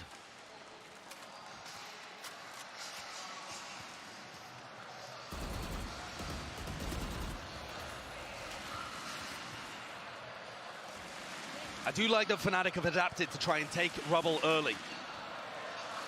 It pulls people away from B and C and allows maybe a pivot back there later on in the round. Now, I mean, we can see that Aspas is set up on a really dangerous line with the operator. So FNATIC's best bet might just be to try and shove this into 3 defenders on A. Layers of utility. That dog is spotting the most. And that's all the info gained. Viper's Pit. How do you get around this one? They pop the Viper's Pit and rotate players to B, anticipating the pivot from FNATIC. It doesn't look like it's coming. Lockdown, close into the corner. Anything to break this one, it will clear that Viper's Pit. Sadak really forced to respect this one. Has to back away. Rejoins the rest of his team, but the pit will fall off the back of that one. Nana Swarms. Kind of surprised they didn't Seeker broken up keep close. him in That's there in the Durka. pit. He wants to Honestly, take the let fight everybody to come them. in searching for him. One round is ahead, Cosmic Divide. It splits them up, but Les has dropped down into the back of the site, into the pit. In the midst of all of this one, it's a pop flash play, and fully blinds it up. Nice. Durka can't manage it. Oh, but Les has to worry about a player behind him. Making a way across now to Scale is in action. The run and gun between the wall, back and forth. In the 2v3, Aspas wins his fight. And Chronicle, is it planted for you?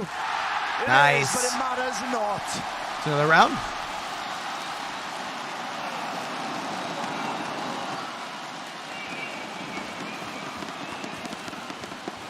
Loud had to fend off a reverse sweep against them, an attempt at one at the very least. So recently. They know it's doable. And they're in control here on Lotus. Barring a response from FNATIC, it looks like we're heading to map 5. FNATIC are going to be forced to take an eco. Loud on the precipice of getting to 11 on the board. That would be huge. Deep angle. Horn reveals Aspas. The disrespect shown, though. He still wants the angle. In fact, he wants a bit more. Look at him pushing deep up through C as FNATIC look to threaten the rest of the game. This gives good knowledge. Loud can force. Molly helps a little bit on the initial push. Around, containing towards B and A. At least on that corner. I mean, what is going to happen here if the rotating door between B and C opens? Aspas retreats just a little bit. But I think the game plan for FNATIC is more so about getting ults online, to be honest, more so than anything else.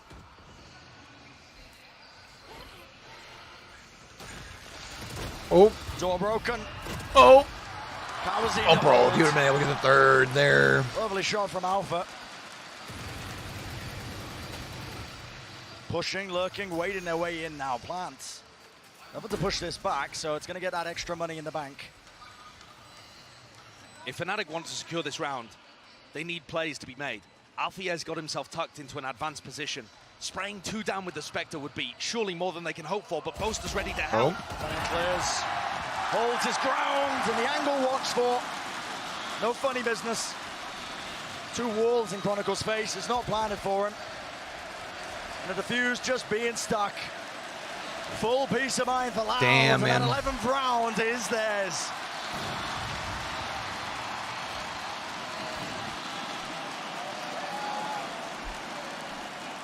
It's starting to feel kind of like, what was that, Thursday's game, ain't it? 2 rounds away from taking us to a 5th map. We said earlier that history was guaranteed to be made today.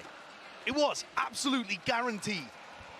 Chronicle either lifts a trophy as the second, the first time ever that a player has lifted 2 trophies, or Loud get the back-to-back.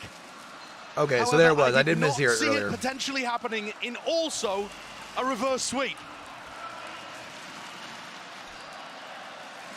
Hopefully there's enough pages to record that kind of narration. FNATIC is still going to have something to say about it. Their attack side's Bro, been slow Bren's and voice ponderous is starting so to go a far. little bit. You can kind of hear it. Monster needs to increase the pace. It's all well and good having a meticulous game plan, picking every ult orb up, stressing the defenders out. But there needs to be time on the clock to actually get the spike down, get into comfortable territory. Flash round aside. Positions known, and a cascade will push back FNATIC further. 4 players ready to collect on C. Sadak getting away with it there. Spots it out. But a spike grouping up. Bodies there. FNATIC trying to keep their options open, of course. They've got players lurking through into B main, but now the util used. Flash, boombot. 30 seconds, Bren, again. It's just running too low. And they've not put pressure anywhere else other than C. I was going to say that, like, there's no other place that they should be looking other than C right now. But now the pressure's applied, and now the call gets made. Move forwards. With the rest of the team spamming those common angles, but guess what? Ultimate's waiting, and Kawasaki no stranger to it. Running all the way That's around, huge. and it rings around them. Everyone drops, and everyone falls. And now it's all left to Alvier just to survive. Alvier. With bated breath, but he is being collapsed upon. Yeah, you still have 3 up for Loud. Loud's on map point here now, 8-12. Looks like we're going to a map 5, chat. Get excited, man.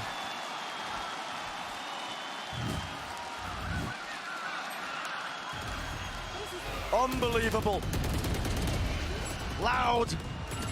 Pushed to their limits. Bloodied and bruised throughout this entire Lockin tournament. They find themselves up against a very demonic FNATIC squad. Claiming the first 2 maps, it was looking almost over, but they have wrangled it back into control. And 1 step removed from bringing us to that 5th and final map. Dash said it. What do you do? What do FNATIC do once they first get hit? Once that first punch lands, do FNATIC have what it takes to be able to rally back? At the moment, Loud are swinging. Pure desperation. 2 players fall. Containment. Flick to the side. Aspas might be good for 2. Jiggling the movement. Everything to play for. And every player falling. There it is. Loud do it. Going to map 5.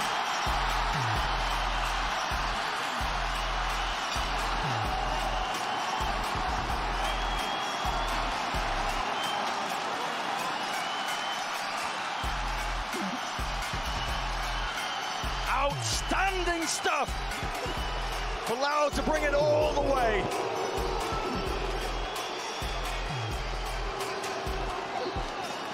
And I was asking the veteran presences from Loud to step up, to set an example, to show to the rest of the team that comebacks like this are possible. That the match is never over unless you believe it to be so. Unless and Sadak have answered the call. They put up an unbelievable performance there on Lotus, both in terms of the calling, the fragging, the lurking, the anchoring, the shutdown. And this is going to 5. This is going to Icebox. Man. The territory that I have no clue where this is going to end up. I think it's gonna be a long game here. And form swinging like a chaotic pendulum currently. Oscillating wildly, back and forth on the knife's edge. Loud responds to the call. They've well earned that 5th map. Push to the brink here in the grand finals. Both teams fighting all the way to carve out that page in the history books. And my God, has it been brilliant to watch. Don't go anywhere, ladies and gentlemen. Even more coming up. And you know you're not going to want to miss this. Oh, yeah.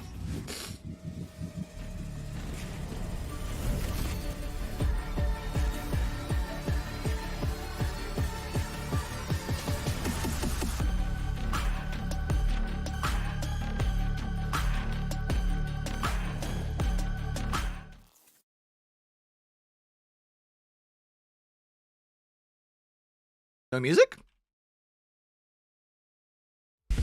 Play my own music. How about that?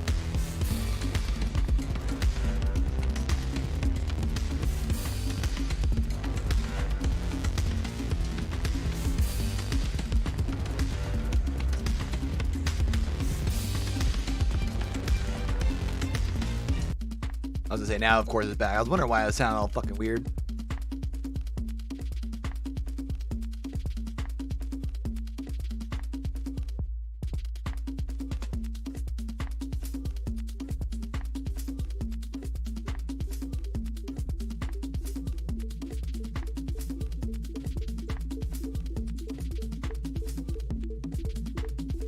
If Loud hoists the trophy,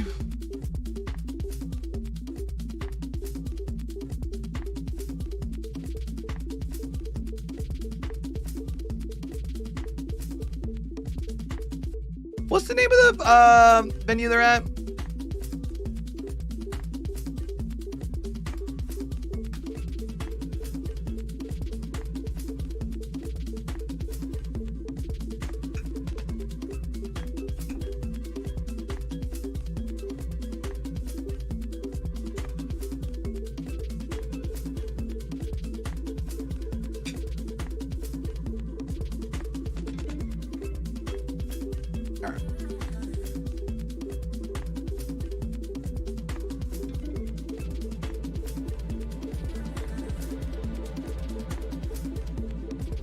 Seating capacity is 11,000 people. I wonder how many people are in there right now. Because it looks like the seats are pretty well filled.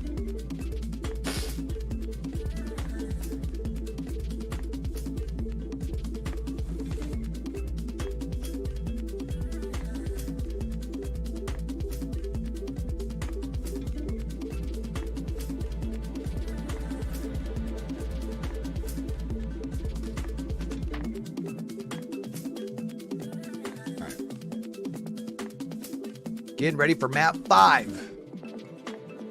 Going to Icebox, chat.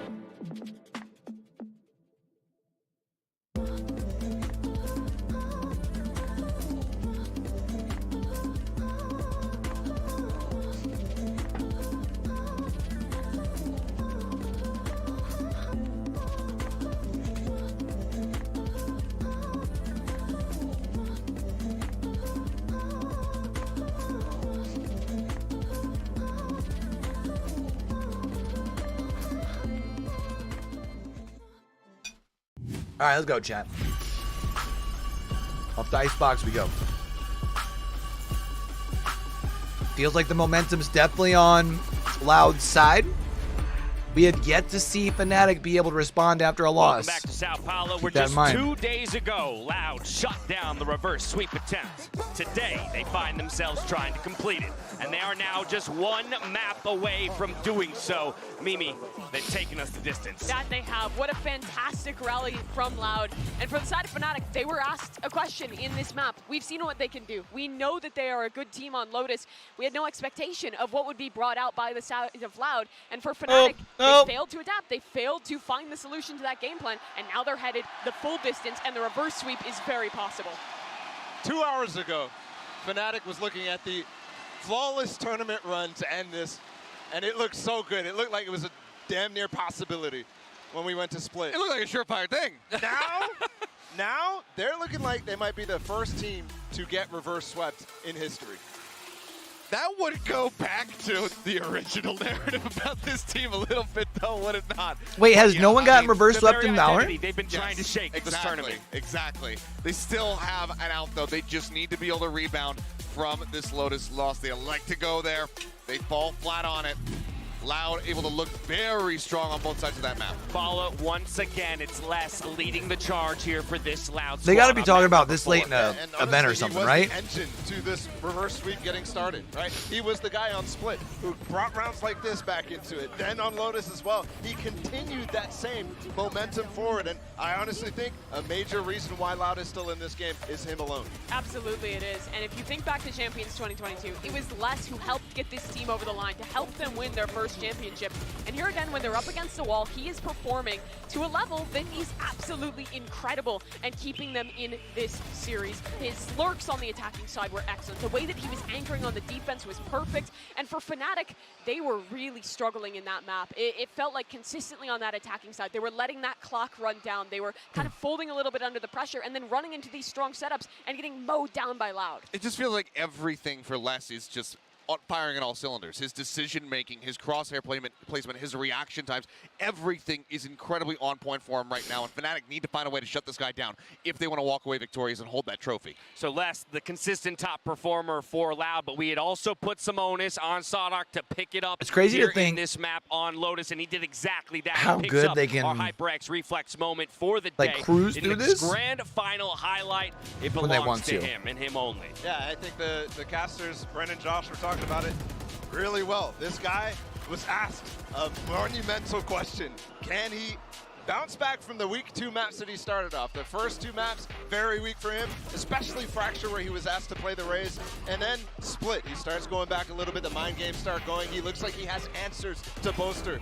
And then on Lotus, he looks like a completely new man. He's back to the normal roles, and he's calling like a beast. Yeah, that he is. Sidok, he managed to answer that question, but now that same onus is being put onto Boaster heading into map number 5. He was the guy in charge. He was making perfect calls in the first 2 maps, and now he's struggled to find that solution. And So here on both Icebox, teams which is where have we're not headed played next, much a map that Icebox used to be FNATIC's absolute bread and butter. here There at is that big question. Is it enough? Will Boaster be able to come up with a plan to win this series? And I have to continue to bring Sao back Paulo. up Icebox for FNATIC against 100 Thieves. Yeah. Right? It was a amazingly solid start.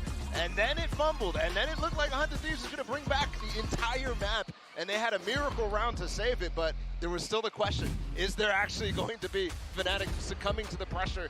And I think right now, with this pressure of the reverse sweep happening, Icebox, the decider, I think, again, both teams should feel confident on the map. It's more a question of the confidence they're feeling in the moment because it's the pressure moment. It's the biggest stage you played on. We're heading into our Prime Gaming Agents Select, Achilleos. This is it. All cards on the table here. You're making your final run. You're bringing out those strategies. If you got something special, this is the time to show it. I mean, there's so much pressure on both of these teams right now. For the side of Loud, you've got being able to pull off that reverse sweep for the first time here in front of the home crowd, getting that back-to-back trophy. For FNATIC, it's about not Bro, losing if out Loud in this pulls series off the when you reverse had such a sweep here, strong, consistent they're start, gonna fucking not lose their falling shit back in into that the arena. trap of just being able to drop these series and not being able to win championships. There's pressure on both sides. They go back to the composition that I think kind of defined this team in 2022. This was their best map then. They played fantastically on this map of Icebox. And now here, with a new roster, with the same expectation of winning a tournament, they have to prevent this reverse sweep or Loud is about to make history. Yeah, this one's really interesting. I think, yes, they started to lose that lead against 100 Thieves, but what we saw in that was a lot of strategy, was a lot of attempts from Boaster, from Mini, from the team to work on the executes that they had, and it was a lot of new stuff, not just what was happening in that old composition that maybe you're referencing. So I think there's still a lot left in the tank, but they have to find a way to siphon it out. History will be made here today. Bro, this baked potato's Either banging. way, this is it. The grand final, map 5. The winner brings their region an extra spot at Masters Tokyo in June. Let's send it back to our casters. Here's Bren and Sideshow. I love the fact what a way this series that has gone the backwards. tournament and holds a lot of forwards. weight, It's been on a you nice know? edge at times, but ultimately history will be made here today. Yeah, and this crowd has got every penny of what they paid for. I mean, an absurd match so far that can only end in an absurd outcome. It really doesn't matter which way this map goes. like the desk was talking about, something historic is bound to occur. You either get the back-to-back winners in front of the home crowd, pulling off the first reverse sweep in VCT history, or you get FNATIC defying the choking narrative, hoisting their trophy, and Chronicle becoming the most decorated player that we have in the game. And so here we go. Icebox is the staging ground. And it will be one final fight between both of these teams. Man, Mickey Meow You turning. couldn't find a better map for it. You really couldn't. Both of these teams have such great ideas here. It's understandable, though, for a but it's been preseason Loud tournament that where there's impressed me no the most. qualifications to send anybody there, right? Pushing all the way deep. They want to I take think some that's the line thing that control. people keep forgetting about. And a kill found for them with Boaster falling. None of that Viper util is going to be useful or used. How do FNATIC respond? Rifle, oh my goodness. Sheriff shots ringing. No kills claimed. Dart. Late to be broken, but it is that pivot, and a wedge is being driven. It's up to Sadhak. What a containment! And what a kill to claim! Wow, good start for Loud. Taking the pistol. Literally everybody's still standing. And what a time to get a flawless pistol as well. Loud have been able to answer back with some of these towards the end of the series. At one point, only 1 out of 5 pistol rounds won. But they look absolutely immaculate there. And that's a demonstration of why I think their attack rounds have looked so clean. The way they use the Harbor and the Viper add so many different layers into this. Sometimes they flash through the Viper wall. Sometimes they take deep control on the site. Many different layers. Surely Durka doesn't get out of that. I mean, they're just going for something aggressive early. But Durka is not going to get away with it. Loud should be able to go up 2-0 on this. Not a single misstep. Looking good. Loud are hoping to have a clean closeout, but Boaster has something to say about it. Running and gunning, moving his way forward, still alive in the fight, and doing significant damage. Flash play into the back though, and it's corralled him. Loud with all the control, all the weapons.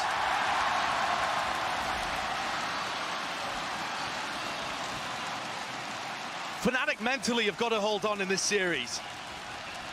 Playing into the crowd is not that difficult at the start. When things are Loud have a even 2-0 record on the cider maps at Lockin. This is FNATIC's There's some first. satisfaction the players get out of silencing them. But at this point, Again, like FNATIC hasn't been in this situation, when man. you in your own mind know you're letting the series slip, Kind of gotten the cruise all the way through. Like, that's kind of the shitty part about when you play a game and you play perfect through, right? You haven't gotten hit in the mouth. You finally get smacked in the mouth in the finals. That everyone Like, on FNATIC already feels. sucks. That nervousness. And this round has to be a big one. FNATIC, there to prove that they can stand and go toe-to-toe. Not crumble under those expectations and that pressure. This is the one to win. Turka. That's No a time wide wasted. swing. Really wide, and he doesn't give up his space. He's looking for information because the turret went down. Les already finding value in the Killjoy head-to-head, winning a bit of the info game, forcing the drone to come out from Leo and pulling people away from A. Can Sadhak find the timing to pull the trigger here? Trailblazer held. Kawazin moves forwards. Sage Wall, a bit of a gap in the play, but a head taken clean off. All right. Durka starting. Holding that high ground position now, a bit of maneuvering. Great dart, pushes them back once more. And you've got to be kidding me! An overheat in the moment, but still maybe Chronicle can salvage it. There was a flash play to set that one up, but running out Only of problem- ammunition, running out of never mind. bullets, it matters I was not. going to say you're handing over rifles, but never mind. 3 in the round. 2 years to remain. And what a round from Chronicle that is.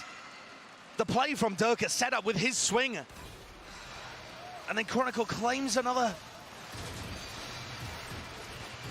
Already though, I think you're witnessing the level of confidence and swagger that Durka is going to bring. He considers this map his playground. And as the time ticks down on 2Es, FNATIC claim their first. And getting that round on the board, so damn important. Dissuade those narratives. Fraud Natic, Choke Natic, whatever you want to call them, whatever you want to label this team. All right. Getting that one on the board is going to do a lot for the mental. It definitely is. Look at this play, though, using the distraction of Durka to be able to collect one, and then that spray control is immaculate. Immaculate from Chronicle. Everybody else on FNATIC is hunting for their first trophy. Chronicle looks hungrier than almost everybody going for the second. If FNATIC can do it, if they can deny the reverse sweep, they can claim that title. It's Chronicle who's making the history books. It's him that's going to be the first player to lift 2 titles. Durka left on his own. Man, it's crazy to me. I was kind of thinking that this is going to be done by like 4:30. It's like already 6. Probably ain't going to be till like 6:30 by we're done. This cascade, always, to be fair, I thought it started at noon, not 1. We saw Buzz struggle with it too. But Durka not so easily dissuaded. And the open, my goodness. Shot connects, but that's an instant reply. Insane confidence though, isn't it? Loud need to look to punish him early so that Durka starts to play a little more passive. With Cowanzine falling, the threat of a flash through the smoke, a flash through the Viper wall, is not there over towards B. But the pivot, called by Sadak, everyone returns to him over on the A side.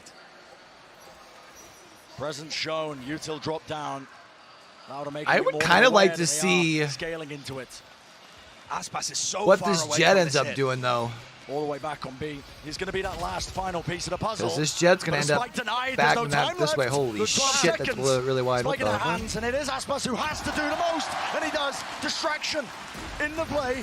And the they catch him on that lurk, though. The round gets salvaged with the spike down. It's a post blind. Chronicle move forwards. Can't quite take the fight and win it.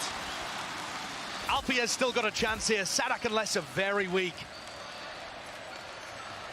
Does the lockdown get invested? Yes, it does. Huge investment from Sadak. That's a... Alfia, he's got Sticking! Oh! Afforded, no time! Half on the defuse! You've got to be kidding! Wow.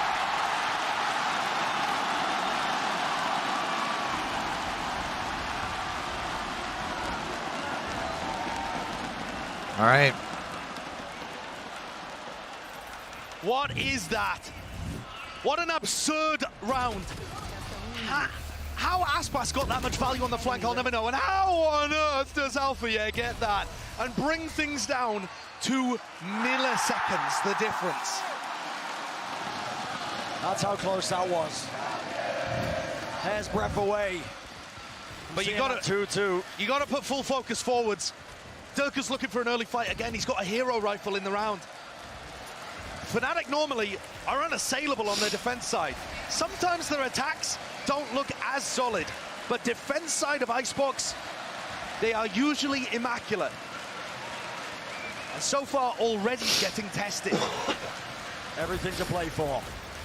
Viper Orb stopping you. Oh, he knows where they're at. Just can't get a shot. No kills on either side, but the Cove gets brought down, and Durka, he finds one. Great opener.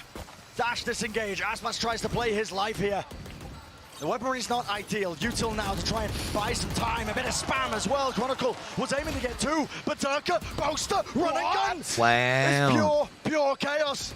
RNG in the moment. And what can be done from this? Durka with 3. Another tap though. It's on a knife's edge. So tenuous. War broken. Players falling. And Aspas, he has to back away. He cannot afford to fight it. He knows he's lost the battle. What an absurdly... I mean, back-to-back rounds that are just bonkers. Durka is a maniac. He's an animal. How is he getting 3 kills in that round? All right, I'm going to put on my... He was the only player with a big rifle in the round. Wait, real quick, I mean, Leo had a Bulldog as well, but the opener is ludicrous. The kill on Sadak is pretty clean too. And he's just peeking with all the rest of FNATIC as they swarm. You see how fast they were on the retake there? As soon as the spike got planted. Sadak didn't even have enough time to throw his nanoswarms before Chronicle was trying to defuse. Disrespect showcased. All the way through into B main. No one from FNATIC going to be meeting this one, but they've got the util.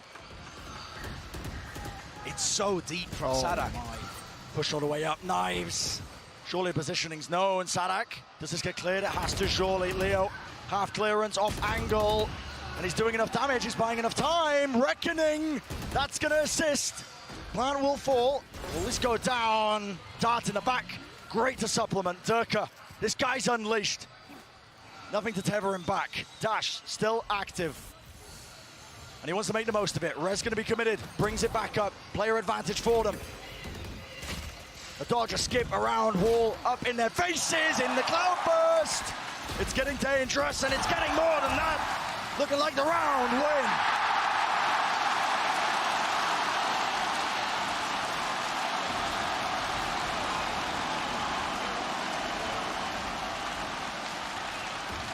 Every time you feel like one of these teams should have the advantage based on the economy or the early picks that they're generating, it can turn in a moment. Les once again proving his stability on this roster. He has stepped up along with Aspas. Aspas has been so quiet in this series and now bringing it to Durka. Durka putting out that challenge. 4-2, huh? The title of the King of Icebox. He wants to hold it down. All right. Of course, Loud happy to contend, happy to bring the fight to them. Boaster, close angle here, held with the Viper's Pit. Might be looking to use it. Kawanzine taps the plant, waiting for a reaction, baits in Alpha, yeah, and they punish. Updraft dash, Durka gains nothing. It was a great idea, but he just can't land the shots. And in the meantime, Les has taken everything from them. He's pickpocketed them from A. The back of the side, Durka. One more blade in his hands. How does he contain? Fires wide. And the call is made already. Spike steadily making his way now over towards A. Alarm bar close, broken, and Durka spam. There we go. Where does the weaponry hold? How do they win this? High ground angle, now it's only Leo. He sees everything. And you can smell the FNATIC crumble happening in this first quarter of Icebox.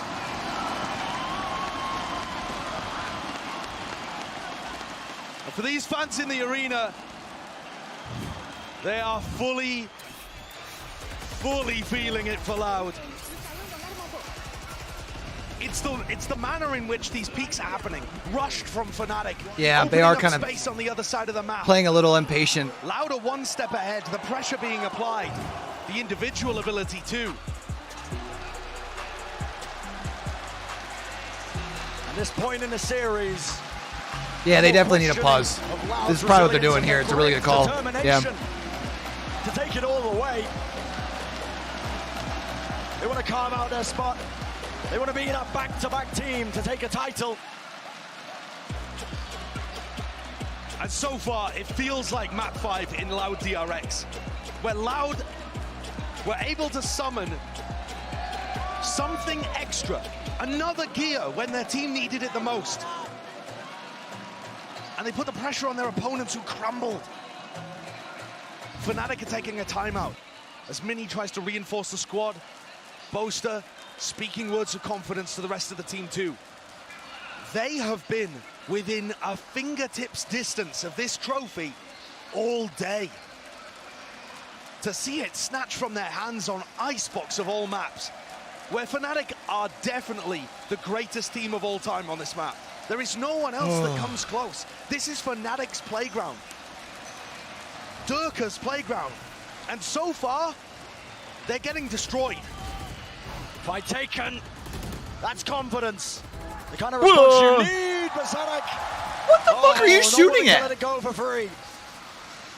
And it's a great trade. Is immediate with the Seekers spamming it down. Durka getting so much done, but maybe overstays himself. That welcome no longer.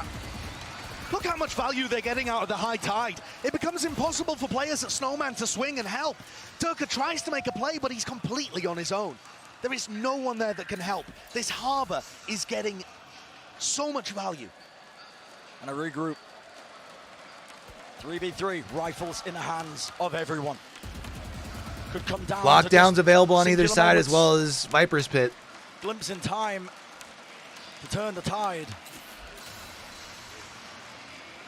There's that one way. Loud are Boom. not afraid to call a rotate sometimes in rounds like this. Oh my God, FNATIC Pushed are going up. for an info push. Boaster, wow, what a way Not to talking shut about that the wall, down. by the way. Kill found, still no one's watching the angle of FNATIC. The IGL with the most to do. Dipped in the end and a doubled up position. FNATIC, it's calm. It enters their camp off the back of the timeout. All right. See if FNATIC can double up here now. Massive improvement from FNATIC in terms of how they dealt with that. The three players didn't rush things. They still allowed Durka to do Durka stuff at the beginning of the round.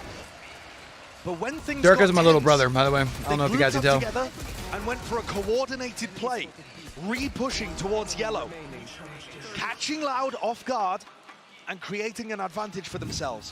Where the pressure All right, is on pay Loud to attention play. here, though, because you do have There are so many ults in two play ults, here. Lockdown for both two sides, ults, Viper's Pit. both available, Natural so. counters to each other, you could argue. There's no way. What is he spotting? He's Stray just bullets. prodding them.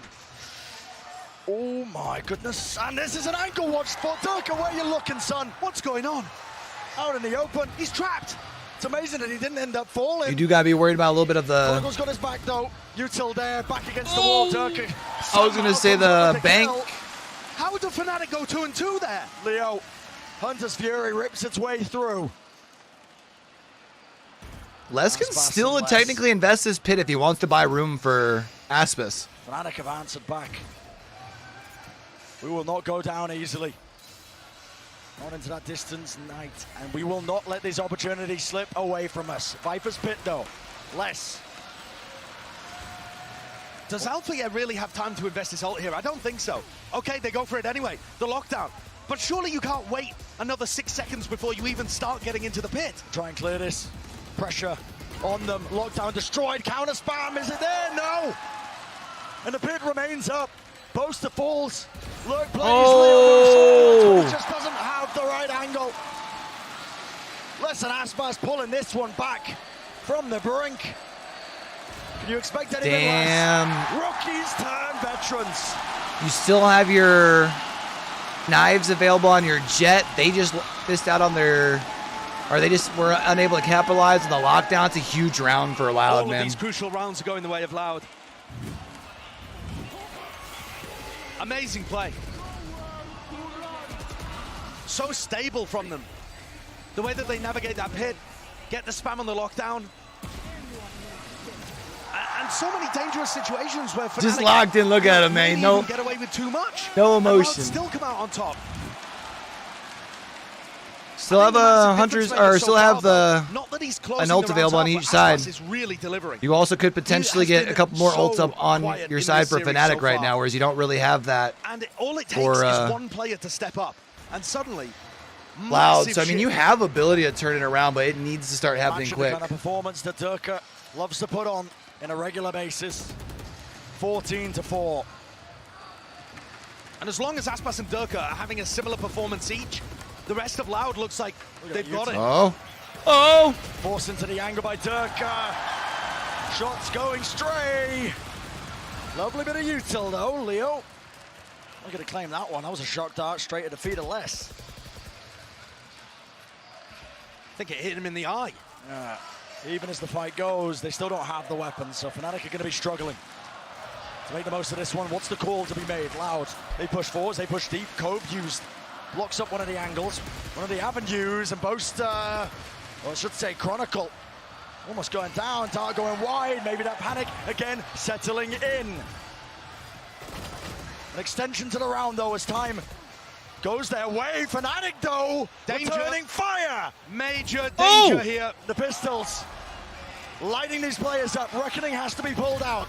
Has to be used to contain. Counts in! He's disgusting! Slam dunk. Sheesh. Wow.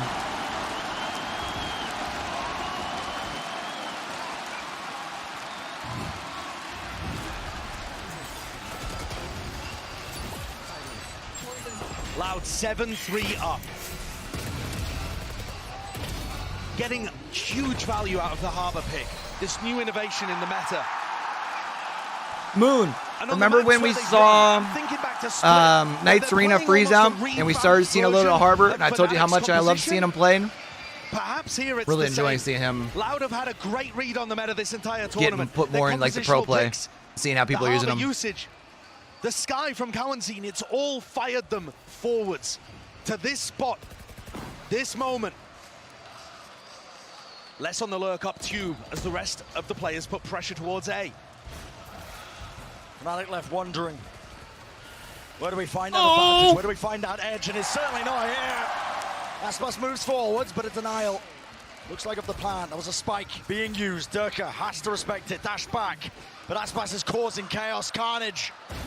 Right in the back line. Les was trying to lurk up and, well, dealt with. Oh! Oh, my goodness! Wow, this is over, chat.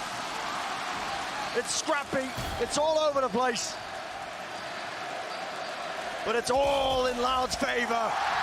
8th round claimed.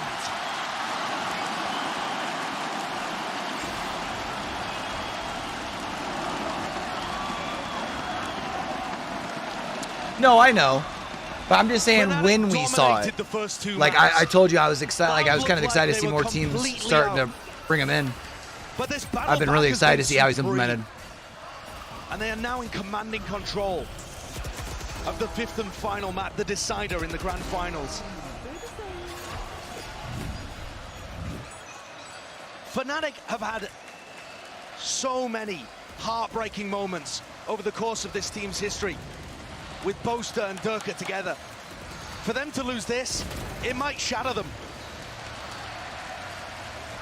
A risk by Durka. A swing up in their faces, but he's met with a lockdown. Respect has to be shown. Still, he overstays it. Gets the one before eventually traded. Cove. A safe plant and an ult online. Kawazin has the Seekers, and it's time to let them loose. Corralling, finding their targets, pushing forwards. Kawazin, nothing left unsaid, nothing left untold. Oh my God, it's over. Wow. Inexorable is the feeling. Loud with a 9-3 lead. Dude, I think that place is close to packed to its 11,000 capacity. That's lit. Like this on Icebox. Loud are reinventing the map.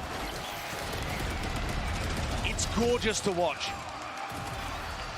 They are in control, writing their own destinies, with both eyes firmly on that trophy in center stage.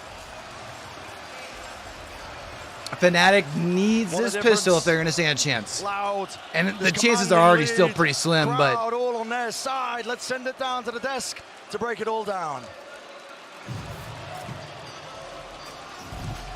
Thank you so much, Bren. Loud have brought this series back from the brink of defeat to a 9-3 scoreline. First half, Icebox Mimi. It's all but one. It is truly incredible what Loud has been able to achieve here. In front of their home crowd, they have made a run back that no one else has been able to do. What an incredible weekend, Chad. Or incredible day, Will really. FNATIC choke? Will they have that moment where they crumble? And under Loud's pressure, it's happening. This is such a potentially legendary moment for Brazil, for esports, for Valorant here that we're witnessing. Yeah, agreed, Moon. It comes America's on top, really baby. A game. He's come alive in this final map, in this final attempt to take the trophy here, and against Durka too. This has been a head-to-head that we've been waiting for the entire series. It finally comes alive. They've been able to do a really good job of like a couple of fumbles. FNATIC entirely are having a couple fumbles and minimizing Durka's. I mean, some of the decision making that we're seeing right now from FNATIC, from Durka in particular, has just been bad. They're really doing a good job containing him. They don't have somebody that can flash him in to really help escort him and get these aggressive picks. You know, to be pushing through these smokes, pushing through these walls. But he's trying to go for it anyway, and oftentimes he's getting punished. I mean, look at that push out on, by Yellow. He doesn't have any updrafts. He's walled in, and then you just get picked apart one by one. Right now, the fundamentals are falling apart for FNATIC, and they need to gather the pieces together and glue them back together one by one during this halftime. But for Loud, what a moment this is. They look down and out, 2-0 in the series split. could have maybe gone a different way, but they come back, they rally back. Now they're on Icebox 9-3, one of their opponent's strongest maps, and they might just be I don't even know there's just round about 5 nerves. I think what we're just seeing is this is potential. The first map that they lost This arena right now was is a close, pressure cooker, right? And Loud are thriving. And then We're they heading went into to the second half. History will be made. Red, Sideshow, take it away. Lotus, and it was still close. History, but Loud won a little bit more. I think what you're seeing here is just a culmination of the pressure that so close yet so far. Loud is putting out, and feeling that like it's like that quicksand. Like the more they, like the harder you try, the more you like sink into your hole. They've been to 5 global lands since then, 68 matches. Ooh, wow! And this has been their best chance. Durka and Boaster's lifelong quest. It does seem to be ending in that poetic tragedy. Everything is in favor of Loud to pull off our first BO5 reverse sweep in VCT Welcome back, history. Ducky. To think that no one's pulled it off in almost 2 years of international play. Less overwhelmed though, as Boaster responds. That creates that 4v4. It's up to FNATIC not to drop the ball now. Spike going to be planted, down over the top, relieving it. Still Sadak, lucky to escape. Snakebite at his feet, Kawazine with the heel. Still a wall in their face. Now 2 years coming through. Cascade breaks it up, flash play, Boaster fully blind, and with every shot rattled, it feels like the nail in the coffin. Wow. Kills found, bodies fall. Alfia and Leo, they've been amazing. They've been immaculate. But this might just be too much. Aspas, 3 in a round, sticking the spike, pistol is... It's over, chat. That's it. Ain't no way that FNATIC is back from that now.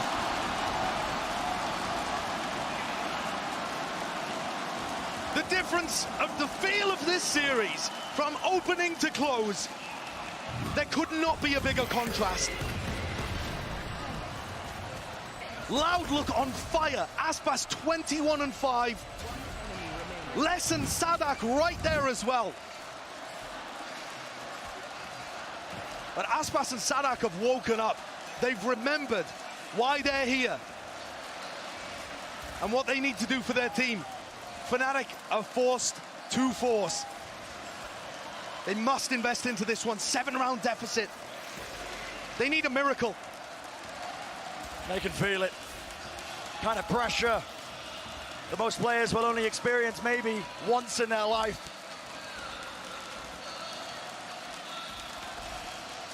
And if you start doubting yourself, it can spiral into a self-fulfilling prophecy here. And it may be too late for FNATIC. Loud are applying the pressure. And a full rotation. Happy to commit the bodies to it. Spectre bullets going wild, going wide. Kawazine. You've been working hard, Ducky. Ain't nothing wrong with taking naps, it's a dog. scramble, a mad dash to make the most of the round, but they are being collapsed, they are being swarmed. And Loud in control of their own destinies.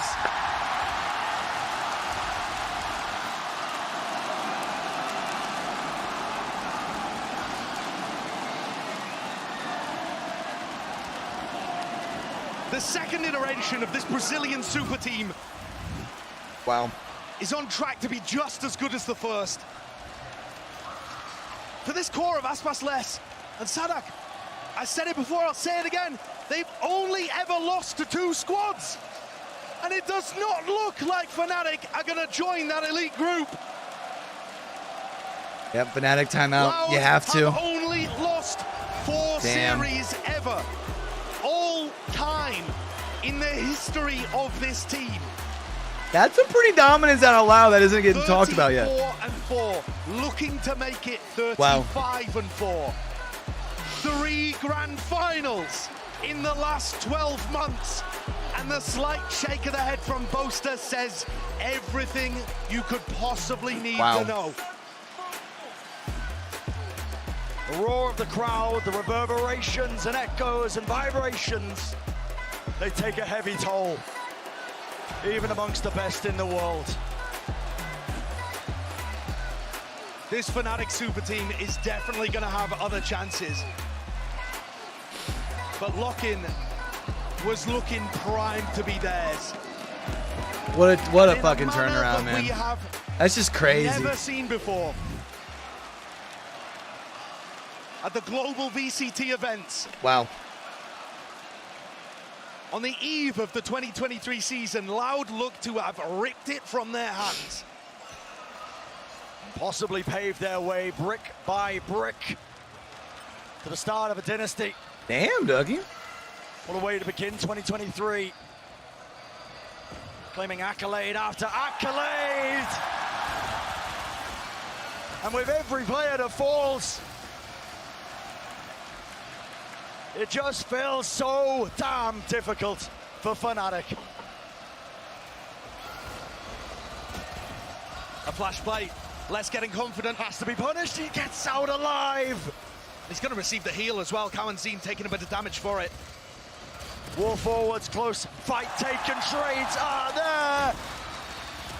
Alpha, so much to do. Reset of the Spectre. Down to that 2v2. Can Fnatic survive? Pop flash is good. Kawanzin low. Taking a fight out in the open. This is unconventional. They're gonna rotate this thing, huh? Expecting Aspas to be rotating that way. I'd be talking It's a about smart play. You know, the newer players like Kawanzin to the team need to be slowing down in those moments and not allowing the weight and the gravitas of everything to get to them. But with the 8-round lead that they have, I think they can throw that one away. Aspas with a Guardian and 7,000 Brazilian people behind him.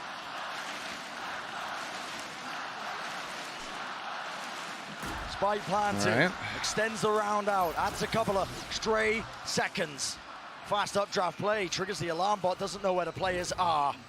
It's that crossfire, looking to clear. Actually, a really smart play this way. Dash fade, still high ground taken. Oh! He's given a hop across and just guesses incorrectly. So, it's Fnatic that survive.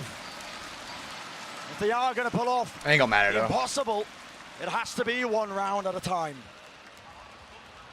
Usually, it ain't gonna ask matter. The question, right, Brent? At what point do we start to believe in the comeback? But I think We the more don't. important question really here is, We at don't. what point do Fnatic start to believe in any form of comeback? It's out. It's There's over. such an uphill battle for them to get back in the game. And when you look at them down on the stage, such a battle for them to get back into it mentally as well, I think. Loud are going to go for this buy. A Spectre on Kawanzin, everybody else with rifles in hand. Dart will push him away from that forward approach. Drone on Fnatic. Looking to claim some space. The entirety of their team group.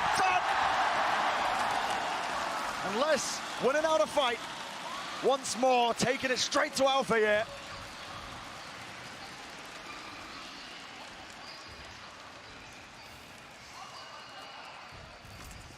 Wall in their faces. Time to think.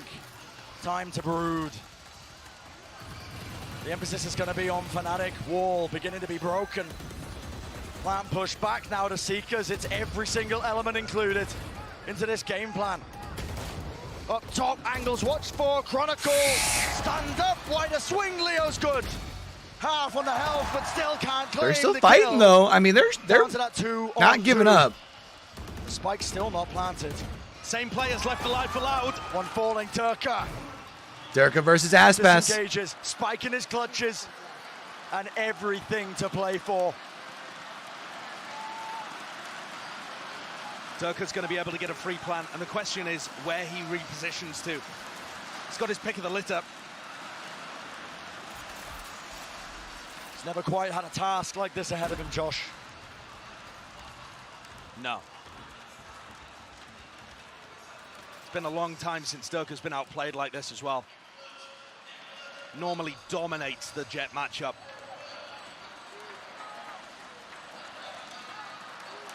Aspas, 21 kills go, to his chat. name.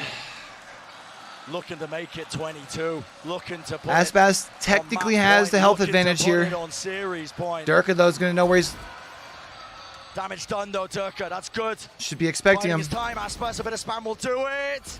Trying to reset the aim. Yep. Wide Nice. swing, flick of the wrist. Durka shuts it down. All right. Huge round for Durka to win. Another lifeline tossed to FNATIC. And Durka needs to be doing so much for this team if they have a hope. Because the team play is showing cracks. The mental is showing cracks. FNATIC still have a 6-round deficit to make up. Loud take a timeout, push down to the eco. They have 6 more attempts to be able to get a tournament point on the line.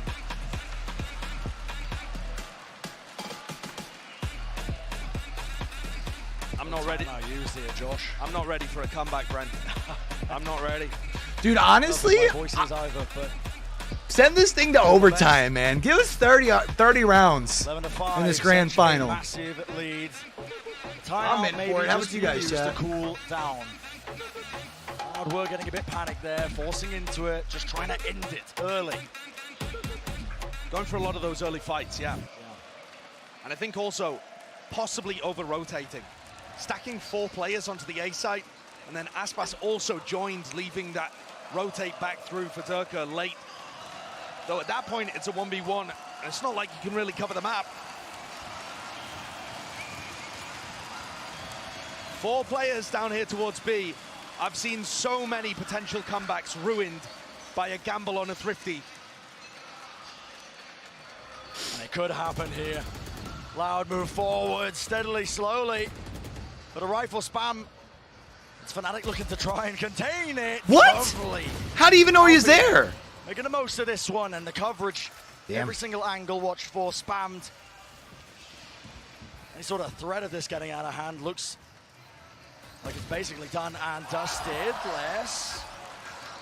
Good shot to find, but he is being squeezed, and it's low enough that slight breeze will put an end to that. Bro, you can hear it in Bren's voice. He's hurt, man. Loud taking the timeout, probably for mental reasons, like you said, Bren, just to keep themselves collected. But if it was for strategic reasons, it's going to be looking forwards here towards round 18. My volume switch in my headset finally went out. Rip. And FNATIC are normally going to build an attack side strategy that revolves around them. A lockdown push, maybe a deep Hunter's Fury onto the side. Either way, honestly, A or B. That's the style of Boaster's calling. He tends to build around the tools he has at his disposal. Can Sadak come up with an answer?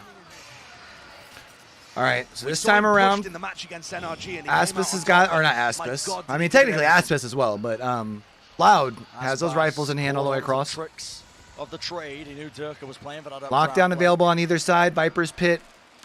Got quite a few ults actually available for FNATIC. They have everything but the Viper's Pit. Broken. FNATIC want no part of B main. They'll be evacuating. And at this point, I'm wondering whether Les is going to reactively use his ultimate on A. Because currently, Loud are in full control of the B side. High tide goes down. Boaster doing a similar kind of lurk as we saw from Les in the previous half. Goes up, removes the turret. And here it is, a reaction. They know it's heading towards A. Alfia looking like he wants to use this lockdown, clear that space out. That's in a deep position. No threat of any util, any ultimates to clear this one out. Boaster watching the flank. Watching for it, and he needs to get out alive. He needs to cause that extra level of threat, but right now he is being squeezed. And also less detained. Attempted to punish inside the pit. Will we see it happen? It's a war being fought on multiple fronts. And water falling into the back of the side. It's Loud looking to reclaim that space. Tap on the spike. Hiding their position though, planted up into that top angle. FNATIC performing surgery with the way that they are executing these players. It's precise in nature. Beautifully orchestrated. Yeah, they get this here. here. Not given Loud any opportunity here. Boaster getting great value watching the flank. And then Alpha, All right, let's go. Bring it on back. Underneath, using the lockdown that he had invested to get into such a great spot. I asked the question earlier, Brent. At what point do FNATIC start to believe in the comeback? I think if they win the next round, the next rifle round that is, I could definitely see it happening. Confidence getting back up. Alpha trying to keep the spirits high. There's only a 4-round deficit right now. Already FNATIC have clawed their way back. And as long as they can dodge this Thrifty, the next rifle round could be everything. Push to the limits. Aspas has been such a demon, and he's got the Blade Storm. What damage can he do? Sadak in the tube. Doubled up position, FNATIC looking to not give away any errors. Anything at all that will shift and turn that tiny, tiny buffer that they've got to work with against them. Diligent there. Snake bite, shock dart, used to clear the close cubby. High tide though, threatens a reposition. FNATIC are taking quite a while dealing with B. They still haven't cleared yellow. And nobody's taking space on the opposite sides in response to this. They've met resistance. On top of the tube though, looks like Durka setting up for it. Dash forwards. He's gonna be that pincer. Another level to it, making sure that he attracts the attention. And all eyes are on him. Got to deal with this guy currently. Dodging, juking, waiting around these players, but as the util gets used, it's just giving Durka a target-rich environment. Everyone crumbling, everyone falling. And that short Aspas dropped down to 10 health. Disengages, dashes away, but the reactions are all in the hands of Durka, not to be outdone. We talked about that jet diff, we talked about Aspas having the map of his career. This time around, Loud does have rifles. Durka was not happy with all the attention. The way that FNATIC are using mid is showing why they're considered the best team in the world on this map. The greatest team that we've seen on Icebox. The flanks on flanks that they've got, the way that they're prodding and backstabbing, it's all been excellent. And I can tell you, there is a ripple of doubt, a ripple of unease circulating in this arena. It all comes down to round 20, I think, as to whether or not FNATIC's comeback will become a reality. And a big investment. Operator. For Aspas to hold this angle. Team going to be holding his back, making sure that he doesn't get pressured from that. As far as with what, do you mean? And FNATIC going to be diligent enough with the jump peak. Making sure that every single corner's cleared. They have to win this round to try and make the most of it. Barely ahead, but the shot misses and goes wide. Aspas, not to be deterred, will still push and take that angle, still holding it, but it's a fast rotation. The call is made. They don't actually have any space over towards A. Alfie has been playing very passively, just controlling if there was a push. So they have to go and take this space. Leo has kept his drone alive, though. They're going to be able to put pressure on. What a timing for that lockdown. And the lurk. It stopped in its tracks. Boaster not getting away with murder, not this time. And FNATIC forced into a corner. This is tough. The time pressure. It feels like only 30 seconds. 25 seconds. Wall's not going to be broken, so it should be that plan. Now starting to come through. Reckoning, Hunter's Fury, everything at their disposal, and Durka pushes forwards, making the most of it. Pandemonium that strikes back. Yo, this is a good angle from Durka there. Kawazine might be earning that until kill, that molly comes out. Doing so much, goes down. Oh my goodness! Down to the 2v3. Cove in play, gives him a bit of covering fire, but that's going to get spammed down 2 years. Harp on it. A dodge and skip out for the air, making sure to adjust the angles. And it's FNATIC who close in. A steady improvement, round after round. Well, that's 6 in a row right now. Pulling the gap close, forcing Loud onto another eco, and the game is on. The comeback's afoot. Look at that play. Gorgeous space found by Durka as he picks up 2 before falling to the snake bite. And slip-ups here. Loud cannot hold on their defense. The denial on the plant, despite the fact there was 25 seconds left, did not come through. Did not matter. Wall burnt early. Sorry, drone burnt early, I should say. And that was a tool that Leo had late into the round for the Prior. Fnatic not out of that danger zone just yet, but my God, are they making a decent effort of it. They were looking dejected in the timeout. And I think at this point, the players will truly believe. They've crossed that pivotal threshold where now you can see the horizon and it all becomes doable again. You've battled through the darkest times. And now just a hair's breadth away. Both teams going to be keeping an eye on center stage with that trophy, the title, to try and lay claim to it. Both teams giving it all they've got. No shot they try and rotate this, right? You can see how much time he's put into this agent. You've invested way too Really much solid ideas. time and distance into this. Could You this have to one put get plan sticky? B, right? Does Loud have enough players around here stacking 5 on that even with bad weaponry, they could cause problems? Pushing forwards. It's a deeper play. Wall across. But still the fight. It rips through with bullets landing. Boaster, he has to plant. In the middle of all of this, he does. Okay. Extend the play, extend the round, but he gets his team in a much more winnable scenario. Let's say Les has a Guardian at this point. He didn't have that originally, right? Always the safety of the pit if he chooses to invest it, but he would love to save that for round 22. Durka in a really precarious spot. As the walls fade away. Bro, right, Moon? Now make it I feel that. even. 3 on 3, Viper's pit, drop down, off to the side, Leo. Oh! Right into the smoke. Blessed by RNG, it's divine intervention, and it might just come down Oh! to it. Fnatic. One round will stand between them, pulling off the impossible. No way, bro. It's an expensive one, though. The fact that Boaster felt pressured enough to have to invest the Viper's Pit takes away a pretty crucial win condition for them in the next pivotal rifle round. We talked earlier about how important some of these eco swing rounds were, but now it feels like Loud are in their last chance. This map has been, well, a mirrored microcosm of the series overall. Loud in absolute commanding form in the first half. And then Never a doubt that they were going to be able to win this. And Fnatic have clawed it back. In these players' careers, you're never quite going to be tested like this. It's a rarity, pushed to the limit. Map 5 in a best of 5, everything to play for. Aspas spoke earlier in the interview saying that he wanted to set an example, wanted to become a legend.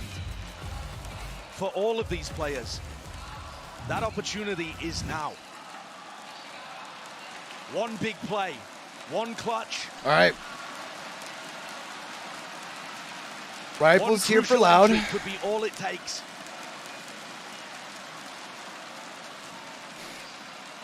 All the way here, round Oh, man. The jet battle, that head-to-head Durka. He's not willing to give up that title. Look at the stack from Sadak here. Fnatic still got so much money in the bank for the next couple of rounds, whereas Loud cannot say the same thing, man. Such a huge round right here, champ. Poster on his lurk. But everything about this round makes it look like a clash in A. Now Fnatic move back. Have they somehow sensed the stack on the A side, despite everything being quiet on the eastern front?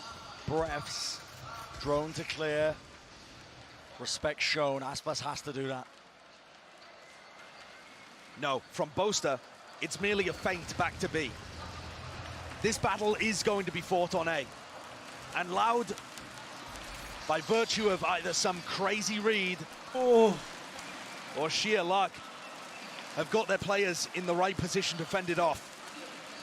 This could be it for the tournament, for the title, for the trophy. Flash for info. Shot dart to clear. Lockdown, close. No tools in the back pocket of Loud to try and break this one. Players have to respect it. Unless we'll back away here. Nanoswarms. Playing the inevitable as the plant will start to go down now, but still, Something's got them in a tizzy. Can't quite get the spike down. Chronicle now starting to stick it because time is running low. 12 seconds. Wall breaking. Oh! Making the most of it. He didn't get the spike down. It's less. Comes down to it. Him and Aspas. What can they do? Time running so down. They get downtime low, though. but just enough milliseconds. Wow. And all put into the hands of Aspas. Leo with a falling phantom shot as well. But Aspas with the world on his shoulders. Good news is 2 of the players are half health. There's a turret around the corner though you have to worry about. Turret clear. Oh, he doesn't know about him. Positioning. Right up above. So much to He do. doesn't know. So much to watch. Oh! Durka leaves his feet hanging, an easy target. But time running low, and FNATIC know all they have to do is wait. All they have to do is buy that extra time. And as the spike ticks down, Alfie, comfortable in his mind, comfortable in the presence, knowing that they have drawn even. One of the greatest comebacks that I have seen on Icebox. Wow. FNATIC normally dominate their defense side. Loud barreled them over. But FNATIC's ability to work the map, run these backstabs, and set up post plants for each other has been immaculate. And also little moments like that don't hurt whatsoever, do they?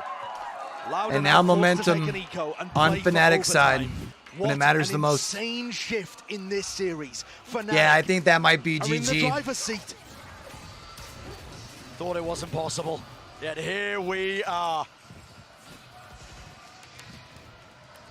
FNATIC silencing the doubters, silencing the naysayers, but it's not over yet.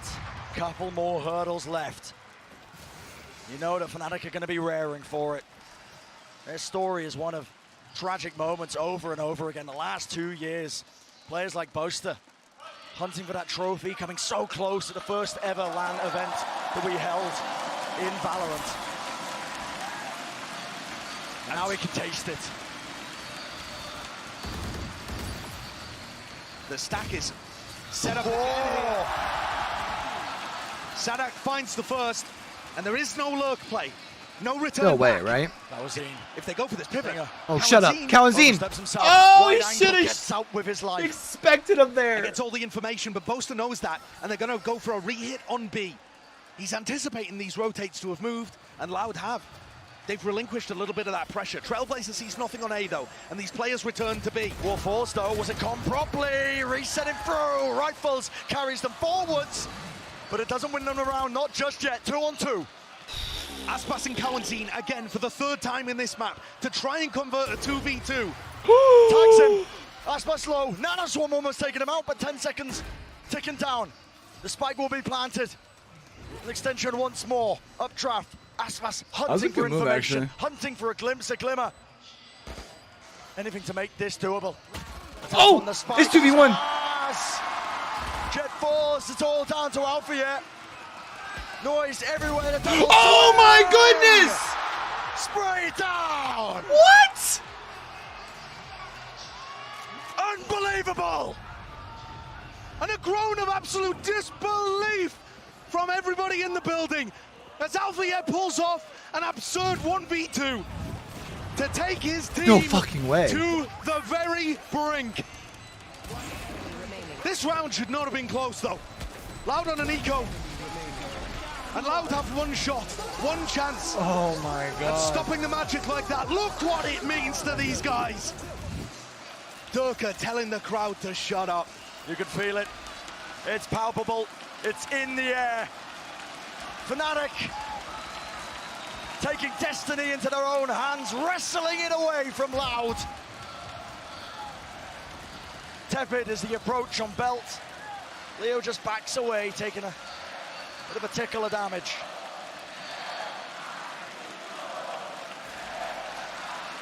Leo and Dirk are going to check high over there. Loud with so much to play. Surprised they don't send somebody on the lurk on the back. It's about to get loud in here. I probably would be careful with him. Deciding so much to decide whether they're capable. Bringing it all the way if they've earned the right to get that back-to-back title. FNATIC looking to stop them. Attack side. Dash active from Durka. This guy has been a maniac. Psychotic at times with the way he's been playing. The confidence in this moment. It's the same kind of round, actually. They're still delaying. Are they going to try and rotate this back to B? No fucking shot, right? Surely this is too late. Surely it is. Everything on less. Alarm bot spotted. Oh. Right down the middle, less. Oh. And set up, yet still Chronicle lands the shot. Sadak stunned, and he's still no one watches. That's over. Spike to the side, We're going overtime. FNATIC respond though. 10 seconds on the clock. Maybe. Spike up to the side. Picks it up. Maybe. There's a gap in the play. And with the wall down, he gets the plant. Can't be denied. Breaks a portion. Bro. And still, it's down the boast of the IGL. Can he do it?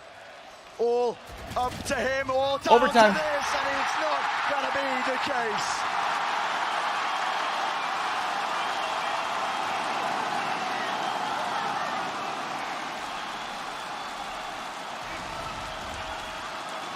Boaster giving his shot to earn that trophy there with a 1v2.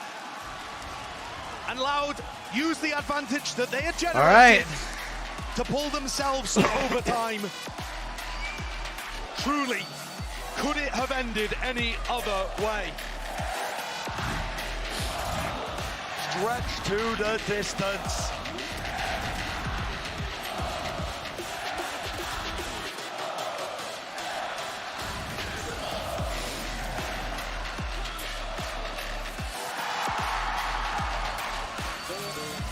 The crowd on their feet. A lifeline has been purchased as we head into OT. Loud looked absolutely impeccable on their attack side. That's where we're going to start things. Durka pushed away by the Cascade early. FNATIC had tried to generate early picks all throughout their defense half. None of them really worked. High Tide used though, and it's not an aggressive one. Does not purchase very much space on site. So FNATIC already offered a bit more space on the defense than they had in those first 12 rounds. To Gathering. Less is to be the backstab. Down mid. But the rest allowed. Make sure that they can creep and crawl and right into the line of sight. Durka will not let that go unpunished. Big flash play through, and it's a collateral. Durka runs Icebox. If you want to win this trophy, you got to go through him. What a difference this round. An absolute shutdown, surely. Aspas cannot be allowed to do this one. 25 health. Dashes to the side, revealed. Positioning known, Spike out of reach. Moving forwards, Util out, but the shot does it. A 1-for-1 trade that Leo will be perfectly happy with. Oh my God. FNATIC get their second tournament point.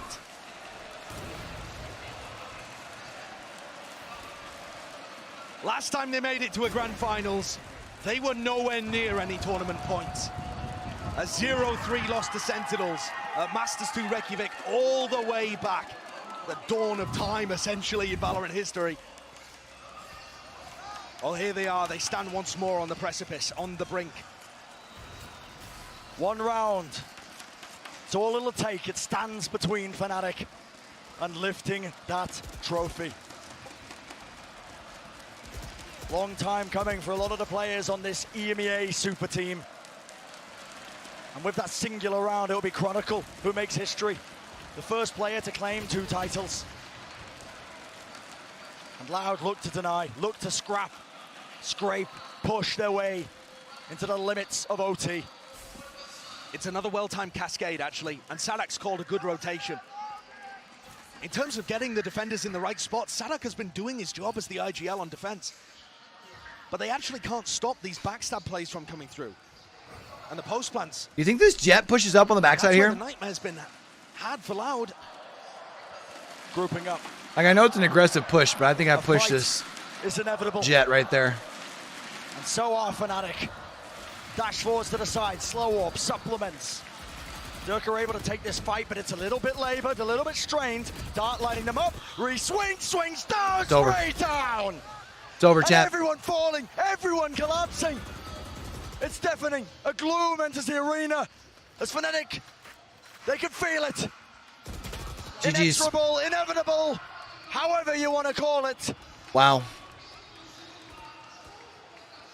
With one player left to go, FNATIC have essentially got this one all tied up. One round away. And the fight is over. Wow. 14-12, denying the reverse sweep. FNATIC, they pull off the impossible. Damn, look at how quiet everyone is, man. What insane mental resilience from this squad. To be able to battle back. Oh, dude. Deny the trophy in front of the home crowd.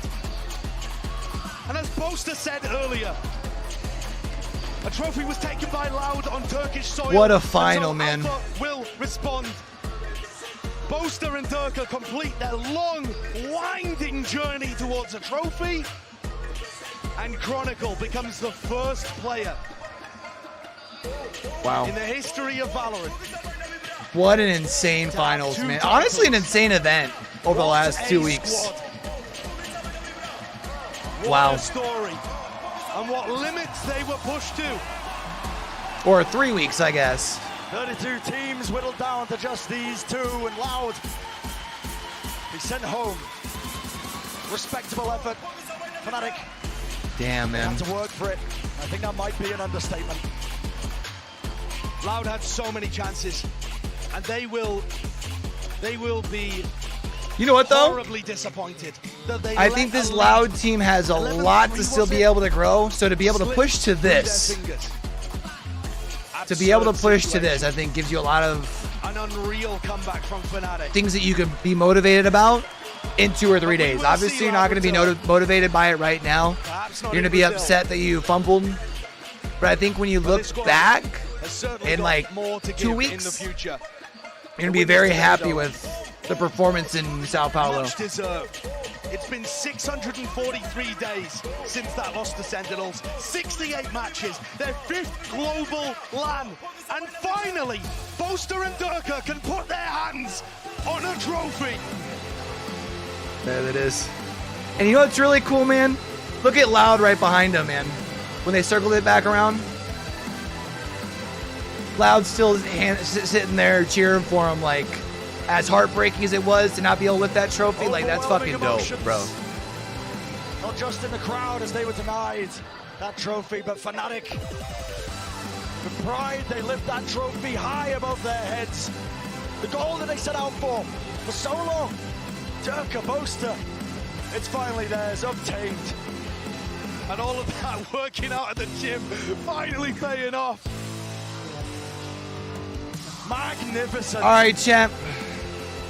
And I'm sure it was just as sweet the second time for Chronicle. All right. Oh. What an insane addition those two new my. players have been. Oh, I know why.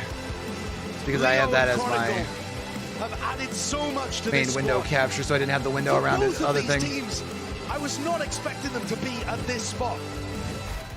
With only a couple of months of practice, heading into Lockin. All right, Both champ. teams look so ripped. I'm going to go ahead and get up on out here. Hey, I'm going to need y'all's help, though, all right? If y'all are still in here hanging with me. I'm going to go ahead and drop this interview that I have with B-Rad live over here on the YouTube. So if y'all can do me a favor and jump over there and check that out before you finish out the rest of y'all's night. It'd really mean a lot to me. Do the YouTube things, you know what I mean? Help me out, see if we can pump this thing into the algorithm a little bit. It's the start of the morning over there, so hopefully with it being later in the evening here, where we can try and get a little bit of momentum early in the day over there. As far as on Sunday, do me a favor, man. Check out that link right there once I pop off of here. All right, man. I appreciate y'all coming through, hanging out with your boy tonight, man. With a lot of fun. The games were fucking amazing. I'm gonna try and take tomorrow off. I'm gonna have to do a little bit of editing, but I'm not gonna do any streaming or anything tomorrow. We're gonna have videos out Monday and Tuesday. We're gonna have NA Challengers over here Wednesday, Thursday, Friday, and then ALGS season starts up this weekend. All right, and hopefully I can have an announcement before we get into ALGS season, but we're gonna have to wait and see on that. All right. Appreciate y'all for coming through, hanging out. Do me a favor, check that video there, let it run through in its entirety, hit the like button, leave a comment, until we catch y'all back over here for the next one, man. Don't forget, with everything crazy going on in the world today, be true, be you, be sincere, game hard and love hard, all right, y'all? It's your boy Q, signing out.